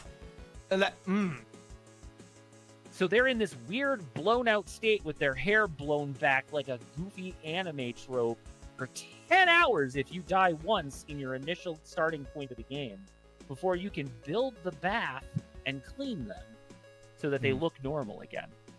It's Why? So it's a game that Bandai Namco released, published, and assisted with a developer that doesn't understand how the genre functions. It's not the first time that they've done this either. Another title you may or may not know about, Blue Protocol, had a lot of the same problems, where they built a development team that didn't know shit about what they were doing in online games. Oh, right. Team That's the Blue one I think I saw you and Laura talking about. Fucked Blue Protocol. Yeah. Team Blue fucked Blue Protocol. The way they ran it was so mismanaged and micro-transacted to shit that's why it never even made it here. Because originally Amazon had already said that they were picking it up. They had another game that they released first, which was another MMO, believe it or not. But Bandai basically said, yeah, we can't, it's not sustainable anymore. For very good reason, but again, not something I want to get into because we're talking about the Game Awards and not a failed MMO. But the idea of how a lot of times you see games that look really fucking cool, especially because Bandai Namco and anime, only to be hella disappointed by something that ended up being probably one of the worst attempts at that genre I've ever seen. Am I upset that I spent $40 on it? Yes. Am I upset that I spent the time in the game after spending $40? No, because I really do enjoy what the game has to offer. Unfortunately, it has become such a terrible community filled with nothing but a bunch of toxic players and PKers that it's not a viable product. Damn.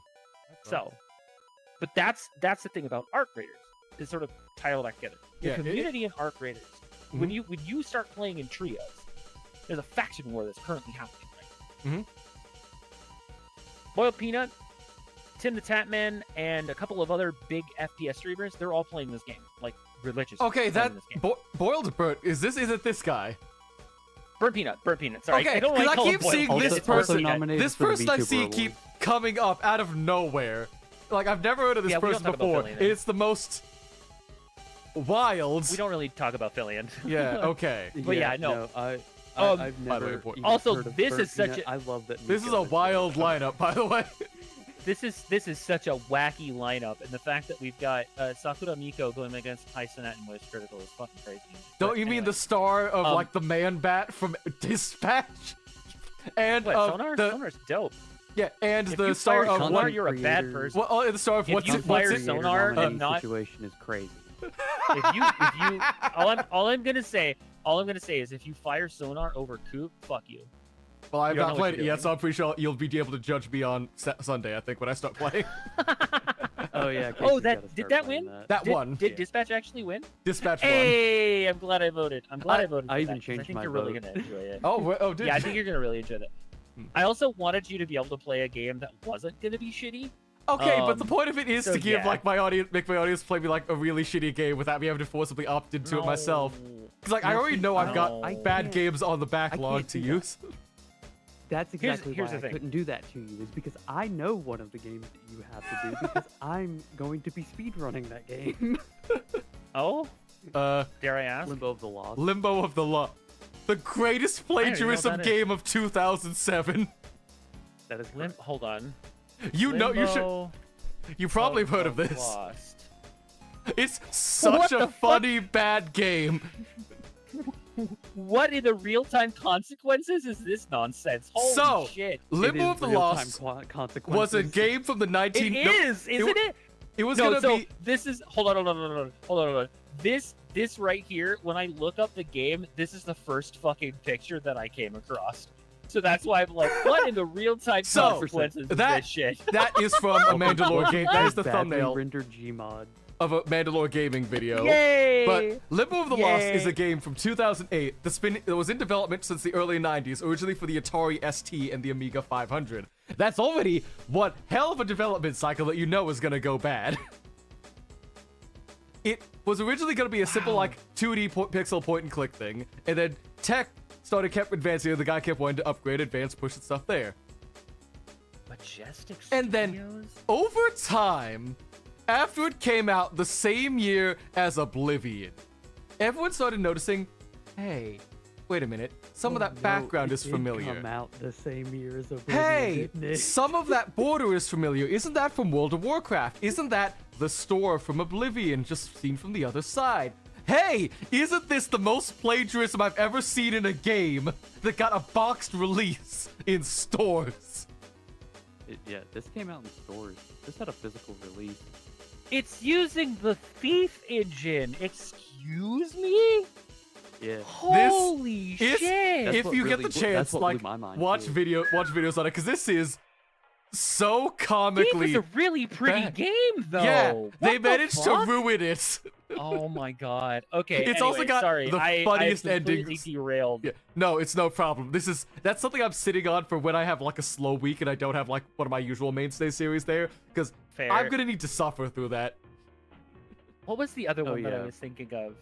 When I finally get all the achievements in Hades 2, we're going Limbo of the Lost. Oh baby, I'm so sorry. You shouldn't subject yourself to this, but I gave it to Elder you. Funny, Scrolls 'cause 3, I- Morrowind, Unreal Tournament 2003, 2004, Diablo 2, Thief, The Dark Project, Thief Deadly Shadows, a CryEngine 2 tech demo, Silent Hill 4, oh my god, that's insanity. Yeah. Return to Capsule Wolfenstein, Painkiller, expansions, Painkiller, Battle Out of Hell, Vampire the Masquerade Bloodlines, Lord of the Rings, The Battle for Middle-earth, Hexen, World of Warcraft, along with other things taken from live actions films such as Spawn, Pirates of the Caribbean, The Curse of the Black Pearl, and several more from Atworld. Oh yeah, literally the very first cinematic you get Holy is stolen shit. from Spawn. It is astounding how much was stolen in this game. God. If you get the chance, can't there's a wait to whole see some. Mandalore gaming deep dive where he plays through all of How- it. It is I need to How watch did- that before I... How did anybody not make that? Oh my god. It was a different time in the 90s. I fucking It was a tell different you not. time. what. That was in It was a- 2008. That was released in Holy 2008. shit. It stole stuff from No, no, no, 2008. Remember what they were making it for. We were before- in, no, no, we no, were in a remember when financial when crisis. Yeah, remember what they were stealing from, though. No. Everything that they stole from was from the late 90s, early 2000s. No, they stole stuff from Oblivion the year it came out. No, I get that. But I'm telling you, they started this back in the late 90s. Yeah. Oh, So yeah. a lot of this shit was like the stuff that they stole from Thief, the stuff that they stole from Hexen, the stuff that they stole from Unreal Tournament. Like that's crazy. Holy shit. Yeah. Anyway, sorry. That is crazy awful. Now I have to what a- find this game. I got Oh. it. I can hook you up. I was Oh, about to say, dang, Case, dope. Case hooked this up. Dope. Right. So, moving on. Before we get to it, I did in fact put Fatal Fury because Don't do that. hold up, listen, hear me out. Collection re-release. This is the fifth version of the game since 2008. No matter how good it is, this is an old game. Old game. That is correct. It's only between this and 2XKO. And 2XKO isn't fully out. I guess you could say that, but 2XKO, they are calling this. It's technically early access, I guess, but they do. It is call early it access, yes. A full launch, essentially. I think. Like- Riot like, is in my doing heart, it is 2XKO not no. Okay, so the game itself is no longer considered early access. It is what is called a soft launch. It is not currently That is- available for any consoles. It is only available for PC. It is not currently in a quote-unquote gold state yet. It is still early access, but they are calling it a soft launch. The only reason they did that is because they have to be able to compete with Tokon. They have to. Because Tokon is basically, if they were basically ready to say, hey, after this beta comes out on the first weekend of December, and the game is going to launch in January, I would believe them. I would believe them that this game is actually going to release in 100%. January. Tokon is ready to go. It may only have 8 characters, and we'll have new DLC in a month, but it's ready to launch. Like I trust an Arxis game to be. 2XKO is not ready to launch. Yeah. In any capacity, it's clean. It works. The rollback is it's rollback. It's the rollbackiest it's been. But it is not ready. It's the most rollbackiest of all rollbacks. However, it is because it's Riot combined with the people who made GGPO. Right, it's the canons. Yeah. The guys who made Evo and GGPO. Made Evo, GGPO, yep. Yeah, no, they know what the fuck they're doing. But this is what I said at the beginning. I'll reiterate it. Early access collection, only new games out of all 5 of these. Another collection and a 20-year-old game. So, I get it's a re-release and it's easily the definitive version of it, but let's be honest, it's also not the most popular Virtua Fighter that exists. That is Virtua Fighter should not be on there regardless. Yeah. Well, the only other game that's new that came out is fucking what, 100 Nen Index? Yeah. I mean, I would rather have that. I would rather have that than any of these collections, but I would rather have that than Mortal Kombat, that's for sure, because that That's for one, sure, Digital yeah. Eclipse, oh boy, Digital Eclipse, fuck that They baby. messed up. They dropped Oh, the they- ball. They usually they- do really good, but they dropped the ball on that. And No, all their other and if all their you- other stuff has been phenomenal. All the other stuff in the collection is great. The So if you interviews, the do videos, all the stuff. If you're is there great. for the single player experience, Mortal Kombat Legacy Collection is amazing. Like it's Not maybe even that. 8, not like Not even maybe 8. It's a 6. Eh. The input lag on that is atrocious. Offline, See, that's even in that's single where I'm player, about it's to get. bad. Like if you are there for the single player, you're not gonna. For Mortal Kombat, not the older ones, not a lot of people are gonna care about the input lag, especially if you're not a competitive player. But if the moment you go online, it's going to destroy you. Well, so you have there's 2 parts to that. So the first part is, yes, the input lag does exist, and it's actually kind of bad even for the single player portion of it, especially when you're playing a lot of the older stuff. MK1, MK2, the input lag on that is awful. It's almost impossible to get this. And it's the ones that you're actually trying to do that even remember muscle memory from like UMK3. The input lag is so atrocious even on single player that trying to even get a standard combo that hits more than 5 times isn't going to happen because the AI is going to just walk away from you. So that was one of its biggest problems on launch. Now, again, apparently some of it's been addressed, and so some of that input lag has apparently been rectified. But Maybe that's the where biggest I'm getting culprit, it from then. yeah, the biggest culprit was the online. Oh yeah. You picked a game, and then it picked the game for you. So I'm like, oh, I'm gonna pop in and play some UMK3. Like you would think you could do with the Capcom collection. So I want to play this game and queue in for that game only, and that's the game that I'm gonna play when other people queue for it. That's not the case with what happened with Mortal Kombat Legacy. I want to play UMK3. I want to play UMK3. But all of a sudden, I'm playing Game Gear 1? What the fuck just happened? Fuck.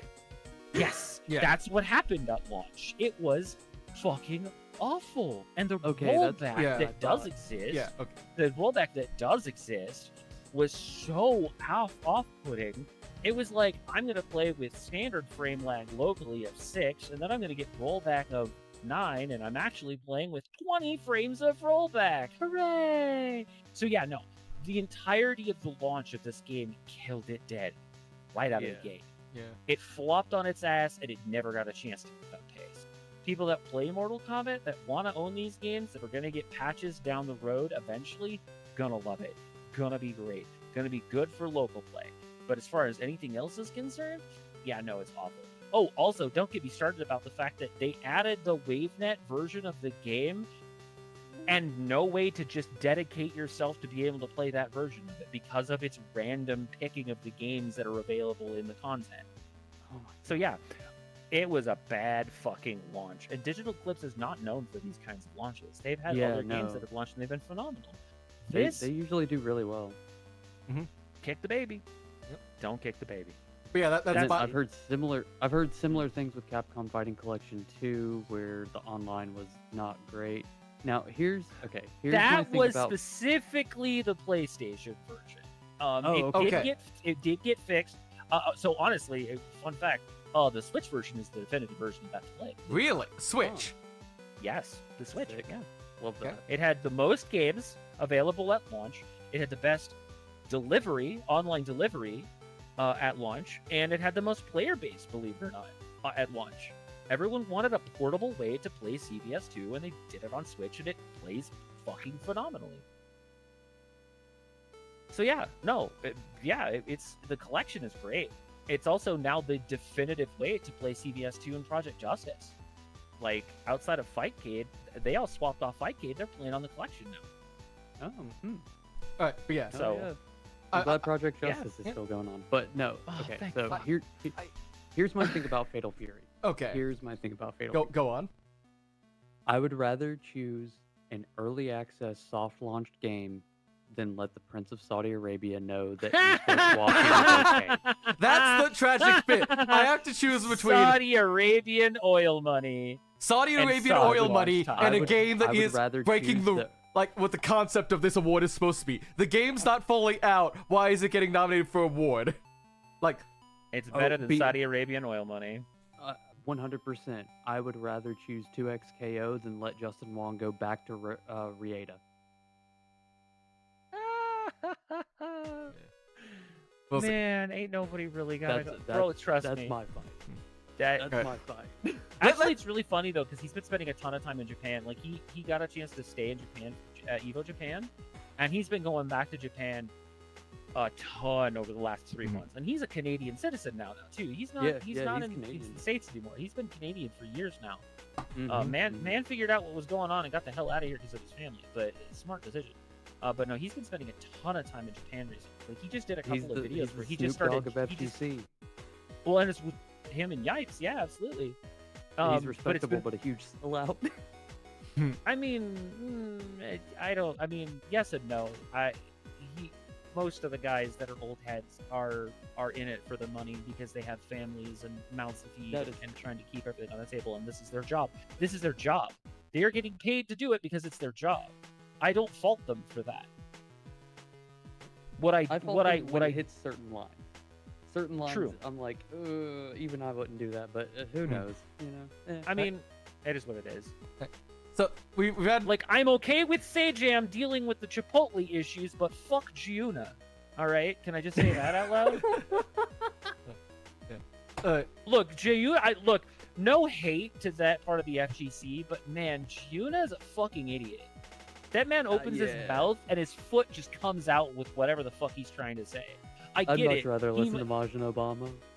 Whew, buddy. Look, all I'm saying is it's funnier to deal with fucking low tier god than I would ever want to deal with Giuna again. Okay? I would rather Trust. deal with Jayuna. Nah, man. Also, I don't Look. know how bad Jayuna has gotten because I don't watch him either. So I had to stop watching him.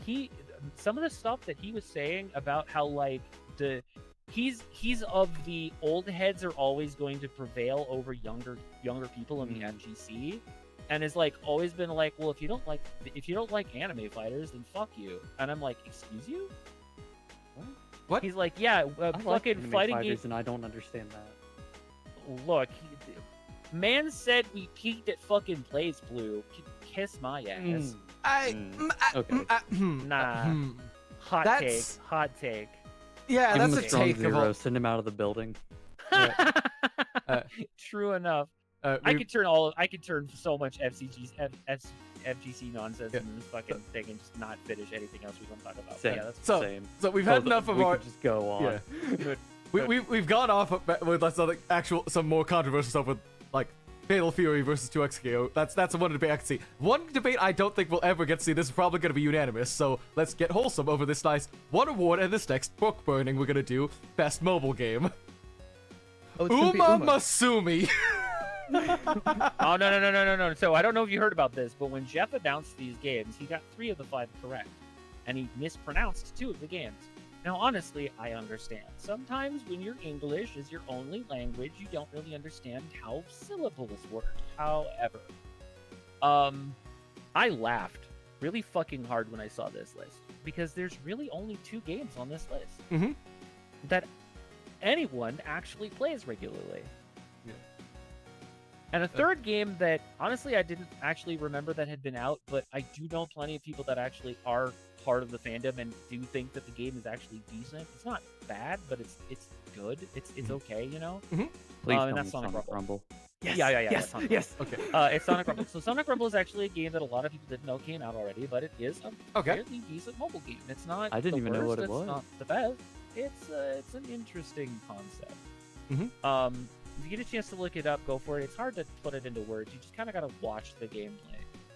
Destiny Rising is yet another NetEase game that's come out to basically try to chip your money out with the weirdest goddamn microtransactions that Bungie has ever fucking decided was a good idea. Yeah, so it's a Destiny game. Got it. Yeah, exactly. Persona 5, the Oh Phantom boy, X, we took could an go off entire about genre this. of games that are beloved in the JRPG franchise, talking about social problems and dealing with heavy topics like life and death, suicide, sexual abuse, verbal and physical abuse within families, problems with all kinds of stuff, right? And then, like, then, I would rather play myself a good time, even in a Muso style game in the Persona franchise, and then we get the Subway Slammer. No, not even the Subway Slammer. A Subway Slammer. Wait, is it only A? I thought it was the Subway Slammer. I thought that was his whole deal. No. He is the Subway Slammer in the game, but he is not the Subway Slammer. He's not the one that was notoriously known for doing it. It's a personification of what Subway Slamming is. Not only did this game come out to literally nobody knowing that it was a thing on a mobile platform, to then releasing on Steam to some of the lowest numbers peak and concurrent of any mobile game on the platform. So it's not a good game. It's not a good game, and that even includes Tribe 9. Okay, I've played both. So same. Yeah. So Tribe 9 was even better. Tribe 9 was better. And it ended service. Tribe 9 was better. First of all, because it got me interested, because when I came in, it didn't tell you what its main gimmick is for so long. It walks and in, shows you the main combat. You go and explore. You see, start with weird pixel like overworld thing, like some old NES stuff. Then it reveals its whole like actual like Danganronpa art style, like usual game the guys would try to make like 30 times over, but with different settings and stuff.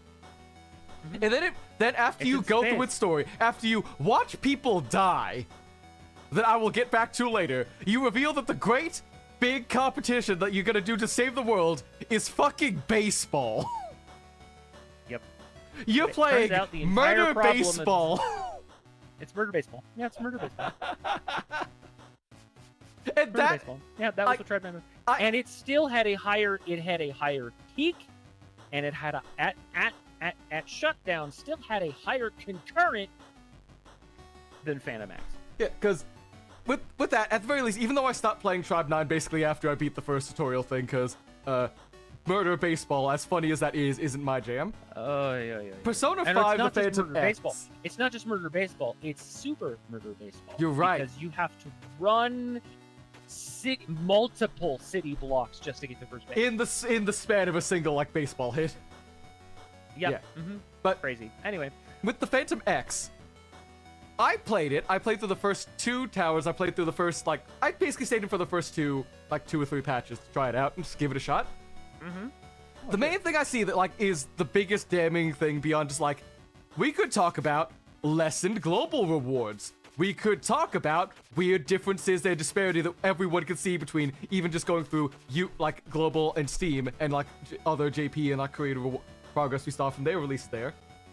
Or we could talk about how the entire premise of the Persona series, the day-by-day time management system that you're supposed to do that, fundamentally does not work in a system or be able to tell any kind of story that, like, serious story, in a system where it expects you to come in for a daily login reward every day, and the actual passage of time does not matter. This isn't a matter of the same case of, like, with Persona 5 Strikers and stuff like that, where technically, like, you had day-to-day, day-by-day, like, time management stuff too. But it was basically, like, story-wise, you were basically doing the entire palaces in one day. That was how it's up. Fundamentally, like, it straight up says, oh yeah, multiple days have passed. You could. Yeah. But, like, if you have to leave the palace, it doesn't, like, say, okay, the next day passes, you have to come back later. You're kind of saying you're doing most of the that's run. true. Yeah. I straight up walked in. Be done in one day. Yeah, walked in, saw this big food critic try to be like a big evil overlord, like condemning everyone to be the same kind of like, you will only get the greatest food review of all and actually have customers there if you get my approval. Therefore, you have to make food to my liking and only be the same uniform nonsense. I saw him, saw his big final boss of beer, saw my ramen chef friend who willingly took the codename Soy as his codename, which is its own level of, I can riff on that, but I feel like he's literally a soy boy. Literally. But like, I could go on that. But the fact is, like, I saw his big final boss, then I just did nothing for 2 weeks just because I was doing other stuff. And the game never showed any sort of, like, tension, progression, or stuff to show the fact that you're out of the final boss, you need to do something now, or you're gonna lose the ramen shop. It's 1 day away. It's been 1 day away for 2 weeks. There's no sense of time passage, no sense of, like, stakes or anything there, because of the fact that the whole point of Persona's, like, stakes and things was the fact you had a set amount of time you could attempt to act, could attempt to even intervene and save someone, to do good.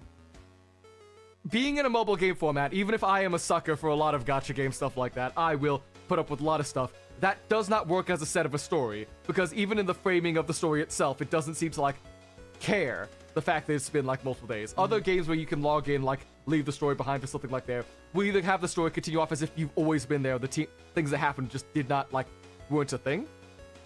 But you can get full-on levels, ranks, with social links, with every other, like, side quest you want that actively levels up and affects every other character there, that you can pop back in. It's like, oh yes, see the rewards you shouldn't have because you shouldn't have been doing the side quest stuff until you finish the story. Well, you still got it anyways. Congratulations, this boss was a joke.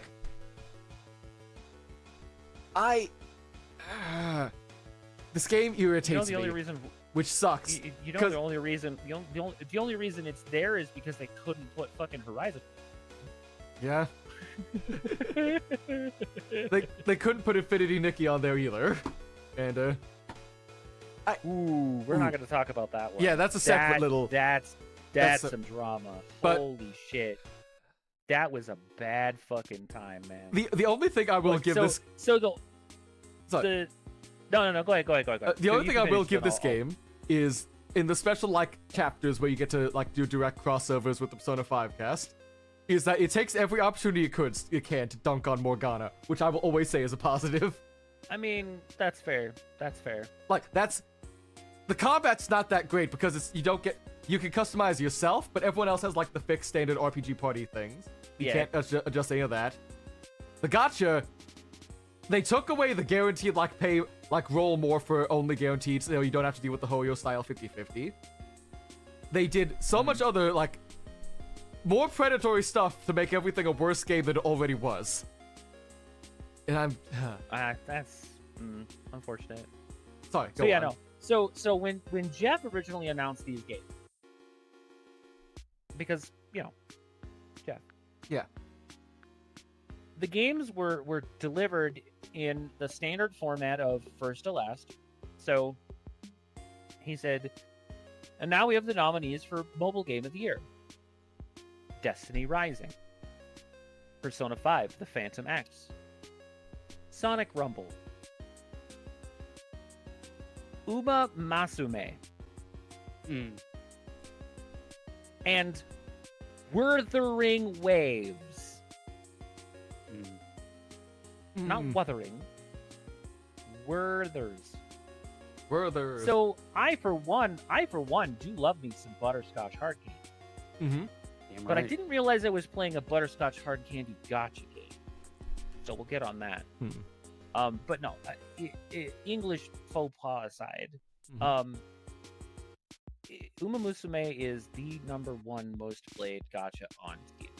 Yeah. Hands down. Mm. So play it remember currently. when I said that more people Pete played it messed up peak. the algorithm on Twitch? Yeah, Uma did the same. Boy, howdy. On Twitch, It was Uma messed and up my Pete. Oh, no, no, algorithm no, no, no, no, no, no, no. everywhere. No. So it wasn't just Twitch. So you understand that when Peak fucked up the algorithm, they just made it so that certain things weren't like you couldn't pull things up. Uma Musume is the only game that hit so fucking hard it crashed Steam. Ooh. Oh, right. I forgot For about that. 2 hours. For 2 hours, it I forgot crashed about that. Steam. I did And while- forget don't- about and seeing don't my get me Blue Sky wrong, feed going nuts. Wuwa is a great game. I have no problems with Wuwa. I think it's a phenomenal game. It's marginally actually a much better game than Genshin in terms of the storyline and the characterization. Now, I I'll be would honest, happily when it argue about launched, that, but yeah. when it launched, the initial story and characterization in that game were hot ass. Yeah. It has gotten a lot better since then. Some of the new characters that have come out recently are not just fat bait. They are some phenomenal fucking looking characters in that game. Mhm. Boobs still exist. That's not a problem. But so does Zani. So that's all I'm gonna say about that. But Uma Musume is one of the only gacha games. It's one of the only games that have come out in recent memory that have literally been so popular it crashed Steam. I have not Like seen that's not a claim that a lot of these other games can. Not a lot of other games can claim that. even disregarding So- Steam, the amount of people I never would have expected to ever put up with any level of anime stuff, trying out Uma and liking it, is insane. Like, Look, we could make the The joke fact that of the matter is, Northern Lion of all people, like walking and saying, "Oh yeah, let's I play was the joke," literally gonna talk and then about he's that, like, no. he has an entire channel literally dedicated to gonna it because he talk about keeps always playing Yep. it. He's Yep. playing it on There the are so Peloton to many run the people that race with his girls. Okay, Well, so it's really- a podcast that I listened to, one of them got super derailed because he kept running Ogiri Cap while recording the podcast. Like he was like, "Oh, sorry, Fatty. I missed like a very crucial bit that y'all just did and talked about because nobody else is gonna run this Ogiri Cap." mood. I know things about racehorses now. That's not supposed to happen. My sister is trying to get me to the actual, like, Kentucky Derby this year because she knows I play horse racing now. And Like, the thing is, I'm in not a exactly world in the where mood to no say betting no. ever happens. Yeah. Ever. Yeah. No betting in Uma Musume. Ever. Limbus not nominated, sad. I think Limbus didn't release this year, so sadly I don't think it's gonna. Olympus is 2023. Yeah, so sorry, Leo, we're not getting Limbus, It's even though I feel I was like it about to deserves say, to get Limbus some awards, probably- but like not for this year. Like it'd fall under ongoing, and even that I don't think it's got the clout to get on the Game Awards. Yeah, It really this doesn't. would be the worst year for a mobile game to get nominated, Yeah. Oh yeah, for sure. other than Muma. I, Other than Uma. Yeah. Let's talk. What's the best ongoing look like? Because that looks like a bloodbath. It's the same Not 5. 14, that's for sure. It's not- the same 5. Yeah. Actually, I'm sorry. It's 4 of the same 5. Marvel Yeah. Rivals is new this year, but the other Yeah. Oh, yeah, 4, true. 14, Fortnite, Helldivers, and No Man's Sky are the same 4. I'm sorry, Um, Yoshi P. I love you. 14's not getting this. Like I've not No. gotten to No, Dawn not a Trail, and I know people are not. Dawn Trail is actually hitting worse on the charts than Stormblood, and I still love Stormblood. Yeah. think I it better love. than I most. love- Don't I get love me wrong. Stormblood. I joined Doom I during understand Stormblood. the hate.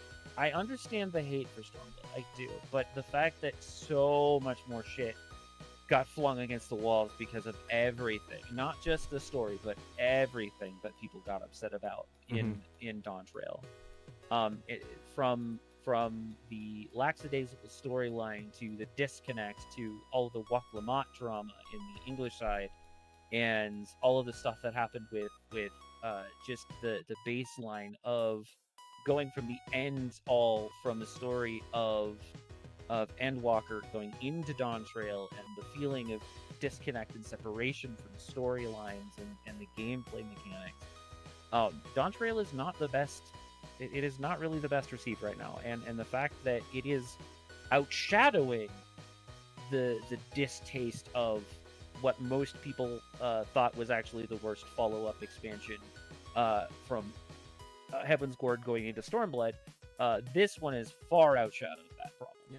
Which it makes me, and I get it. Yeah, it's impressive, It is and I do want to get to Comparatively, Dawntrail yes. to see what the whole controversy is, but I'm still working through Shadowbringers post game. Epic Taco Cookout. Look, Fortnite is Fortnite. It's whatever. Fuck Yeah. Epic. Fuck Fortnite in general. I still want my money back. Helldivers has come a long way. Yeah. Sony let Arrowhead cook. Arrowhead took some shots. They fucked some stuff up on their own outside of what Sony did with the PlayStation accounts. Yeah.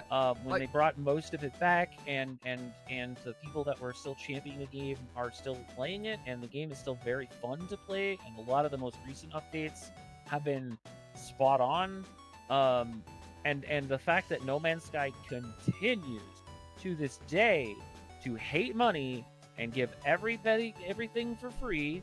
Marvel Rivals, I think, is the #1 game here because they took a game that started off with some piss poor reception and have turned it into an absolute sparkling gem of a fucking multiplayer FPS game. It's There's also impressive literally how a they've huge like thing going on erased right now. Overwatch from the popular yeah, the whole consciousness. The fucking Rogue Gambit wedding thing? Please, that's amazing. Yeah. I'm actually gonna start playing Marvel Rivals when Rogue comes out because she's like my #1 character I've wanted to play in a game, and they're putting her into Rivals. I will finally play a what? hero shooter because of Rogue. Oh, I might have to play more Rivals then. Is Gambit going Yeah, out with Gambit her? just no, Oh, did Gambit's Ga- already out. Oh, I might need to play then because Gambit was Yeah, always Gambit's the character. already out. Hmm. He's a support. And Fuck, he I does gotta some of learn the how to most play support. goddamn damage I've ever seen in support. Yeah, he's a fucking beast too. He can, if he activates his special, he can four shot people. Ooh. Not kidding. Flats did a whole thing on him.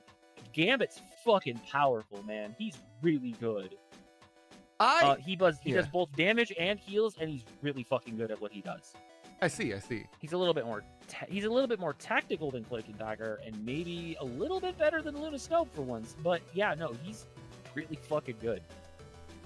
But yeah, no, Marvel. I think Rivals wins this. This year. I think after the shitstorm that they started off with the weirdest goddamn monetization possible, and some really shitty first patches, NetEase, for the sake of NetEase, have really fucking turned this game around from what was basically going to be a shutdown into one of the best multiplayer games to date. And it is absolutely carrying the hero shooter genre. yeah, Absolutely carrying. especially after 'Cause Overwatch 2 dropped the bomb, and now it's basically been shuffled out of the popular consciousness by Marvel Rivals taking its place in the 100%. ecosystem. 100%. You would have to completely reinvent Overwatch from the ground up for it to actually be even remotely looked at in this day and age right now. Marvel Rivals has done something that no one else in the genre has been able to do since Team Fortress 2. So I'm probably gonna have to vote for that. I'm surprised that EOS hasn't hit Overwatch yet. Yeah, it's still making yeah. enough for them, I guess. But I It's get Blizzard, yeah. who is owned by Microsoft. So, My heart wants to say No Man's Sky because Hello Games again. This has been almost 10 years of non-stop free updates that make the game really good. Like and non-stop correction on the shit show that they Yeah. started with too. So like, oh yeah. Absolutely. my heart's gonna say go with They No did it Man's to- Sky, just because I want to keep giving them something because they don't want to take our 100%. money. Nope. But I'll tell you what, man. It's if probably gonna anyone's be gonna Rivals. do it, it's Marvel Rivals. But if anyone steals it, it's No Man's Sky. Yeah. Because I love Helldivers. Please don't get me wrong. I am a firm believer in democracy. But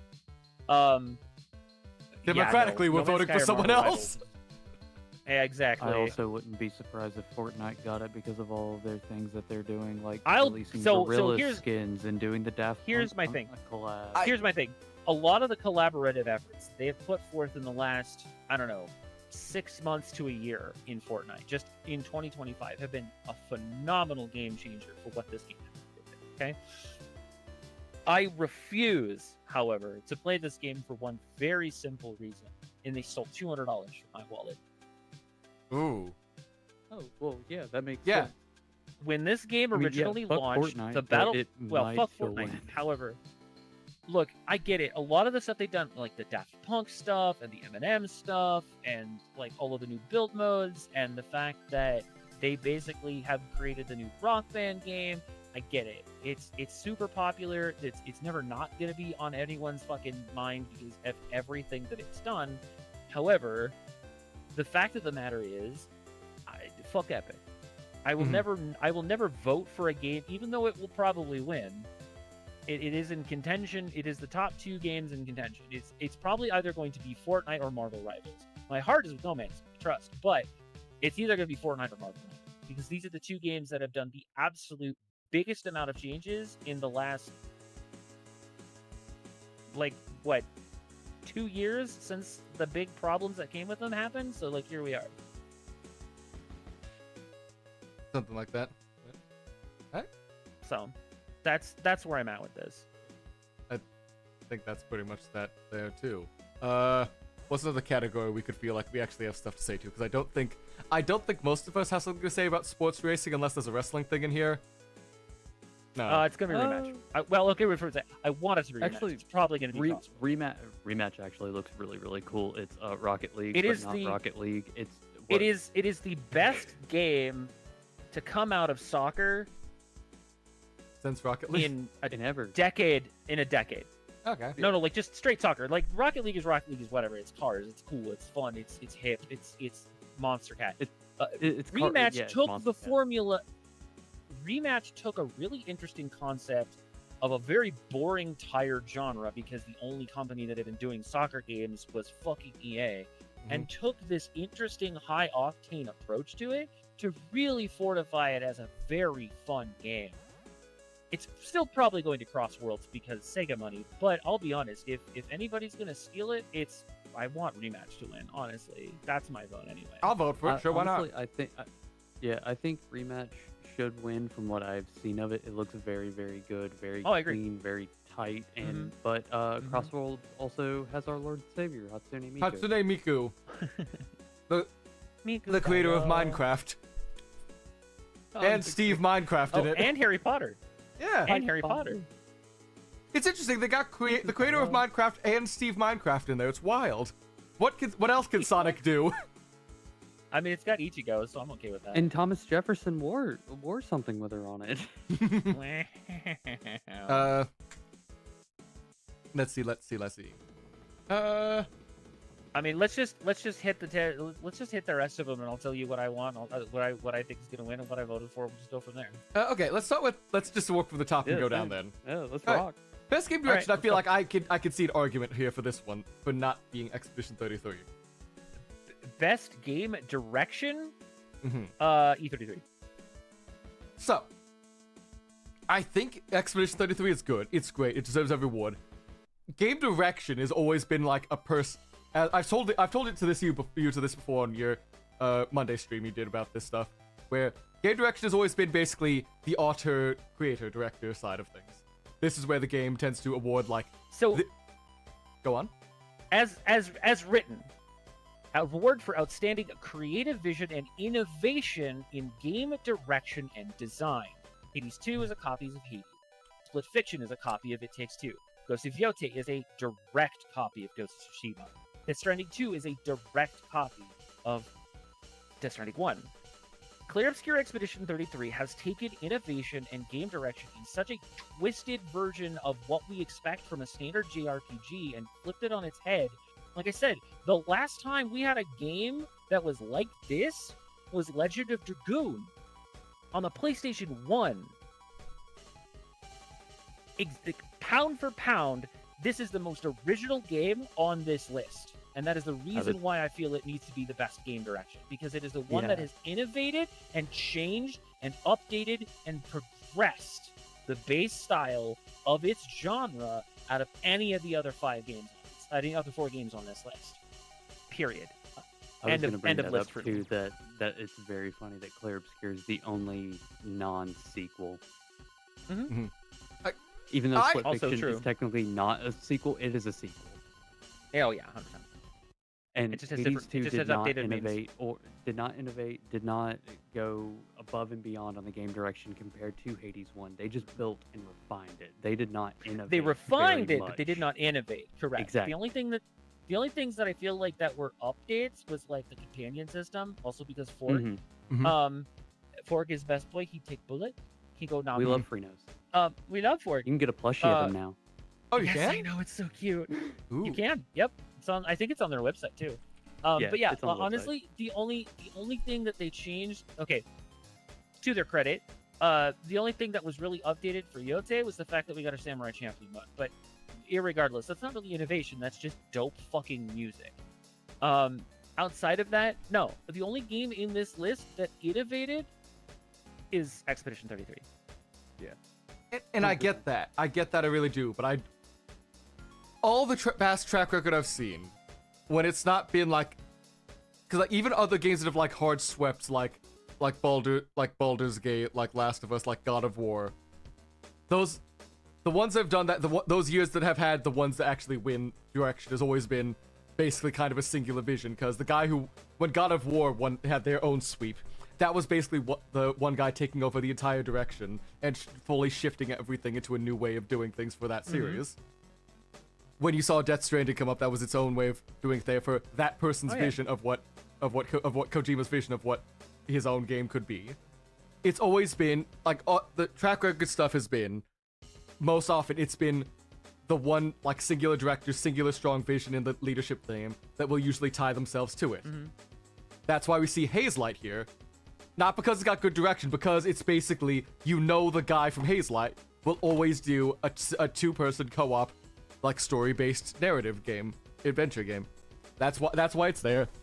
Supergiant's direction is you always, even if they slightly changed up a little, like once for Pyre, where they just did the NBA Jam, but Supergiant style.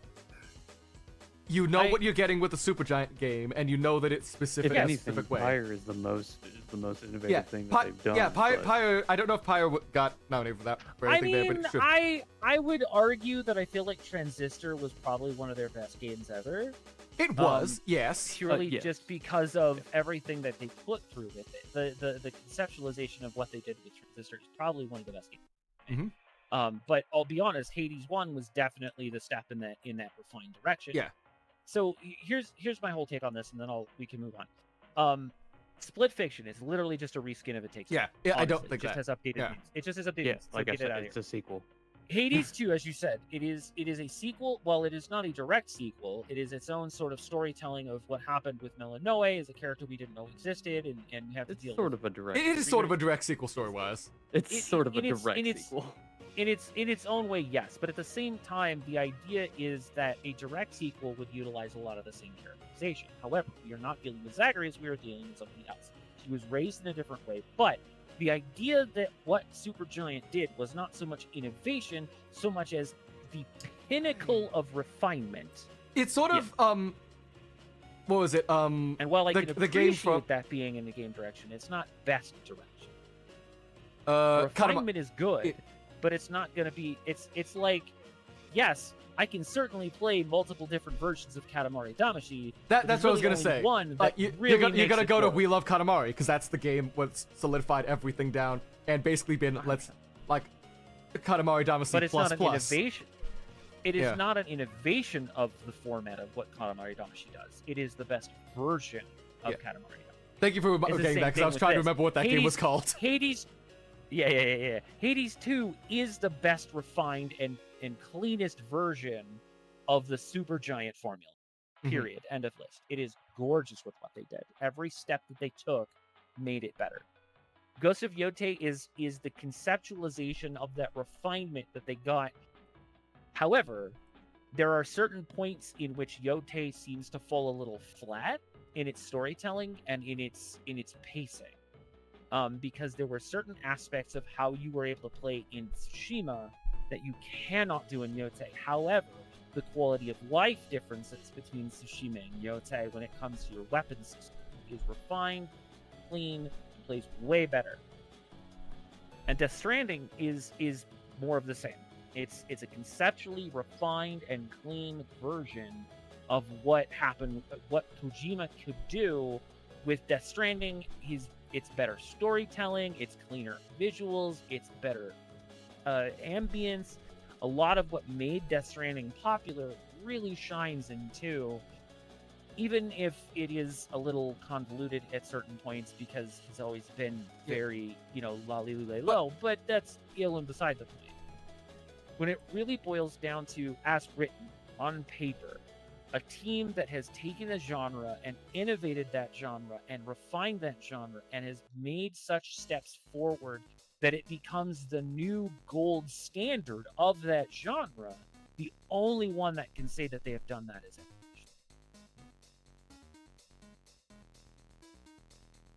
Activision. Because there are still games that exist in the space that I feel personally are going to continue to push the boundaries of those genres.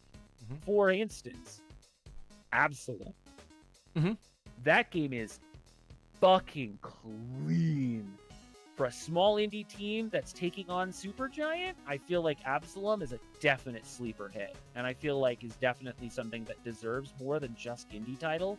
But I think because of its inability to have been marketed the way that it needed to, it didn't quite hit the way it should have. But it is probably one of the best operative versions of the beat 'em up genre in a roguelike state, like Hades 2 is, that I think could go very well toe to toe with Hades 2 in general.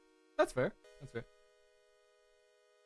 I'm still but like, even if Also, Mick Gordon did part of the soundtrack, but that's beside the point. okay, also we gotta glaze Mick Gordon. Also, The Underking is a dope fucking track. Trust me. I don't care if it's Mick Gordon. It's still a really good track. Mm-hmm. I only actually found out that it was a Mick Gordon track after I had heard the track. I didn't know that it was a Mick Gordon song until after he posted it on his YouTube. Because I had heard the track first, and then I saw he had posted it later. Mm-hmm. So I was like, ooh, okay, dope. I'm okay with that. But anyway, my counter the to gameplay of Absalom is phenomenal. My attempted counter then for what you're saying of like Player Obscure taking like existing element stuff from like you said, the Legend of Dragoon, the Mario Party style combat stuff like that, is other games that have had a hard sweep like this and also sort of reinvigorated their genre, like with Baldur's Gate 3, sort of reinvigorated the CRPGs in there. They also lost game direction to other like auteur style creators like Alan Wake 2 with Sam Lake. But they were also put up against like hold on, let me Alan Wake 2, Baldur's Gate 3. That was 23, right? That was 23. Alan Wake 2, Baldur's Gate 3, Legend of Zelda Tears of the Kingdom, Spider-Man 2, Mario Wonder. Right.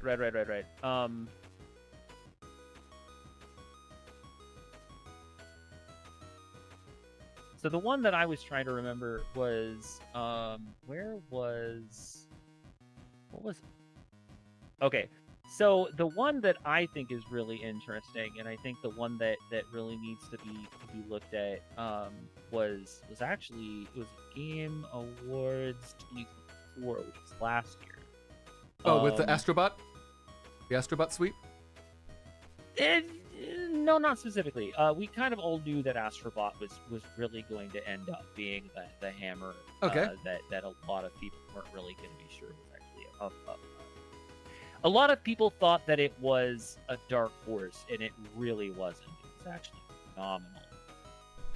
That is not 24, my guy. Hold on. I'm trying to actually get the original list. And it's does that help? Not pulling up. Does the wiki page help? 24? Yeah. Ah, yes, that's what I was looking for. There you go. No problem. So when you go in and you look at sort of how a lot of this works out,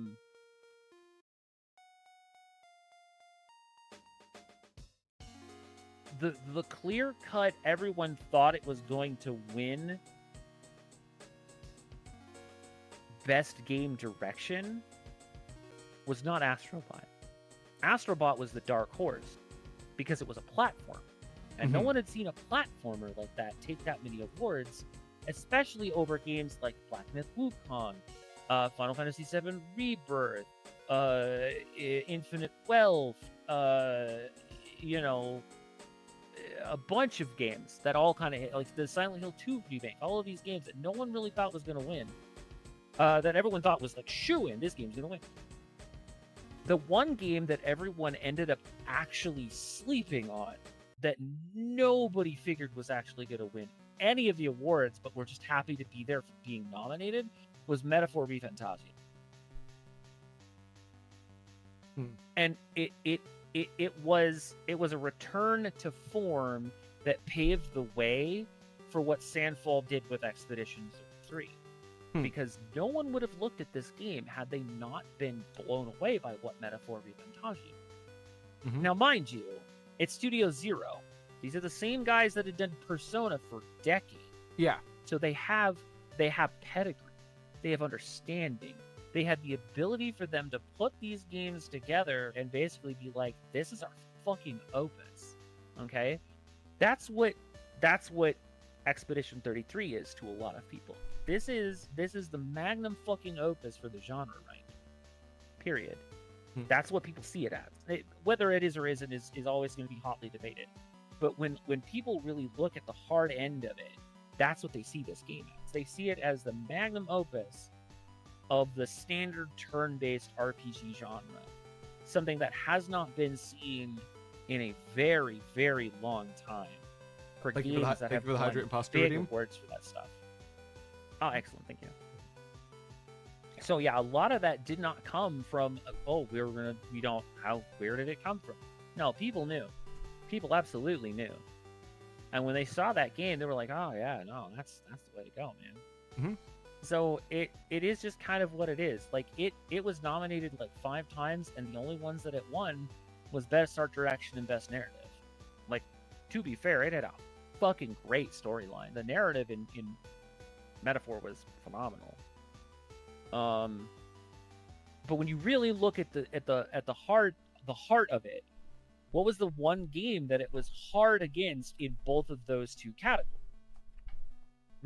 Metaphor was up against Astral Bart in Best Art Direction, and was up against Senua Saga's Hellblade 2 in Best Narrative, and it won both of those categories. This is basically the same thing. Everybody is going to expect either Hades 2 or Death Stranding to win these categories.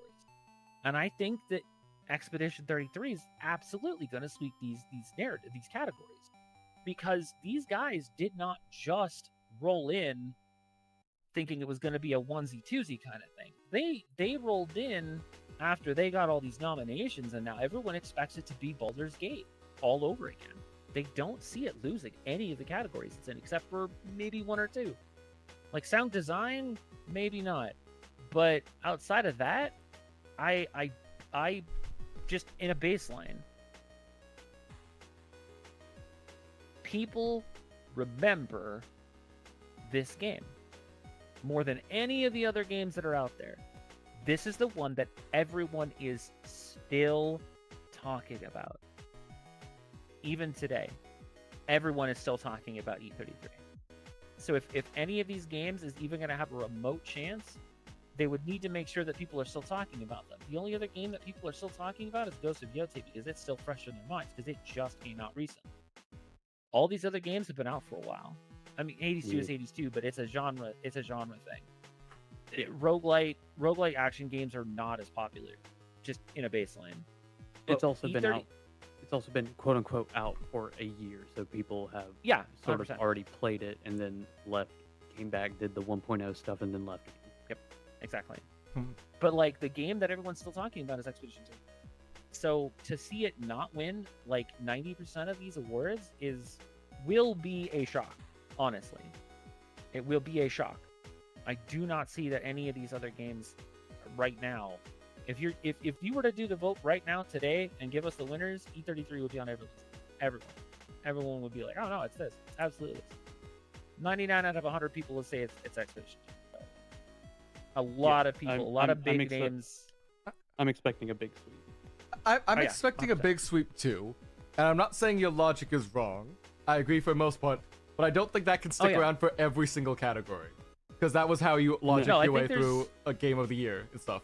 So, I mean, in most cases, in most cases, I would agree with that. I feel like there's probably one or two specific categories that I think that are games that I would much rather see win, or that I am personally voting for because I feel like they are better. Like I am definitely voting for sound design for Silent Hill, because I feel like those guys, neobards don't fuck around, man. They've been doing it for 40 years. They ain't gonna fuck it up.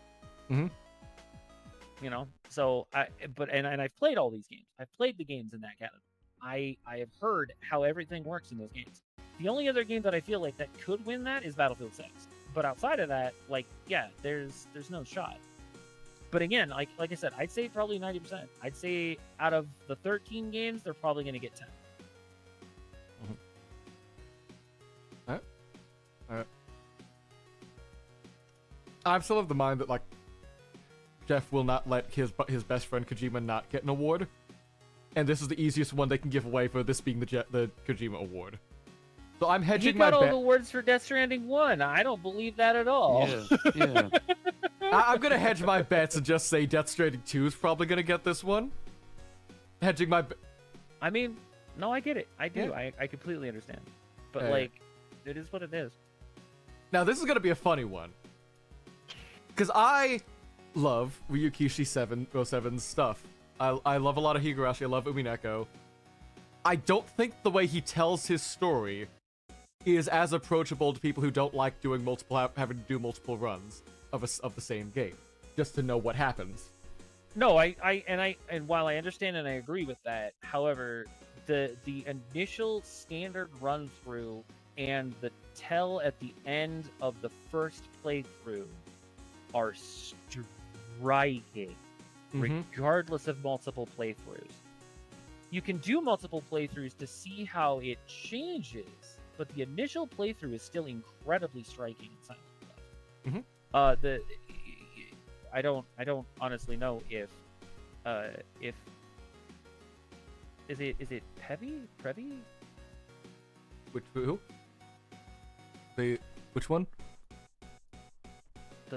The other person who is currently in the call with us? Revi. Is he back? Revi? Revi, Oh. sorry. It looks like a P, I'm sorry. I can't read. I don't know. Have you done a single playthrough on Silent Hill F yet? I have not. Okay, so I'm not very good with actually playing horror games, so I watched a friend of the stream, Red Muffler Man, play through. Oh, okay. So do you at least know what the ending of the first playthrough is on Silent Hill F? I actually didn't get to the ending, so I don't know the ending, but I mean, it's Fair. fine for me. Are Go you for it. okay with spoilers then? Yes. Okay. So the entire conceptualization of the ending of what is going on is actually dealing with three major plot points, one of which is the abuse of her family, the abuse of the drugs, and the fact that she is basically letting go of those around her because of her familial abuse and her murdering her family and the substance abuse that she is currently going through because of all of this. So everything that's happening revolves around. So the conceptualization is about the red pills that her friend is giving her because her pharmacist friend. So boy's parents are pharmacists. He's giving her these red pills to help her keep her urges under check. And the idea is that it's actually because she's so set on taking the pills, that's what's causing her dysphoria and her psychotic episodes, and why she ends up killing her parents and why these things are happening.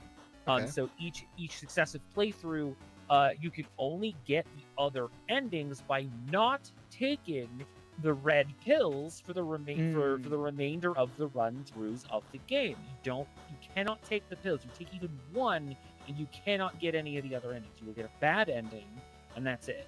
And of course, there's the UFO ending because that's a Silent Hill tradition. You gotta have the UFO. Exactly. So there's technically 4 endings in Silent Hill F, one of which is the UFO ending, Goofy ending, because of course you have to. There are three traditional endings to Silent Hill F. There's the first playthrough ending, which is the one where you're taking the pills and you have to deal with the fox mask and the wedding and killing your parents and blah blah blah, and becoming what you are at the end of the game. You are actually the mist creature chasing after everyone else and removing them from your life so that you can basically become the psychotic episode break. The second playthrough, as long as you don't take the pills, you have the choice of actually going through with the wedding. And the third one is you actually are able to stave off the wedding and come to terms with the substance abuse, and you don't actually kill your parents, and you're able to get help, which is the good ending, even though it really isn't.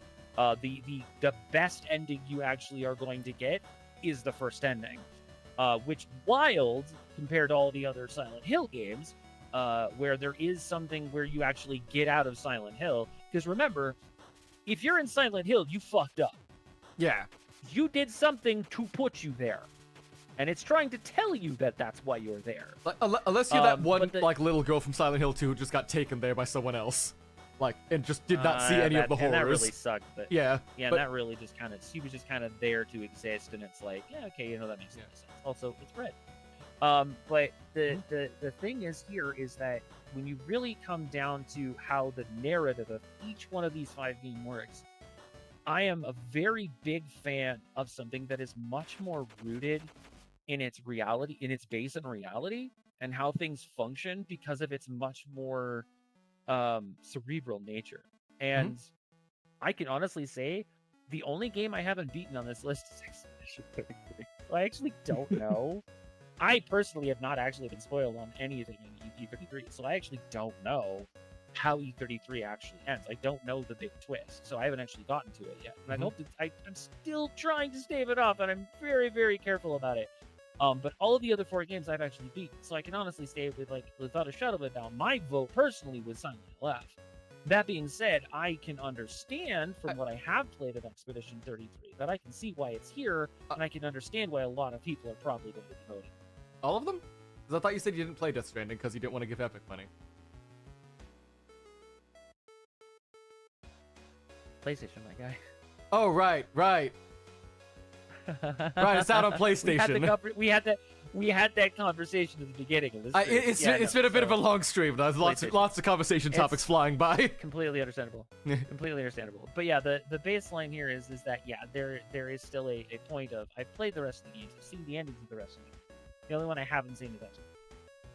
So I haven't been spoiled on that one yet. But in the baseline, the story that really grabbed me the most was Silent Hill. Mm-hmm. Do I think it stands a chance of winning? That remains to be seen. Maybe. I would really like it to, and my heart and soul really believe that it could, because it's the first time we've seen a Silent Hill game that isn't a remake actually stand a chance of winning something, especially with its original storyline. But again, Sandfall and E33 have continually shown that there's a reason why it is such a popular fucking game right now. Mm-hmm. Like I'm fully willing to believe Silent Hill, Expedition 33, or Death Stranding gets the story win. Probably Expedition 33, just because that's such a. If you actually, even just for the opening, I don't know how the ending goes, but just for the opening, that's a weird, crazy, and gripping opening. It really is. It really just grabs you by the seat of the pants and just takes you for a ride the entire time. Yeah. And I can't wait to get back to it once I'm done with Game Jam stuff this week.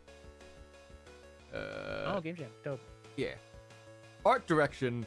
Once again, this is funny because it's Hades 2 versus Ghosts of Yote again. Hades. No, it's if you're really looking at what's going to actually be the best possible point of art direction, it's between Hades 2 and 7. Period. Yeah, those two are that is the baseline. It is neck and neck between Hades 2 and Hollow Knight, and I'll tell you what right now. Supergiant has such a absolutely pristine art style that all of the rest of these games are just. And don't get me wrong, the rest of the games are really pretty looking, but Hades 2, Supergiant. Wow, fucking chef's kiss. You can't beat it. I agree. Put up Hades 2 DO on the screen right now. The problem with that is Click it. 2020. Hades lost to Ghost of Tsushima. Yes, but Ghost of Yote is that was literally a just a wrong, carbon copy. and we will make it right. It's okay to have an incorrect opinion. From I know. I'm saying, like, based on their previous track record, like, even if I fully agree Hades 2 or Silk Song deserve it, we have to accept Ghost of that. Yote is a very pretty looking game. However, there is not a lot of innovation and direction in the artistic design of what they did with Yote outside of the accessories of the game and the costuming, but the overall art design of Yote is a direct identical twin to Ghost of Tsushima. Hades 2 took the original art and absolutely overall improved every ounce of what they put into there. Like, every character that was in Hades 1 looks completely different, but still completely recognizable in Hades 2. Mm-hmm. Every single one of them. And I love Hades 2, but also at the same time, the original Hollow Knight was not nominated in the slightest at the time. And I agree, the art direction has gone up better for both of these in all the games present. But also looking at the track record that forms like the patterns we can attempt to try to establish between the nominees and everything there, we do have to recognize that they have these two were both in the Metroid. Yeah. As a firm disbeliever in the Metroidvania genre, as somebody who has deeply, deeply rooted problems with the genre as a whole, Okay. the coolest fucking things are the character and the boss fights. Mm-hmm. Mm-hmm, mm-hmm. But 80% of the levels are identical to Hollow Knight. Yeah. That's another thing I can see with holding Silksong back. 100%. And that's why I think Hades 2 takes it over Silksong. Oh. Please don't get me wrong. Silksong is an amazing game, and I've watched so many fucking people play this game. Mhm. Because they're absolutely just... Look, I've played Celeste. I understand. I've played Super Meat Boy. I understand. I get that difficulty makes fun for a lot of people. But if I get to a point where I even think I'm going to grip my controller too hard, I put the game down forever. I will not return. But for what it's worth, very pretty, super ambient. Love the insect motif. I think it's super cool. Also, best doggo. Mhm. But I don't think it beats Hades. I don't think it beats it. I just I can't. I don't believe it. Especially when you take It's into got- account it's all got the other- it's got redesigns other for all categories. the gods and everything for Hades 2 also. Like All of the them new, completely redesigned. the new characters, all the new gods, I redesigns. and love everything. the new Artemis. So- Holy crap, Yes, she's adorable. yes. I That I is had- the best Even the one. new Persephone. Even no. Yeah. The Aphrodite remake where she's actually got the It's warping insane. and shit. Wow, fucking beautiful. Holy shit. She's still naked, but holy crap, she's still beautiful. Very, very. No, Also- Artemis has the also best Cerberus redesign best IMO. doggo. Yeah. Also, Cerberus best doggo. Of course. Oh yeah. Yes. I have a giant Cerberus patch on my bag. Let's go. Yeah. I want Hades 2 to win. Anyway, I know it's gonna be a harder fight than we expect for this because it This is has probably one of the Super most Giant hotly has contested lost categories. before, yeah, which I know, is and I get criminal. that. I do, and I understand that, and that's very true. It definitely is. But in the baseline, this is one of the 3 most hotly contested categories in the entire show. Mhm. Yeah. Period. It just is. It's one of the hardest categories to actually think on because they're all so good. We've already done score and music. Yep, we already talked about score and We did music. audio talked about design. audio design. Best performance. Okay. Who from Claire it's gonna be Claire Jennifer Obscure English. Expedition 33 is gonna win it? Ben Starr, Charlie gonna Cox, be Jennifer Jennifer English? English. I want it to be Konatsu So Kato here's- because that's Nah. not. Okay. Here's the problem. This is number 2. Ben Starr, definitely on a hot streak, has gotten himself to a position where he is basically everybody's go-to. He has done a lot of really good work. He has been all over the face of a ton of different games.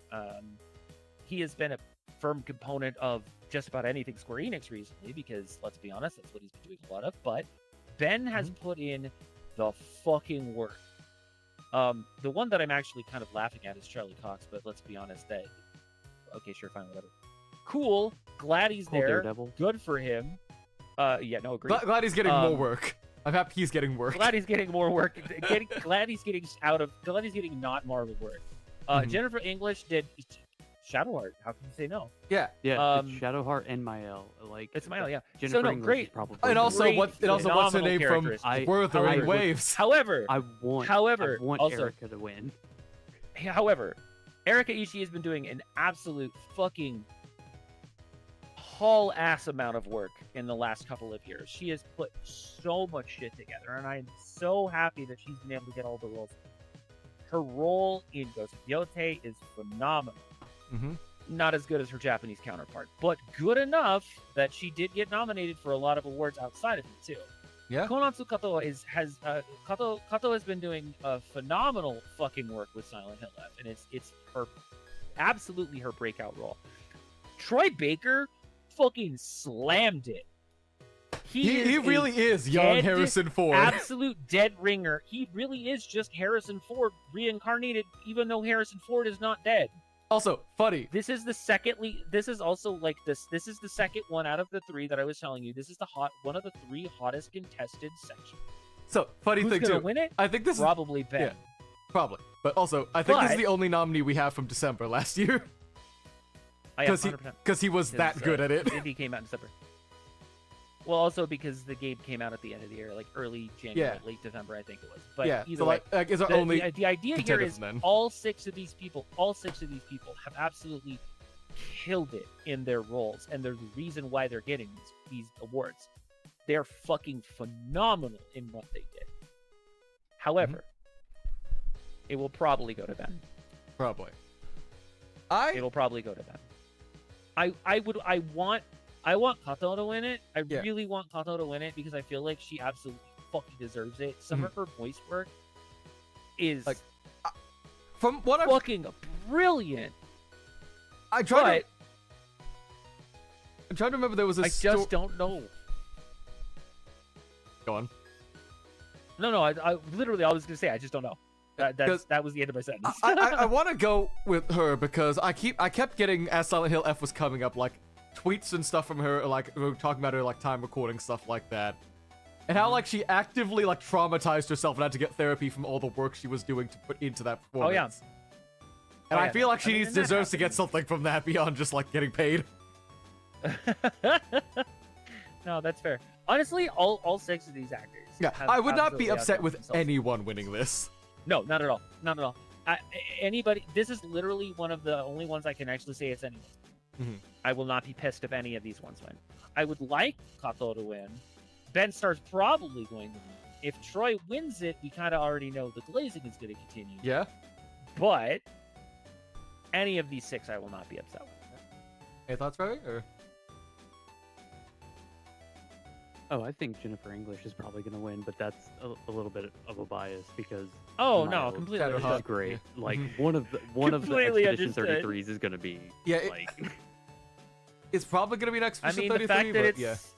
Though I mean, the really fact want that they have Erika 50% of the Ishii- nominations. Yeah. I really want Erika Ishii to win because I love them and I love all of their work. Like anything, I need them. anything that Ishii's drop, like anything, I love it. I But need them to win for the validation of the masses.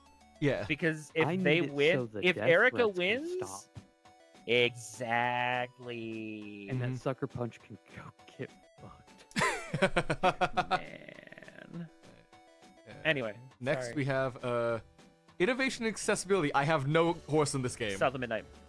South Sure. of Midnight. Sure, why not? You know any of these, Revi? Or Uh, I have nothing.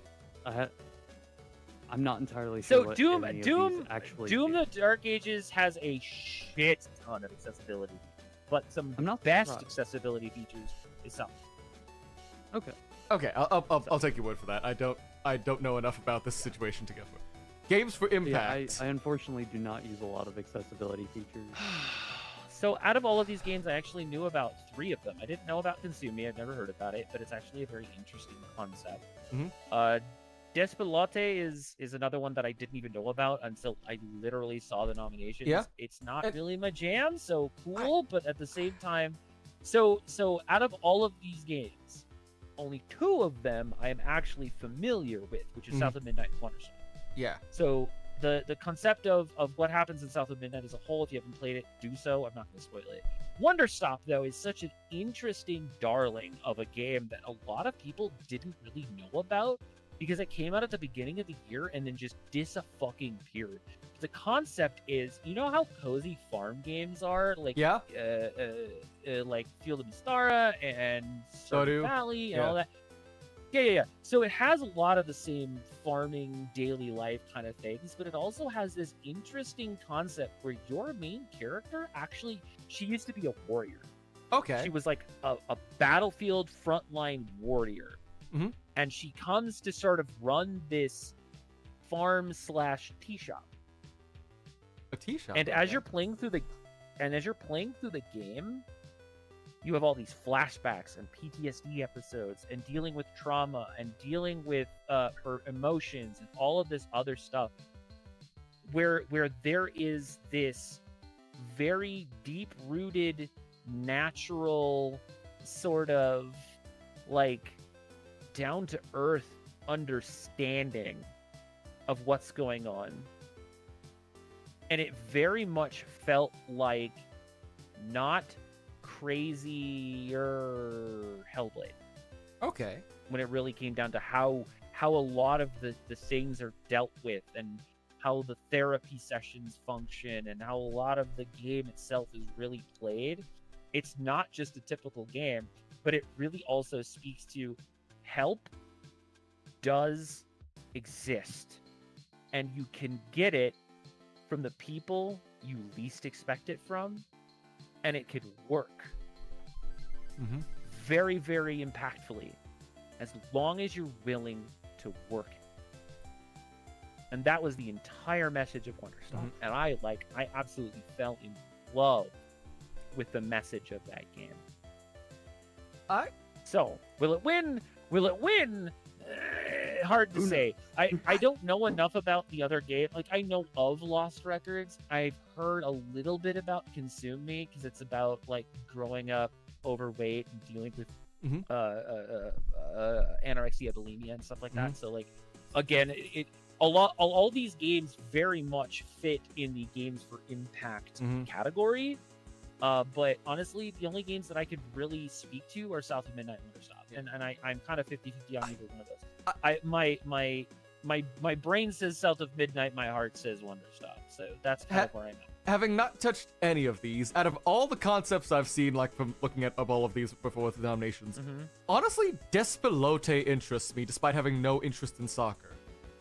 Because it's like... So Despelote is also on Best Debut Indie, I believe. Yeah, I think. Yes. Because it has the vibe of an itch game, which I'm already in for, of like the small scale, like very personal indie style game, because it's got that kind of like, it's not kind of like that Omori, but also kind of like that Obra Dinn style, like 1-bit color art thing in the background, but it's also not like, but also according to all the stories, like it's an autobiographical story about just growing up in Ecuador at like right as the World Cup was coming, and I don't know, something about that. The presentation of like the art style and like the little bit of the story of just like, it's very cool. It looks so interesting and compelling to me without knowing much else. I want a gut feeling, try to vote, just see that there.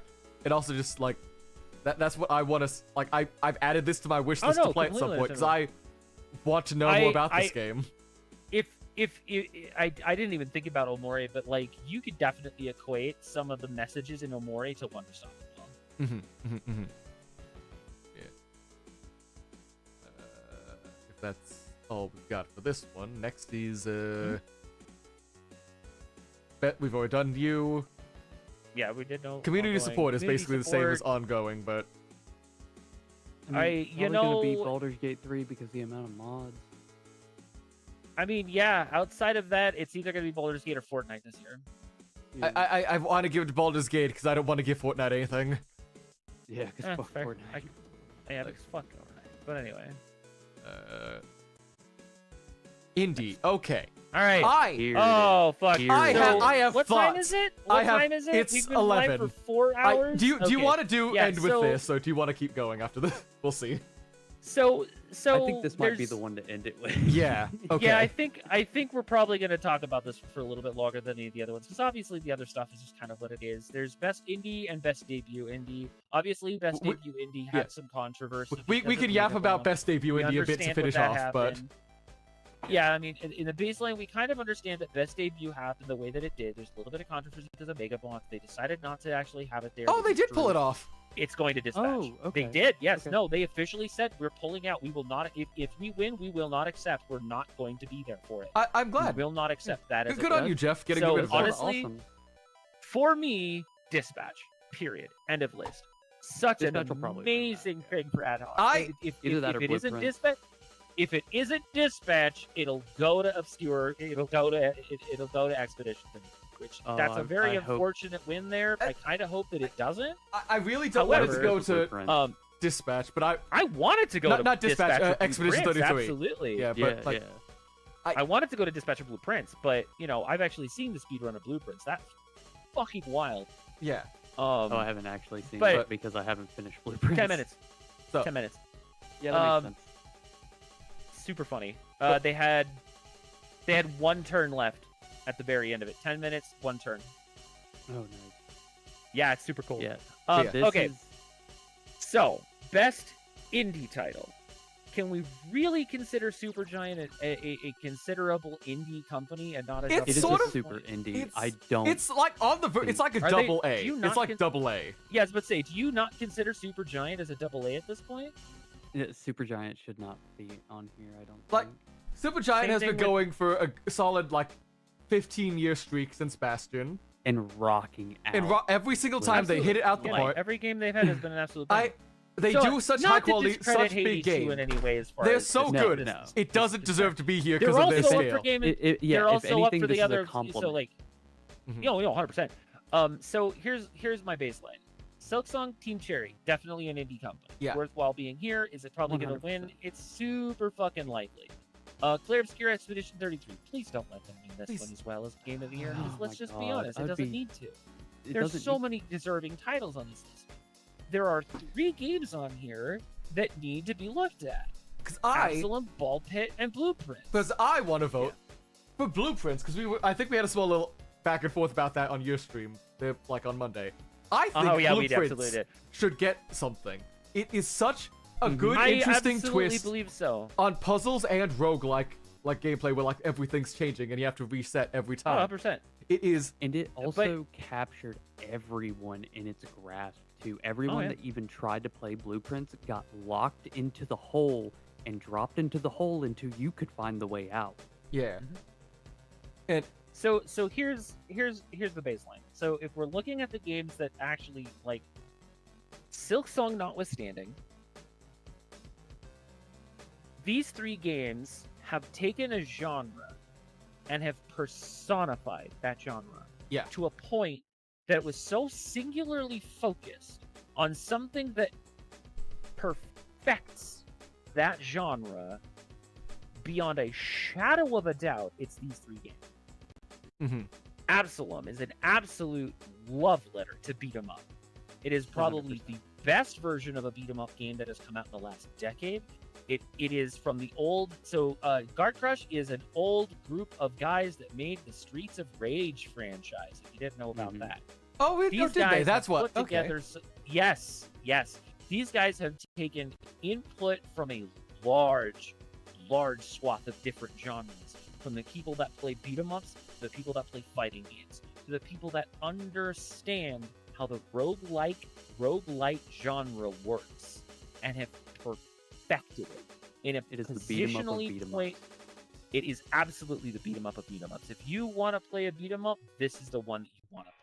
A soundtrack that has put itself out there into a position that it could rival anything in the last 30 years and put it to shame with Mhm. some of the best names in the business that have made some of the best music over the last decade and have absolutely crushed the game.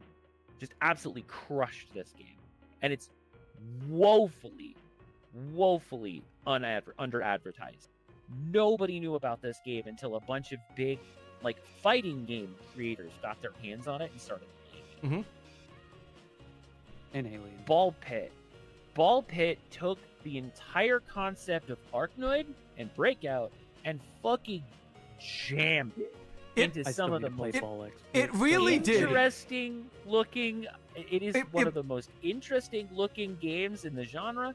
It has a perfect formula. The gameplay is smooth, it is crisp, the graphics are unique and play to that very specific style that they made for it, and they've absolutely blown everything out of the water. And to be completely compared with it, the fact that they got Devolver Digital on board to produce this game absolutely tells you that they knew exactly what they were doing when they released this game. When they finished development and they handed it off to the absolutely best production company that you could have ever wanted for a game like this to actually release it. Every time I see people play more of it, I just feel like this is one of the most Devolver Digital games I've ever seen. It's kind of up there with 100%. Hotline. It's up there with Hotline as like as soon as embodying them. Oh yeah, 100%. Yeah, exactly. Blueprints took the formula of roguelite and puzzle games to an absolute new height in the medium. Nobody, and I mean nobody, when this game came out, could stop talking about it. No. Now, mind you, it has fallen off quite considerably over the time because obviously it came out earlier on in the year, which to its credit does give a lot to credence as to why it is as good of a game as it was. But the problem is that once you got to a certain point of completion in Blueprints, it falls off because at that point there isn't a ton of expedient repetition. Yeah. There are certain tiles and certain amounts of turns that you can take to perfect a run, and once you understand that, the game falls off. And that's its only really downside, is that it does actually have an edge. The thing with that is most other roguelites in the genre don't. Like, you can beat a boss and have all of your stats matched. But because of how the genre functions in a puzzle game format, there are certain tiles you will never touch once you understand how they work. So, I don't think that as a failing of the game, but more the failing of some the puzzle games themselves. At a certain level, you just completely disregard entire segments of it. So I don't think that's an inherent failing of itself. It's more because it's exemplifying. Right, no, and not to say that the game itself failed because of it. It's just that the game fell off because of that.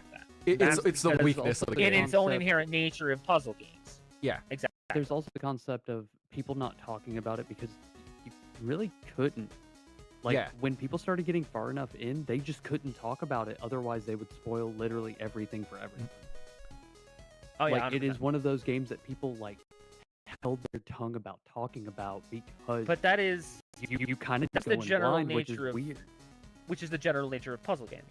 You want people to find and get the answer to the puzzles because it gives you that that sense of accomplishment. Words are hard. And so, again, still an amazing game. Please don't discredit it because of that. But it is probably, out of the 3 games, I would say that it's, for me, I would go Absalom, Blueprints, Ball Pit. Now, don't get me wrong, Ball Pit is a really good game and a bunch of people are having a lot of fun with it. However, I do also understand that the puzzle game genre, in its format as presented in Blueprints, is not for everyone. But let's be honest, it is the closest thing we're going to get to a mystery bank than actually getting a mystery. So it's the closest. It's the closest thing I think that like scratches the same itch as like a mystery you have to solve as soon as you start getting into it, as like Return of the Obra Dinn, where after you at a certain point you know how the ending works, you've got enough murders death. But I mean, like, that's... actually understanding the story is part of the thing. So that's why at a certain point you can't just talk about the game. That's like trying to say that you're going to be interested in the mystery because it's the difference between Sherlock Holmes and Nancy Drew, my guy. Come on. I feel like the baseline here is that it is a good game. And it is a good game for a reason, and there's a reason why it's here. Yeah. But the fact that it didn't get hit for more is also kind of a test to the genre as it's, like I said, this game is the current pinnacle of the genre. There are none currently that are better. Yeah, but as I said, it is also the closest we are going to get to a remake of Myst than actually getting a remake of Myst. Didn't we get a Myst remake at some point? It doesn't. Or like a remaster or something We got on a that? remaster, not a remake, not an update, a remaster. It was literally the same answers from the 90s. I thought They didn't what was change it? any of the puzzles. I thought there was one that was like specifically for VR. That might have been what I was thinking of. But It was, but it was the same answers to the same puzzles. I mean, if you're remaking the same game, They didn't- yes, but I guess. But that's what I'm getting at is Yeah, that it's like- people wanted a new Myst, but they wanted new puzzles. Yeah. They didn't want the same game just modernized. They wanted a new Myst. They wanted Yeah. a new story, new puzzles, new lore. They didn't Okay. get that, and that's what ended up happening here. Is they got a new game. They got something that they can sink their teeth into for hundreds of hours and enjoy, Mhm. and that's a big reason why it's here. Yeah. So, but again, I am much more of an action-orientated individual, which is why my vote went to Absalom. But I also understand That's why fair. your votes. Yeah, that's fair. So- I'm still gonna like.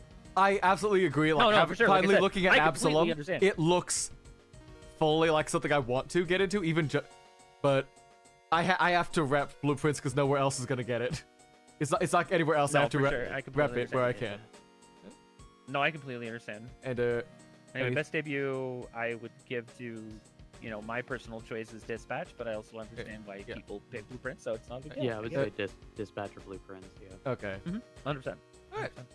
Ad Hoc has a fucking gem with that game, Any and other not just because Critical Role's associated with it. anything else we could think of? we want to. so this is Go what I'm gonna go Oh, out on. This is what I'm Sim gonna go out on. strategy, Final Fantasy Tactics. Final Fantasy Tactics, 100% Tactics.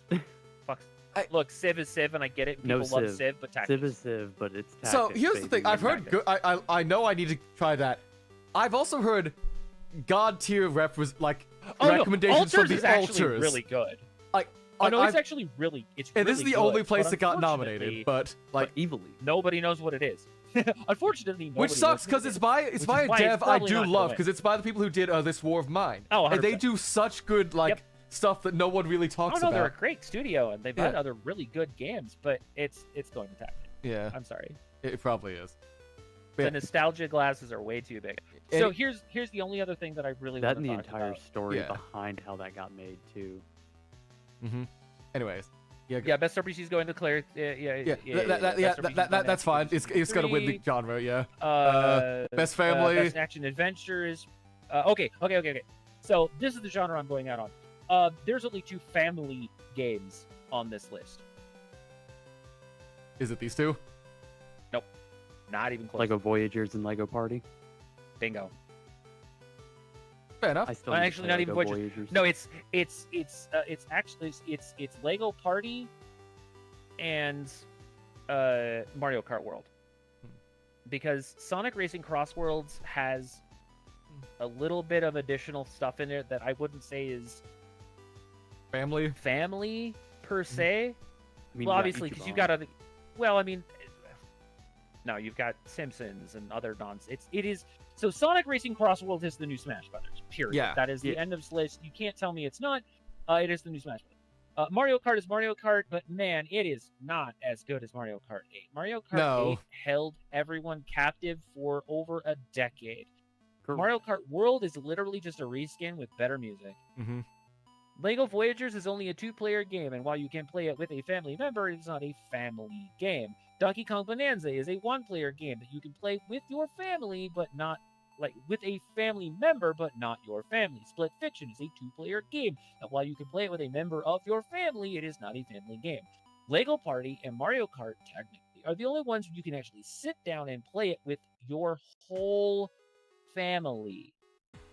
Mhm. And some are even saying that Lego Party does what Mario Party should have been able to do and is the de facto better version of the Mario Really? Party formula Really? without actually being Mario Party scaled. Yes. Oh no, Lego Party has tons of people going over the moon for it. That's why it's there and not Mario Party Jamboree. Like Jamboree didn't even get nominated last year. So yeah, the fact that you have a Mario Party clone game, but it's Lego, and it's getting Best Family Game this year is fucking unheard of. But no, Lego Party is literally the only other game on here you can actually say, I'm going to play it with my 8-year-old son or daughter, as well as maybe my 50, 60-year-old other family members who may not be as young and may not play a lot of video games, but everybody knows Lego. Yep. Okay. It's literally the only family playable game. I'm sold. I'm sold. You got me. So, I mean, little nitpicks, obviously, but I get it. Like, I mean, that makes nitpicks sense. are how we get like What the do you- interesting When you're talking about discussions here. family, Because like nitpicks are how we you got wanna- like the yeah, fun wanna get debates everywhere everybody. else. So I'm. And I'll be completely honest with you, most anticipated is entirely subjective. There is no right or wrong answer here, except for GTA 6 is GTA 6 is It's GTA gonna 6 win. whatever. Yeah. And It's gonna win. I mean, can't wait to drive Yes, around. probably. So here's the thing. So, and again, like I said, this specific category is incredibly subjective because anybody that looks at this list is going to be like, oh, I want that, oh, I want that, oh, I want that. So any of these games that win, no one's ever going to be completely satisfied Yeah. because Like, there's like going I. to always be a large swath of people that aren't really going to be interested in the one that actually wins. Like, let's be honest, 007 First Light, cool, awesome introduction to James Bond, but It's James Bond doing Hitman. just play Hitman. It's James I'm Bond doing personally Hitman. not Like, anticipating any of these games. yeah, these like. I mean, Wolverine is fucking. I'm actually incredibly anticipated in Wolverine. I think it's the only one on here I actually give a shit about. 'Cause I might have Requiem, to actually up pay to this- attention to it to be, and anything Resident Marvel Evil- has been okay. pushed out of my brain. That's fair. Valid. So here's the thing. While I enjoy the mythos and the lore and the fantasy of The Witcher, Witcher 4 is going to be a little bit different in certain circumstances, and I think will be a very good game because CD Projekt Red doesn't fuck around. When they with give that themselves series. time to work.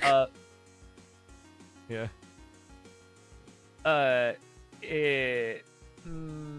I've got stories about Cyberpunk, but that's beside Yeah. the point. That's like So I if they actually have worked time for to the work. company that did the QA for that. Well, no, Oh.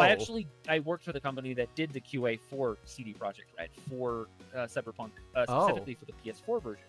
Oh. We told them flat out. It wasn't ready. Oh. We told them it wasn't ready. We gave them reports and bugs galore and told them this version is not ready. There is no capacity. Is this game ready for even a remote shot at going gold? Mhm. We found 5 at baseline. 2 weeks before the call for close on bugs, absolute progression blockers, and 2 hard crashes that were based on the PS4 version, and they still launched that. So no, it wasn't a matter of what CD Projekt did or didn't want to do. It was a matter of their shareholders said this game launches on this date, end of list. Yeah. And they did it, and they regretted it ever since. However, that being said, Resident Evil Requiem, I want this game to be really good. I really, really want. They've this been on game a decently I'm hot so streak with the glad past they give few. you an option. Yeah. I really am glad that they have given you the ability to play this in first person or third person because let's be honest, it's Resident Evil. It should be played That in is third cool. person, but I do also understand that the first person options have been really good because the stuff that they let us do in 8 were really good. 7 was 7. The VR experiment was dope.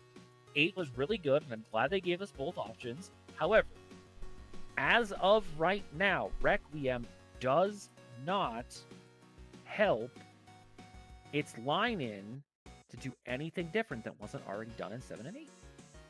I want it to be good. I want it to do better. But right now, it's kind of the same. Just Okay. with a different character. Yeah. And it's not Rose. I And a do lot wanna of people say, thought though, wanted a lot of people wanted Leon, a lot of people wanted Rose. And we didn't get either of those. So we'll see. I will say though, personally, because this is a very personal, subjective category, my most 100%. anticipated game isn't even on here, but I would never expect it to be, and that's Unbeatable. Hey, I'm very excited. I for Unbeatable kickstarted that coming game. out. I kickstarted I- that game. I remember playing that at MagFest Dude. 2019 and 2020 and winning a shirt have and a a- poster. To be fair, I think. I'm friends with the person. Lo- I'm friends love with the these, person that's getting the extra character in the game. Oh, nice. Oh, nice. I- Mellow's track is getting in there too. Oh wait, Mellow's got his track in. yeah. Oh hell yeah. Mhm. Yep, 2 Mellow's got the same track that he has in Spin Rhythm. Okay. I can see why Oh, they're okay, not. I know that track. I can see why they're not putting Unbeatable on because by the time the Game Awards airs, Unbeatable will be out. It'll be out. Yeah. Nope. You heard it got pushed back, right? Yeah. Yeah. No, it got Okay. it got pushed back to December. Oh, wait. December 9th. When is? Yeah. Mhm. Yeah, it's got to be released this before. happened- Yeah, Game Awards happens on the 11th. Yeah, it was supposed. So here's the reason why it's not even going to get nominated. Because A, it's a super underground indie title that not a lot of It people is. get, and also rhythm games tend to not get awards here ever. That is but- true. They do have like a full They- story mode based off of it, but the actual gameplay Oh, yeah. is The closest thing we've gotten to a rhythm game being nominated was, I think, Cadence of Hyrule. Because that was 3 years ago? yeah. Yeah. Mhm. Unless And- you want to be that's because- really I nihilistic I mean, and count the it's Guitar Hero semantic, part of but- Fortnite. No. Fortnite. Well, if I want to be more nihilistic, I want to be Anyway. less nihilistic. I would also Sorry, say Hi-Fi psychic Rush damage, also my is bad. kind of a rhythm game, but It's not. I don't. But the thing about it is like I don't feel nihilistic about the fact that it's basically Rock Band 4, because like it literally rejuvenated the plastic guitar industry. And probably got You a know, bunch of they're people to go they're play making brand new Clone ones. Hero. really. Cool. Well, Clone Hero, Yarg, actually playing Rock Band. Yes. No, but it literally revitalized. There's an entire company, CRKD Cracked. They Yeah. are making all brand new Gibson branded and Les Paul officially branded guitars for Oh, that's Fortnite. sick, actually. And Ooh, are all awesome. usable in Yarg and Clone Hero. So yeah. Ooh. I still follow Alex, so like I kind of Asai. Oh, okay, yeah. Yeah, I still follow him. That's I how followed I him knew for about years. Clone Hero for years. Yeah. Mhm. Oh yeah, no. So he's actually working with the Crack team to do those Oh, guitars. good. So like he's part of Good. the That means reason they're gonna why be those good. things- Oh, they are 100% great. They are phenomenal. Switched in beautiful and hard plastic and decent build and yeah, Hell it's really, yeah. really And they're licensed. Hell yeah. yes, and they're licensed by both Gibson and Fender. So like yeah, That means technically speaking, you could get a Bochi the Rock version of a plastic guitar. Eh, Yep. I'm you could get sold. the black and gold Les Paul. You could get the black and gold. Yep. I- So anyway, so Yeah. but as far as anticipated is concerned, I'm actually the primary reason I'm interested in Wolverine is because I want to know what the death loop is. How does what is the death state in this game? Oh, right, because Wolverine is technically immortal. Healing factor. and I want to know indestructible. what the death He will state in die this and come game back. is. Yes, exactly. I want to know what the death state is in this. Okay. Because never mind. obviously, I just started like- watching I started watching the trailer, saw Omega Red. I'm in. Also, Omega Red is in it. So yeah, that's I super saw cool. Omega I'm Red, I'm I'm in. willing to go for Um, that because I like anyway, Hitman loop, but you're right. There is GTA. I'm only interested in GTA 6 because it's Vice City. Yeah. 007 is 007. I will just go play Hitman as much as I think that the But, idea of them having the actual. So, so- that being said, however, so- the fact that they are able to make a 007 story with visuals, I might add, because even Amazon can't do it, is actually really intriguing to me. Yeah. Because they are literally rebooting the lore of 007, which is huge. Mhm. So, and to their credit, they are very, very carefully sticking yeah. to the actual introduction of James Bond in the fact that, yes, his parents did actually die in a plane crash in Mhm. the South. And- like all of the stuff for his introduction, very on point. They have absolutely followed the Yeah. the real, actual, true lore of the original 007 novels. So it's actually going to be a really interesting Yeah, and I'm interested story. in seeing how they're gonna. gameplay wise. So- It's James Bond. It's kind of the same. But it's not here's the really thing. GoldenEye. But what are you gonna do? Here's the thing with that. It is their Hitman formula, but you're seeing already just from the few trailers they've got through there that they are actually developing it there because one of the first things they show you is James Bond blatantly climbing through a window in front of everyone else. Oh, yeah. And that does normally a thing that if you did that in Hitman, everyone would know where you are. You have to immediately start gunning people down. But you already have options But to try to Eminem find versus Slim excuses. Shady, against it. Case. But Eminem versus Slim Shady, Case. I don't know. Which one do I have to Anyway. take out first? I'll get the explosive Oh, duck. you are 47 and Eminem hunting down Slim Shady. ReviOccultist? Yeah. That's great, Anyway. actually. I fucking... Not the collab. No, that is definitely not a collaboration I had on my bingo card for today. But I'll tell you what. I think it's been 4.5 hours. I think we've had Yeah. our fill. I'm happy. Yeah. No, this is fun. I'm glad we're enjoyed able to it. yap. It's nice to be able to.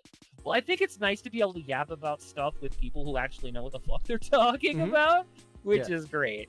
And Yeah, because when I don't know what I'm talking about, I shut the hell up. Yeah. I'm glad you're able to give us a lot more insight on a lot of If topics I only would the have. rest of the internet Yeah. were so inclined. Thank you so much, Ooh, especially no. CeladonCh coming here, partly because you were able to fill out a lot of stuff for a lot of smaller games I would not have any knowledge about at the time beyond the name. Because like for especially like games with bag accessibility, whatever. But like when we're talking about like Ball X, Spit, and Absalom, that's games I've heard of, games I've like wishlisted and gone through there, but never gone through like the full deep dive in from. And having you actually give us like informed, actual thoughts on the matter and stuff is very helpful for actually like yapping about these I things. used to get paid to do this for a living, so yeah, like this is my bag. Yeah, hell yeah. I have been so intrinsically entrenched in games since I was like 8. So like for me to be able to like still in some capacity even get a chance to like talk and make a little bit of money off of like my one fucking passion and not ADD off into the fucking stratosphere, yeah, I'm good. Hell yeah. I'm always happy to talk this. I'm always happy to talk shop. Yeah, glad you were able to come in there. And if I don't know, I'll look it up and I'll figure out how to actually to Mhm. learn more about it. Yeah. Honestly, like there's things that I learned about like just building up for tonight that I had to like go and check on because I didn't know about. Like I didn't even know what the fuck Ball X Pit was until I looked it up and I was like, oh, bro, it's Arkanoid. Fuck yeah. Yeah, no, I need to Yeah. play Ball X Pits so badly. Yeah. Apparently, it's really fucking good. Mhm. Like I've only heard Hey, good I'm things actually- about it. look, for what it's worth, am I sad that Megabonk isn't still gonna get a chance to win an award? Yes. But the integrity of Yeah. basically saying, hey, look, this actually isn't my first game. I've done other games that have been nominated for other awards outside of the Game Awards. This isn't my first rodeo. Like the integrity of calling out for that was massive. And then the fact that they actually withdrew the game from that nomination was even better. Like they actually listened. Oh, yeah. Like we didn't like a few people I talked to didn't think they were gonna drop it. They said, oh, maybe it'll still win and they just won't be there to accept it. No. That would They have been a actually funny dropped it, outcome, but so I'm it's glad like- they respected the decision. Oh, Yeah. 100%. 100%. So yeah, no, I think mean, I think it's I don't great, think you they're know? gonna. I don't think they're gonna take the chance of some sort of even slight embarrassment of a thing winning and then them not being. I there think to- especially to do after it on purpose. yeah, I think after Bill Clinton kid, they've gotten very interested in keeping their image like sharp and I- secure. Oh, yeah. I mean, let's be honest though. Balatro, if you recall, did win an award, but it wasn't a game award, but it did win an award. But the dev didn't actually show up. You know That who is did correct. show But up? they had a They proxy. had Jimbo. Yeah, you know who. Do you know who the proxy had- was? Wasn't that Ben Starr? I forgot who. It was Ben Starr in clown makeup. Right. Fuck. It would I be knew so the fun. makeup. No, I forgot if it was Ben Starr. Yeah, it was Li- Ben li- Starr. Yeah, it was Ben Starr. in clown I makeup. kind of Yep. wish He Balatro came dressed out. up as Jimbo and accepted the award No, on the okay, Hasn't he done that developers multiple day. times? I think. Yeah, was he at has. the He is Game the face Awards of whenever they dressed need up something. ready to just in case. They have a He was. clown He pin-up actually was calendar of Not Jimbo. dressed up, but he was there for it. That is. Yeah, he wasn't dressed up I at the forgot Game about Awards as Jimbo, but he was there in case they won, so that he could accept. Mm. But I don't think anything will ever beat his bright white light meme, though. Let's be honest. All right, but thanks y'all again. So stop by. I'm This gonna. was fun. Yeah. Yes, thank you. We need to yap more often I'm about glad games. I was able to come in a little bit late. Yeah, glad you were able to No, make it. It's fine. Yeah. Life is life, and I will always expect that life and family come before video Mm-hmm. games because let's be honest, that is the true health.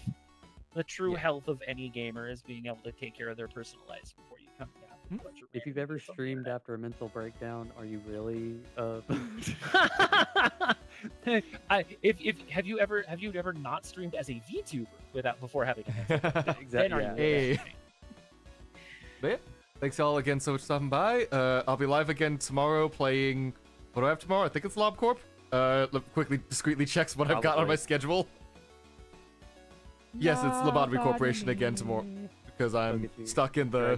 Drag you back down Yeah. into the hell pit. Yeah, I will never All escape I'm the gonna Project Moon hell say pit. is- I will leave with I stream 4 days a week, Monday, Tuesday, Thursday, Friday over at twitch.tv/CeladonCh. I play a lot of different games. I tend to do a little bit more story focused fighting games and some gotchas. Yay, I'm gotcha. also currently a content creator for I am also currently a content creator for Chaos Hero Nightmare, so that is an every Tuesday thing going forward. If you haven't got a chance to play Chaos Hero Nightmare, I highly recommend it. If you like card games, deck builders, and roguelite, you will definitely enjoy it. Revy, Gosh, no, on hold, this, calm, not as calm hello, yourself. Hello. However, Calm, you've activated Revy's um, trigger phrases. excellent, excellent. No, so yeah, seriously, look it up. It's currently available on PC via Stove, and on Android and on iOS. It is actually super fun. The concept is basically you get 3 different characters. You build a deck from each of those characters by doing a roguelike run, which is chaos, as well as having a very interesting time loop based storyline, and apparently a cuck, but we haven't got into that yet. I don't think we thanks need to for get the- into that. We already had Activate- enough. Activating me so much. It's I'm a Korean activated. specific thing. Yeah, It's a Korean specific thing, but it's not really it's not really as bad as it's actually being made out to by the Korean public, but that's beside the point. But the idea is basically you take 3 agents, you build a deck around each of those different individual agents, and then go on chaos runs to build their deck, gain accessories, and then do additional standard runs through additional systems as far as being able to do story and other things with that saved data that you get from those runs to be able to continue to build and grow with your agent. So if you like roguelites, deck builders, and a little bit of PTSD, you'll probably enjoy this game too. Oh, you have activated me. Hell yeah. Excellent. Yeah, check it out. Yeah. The only my personal biggest issue with it is not on Steam. It's only on their Yeah. storefront, Stove, STOVE.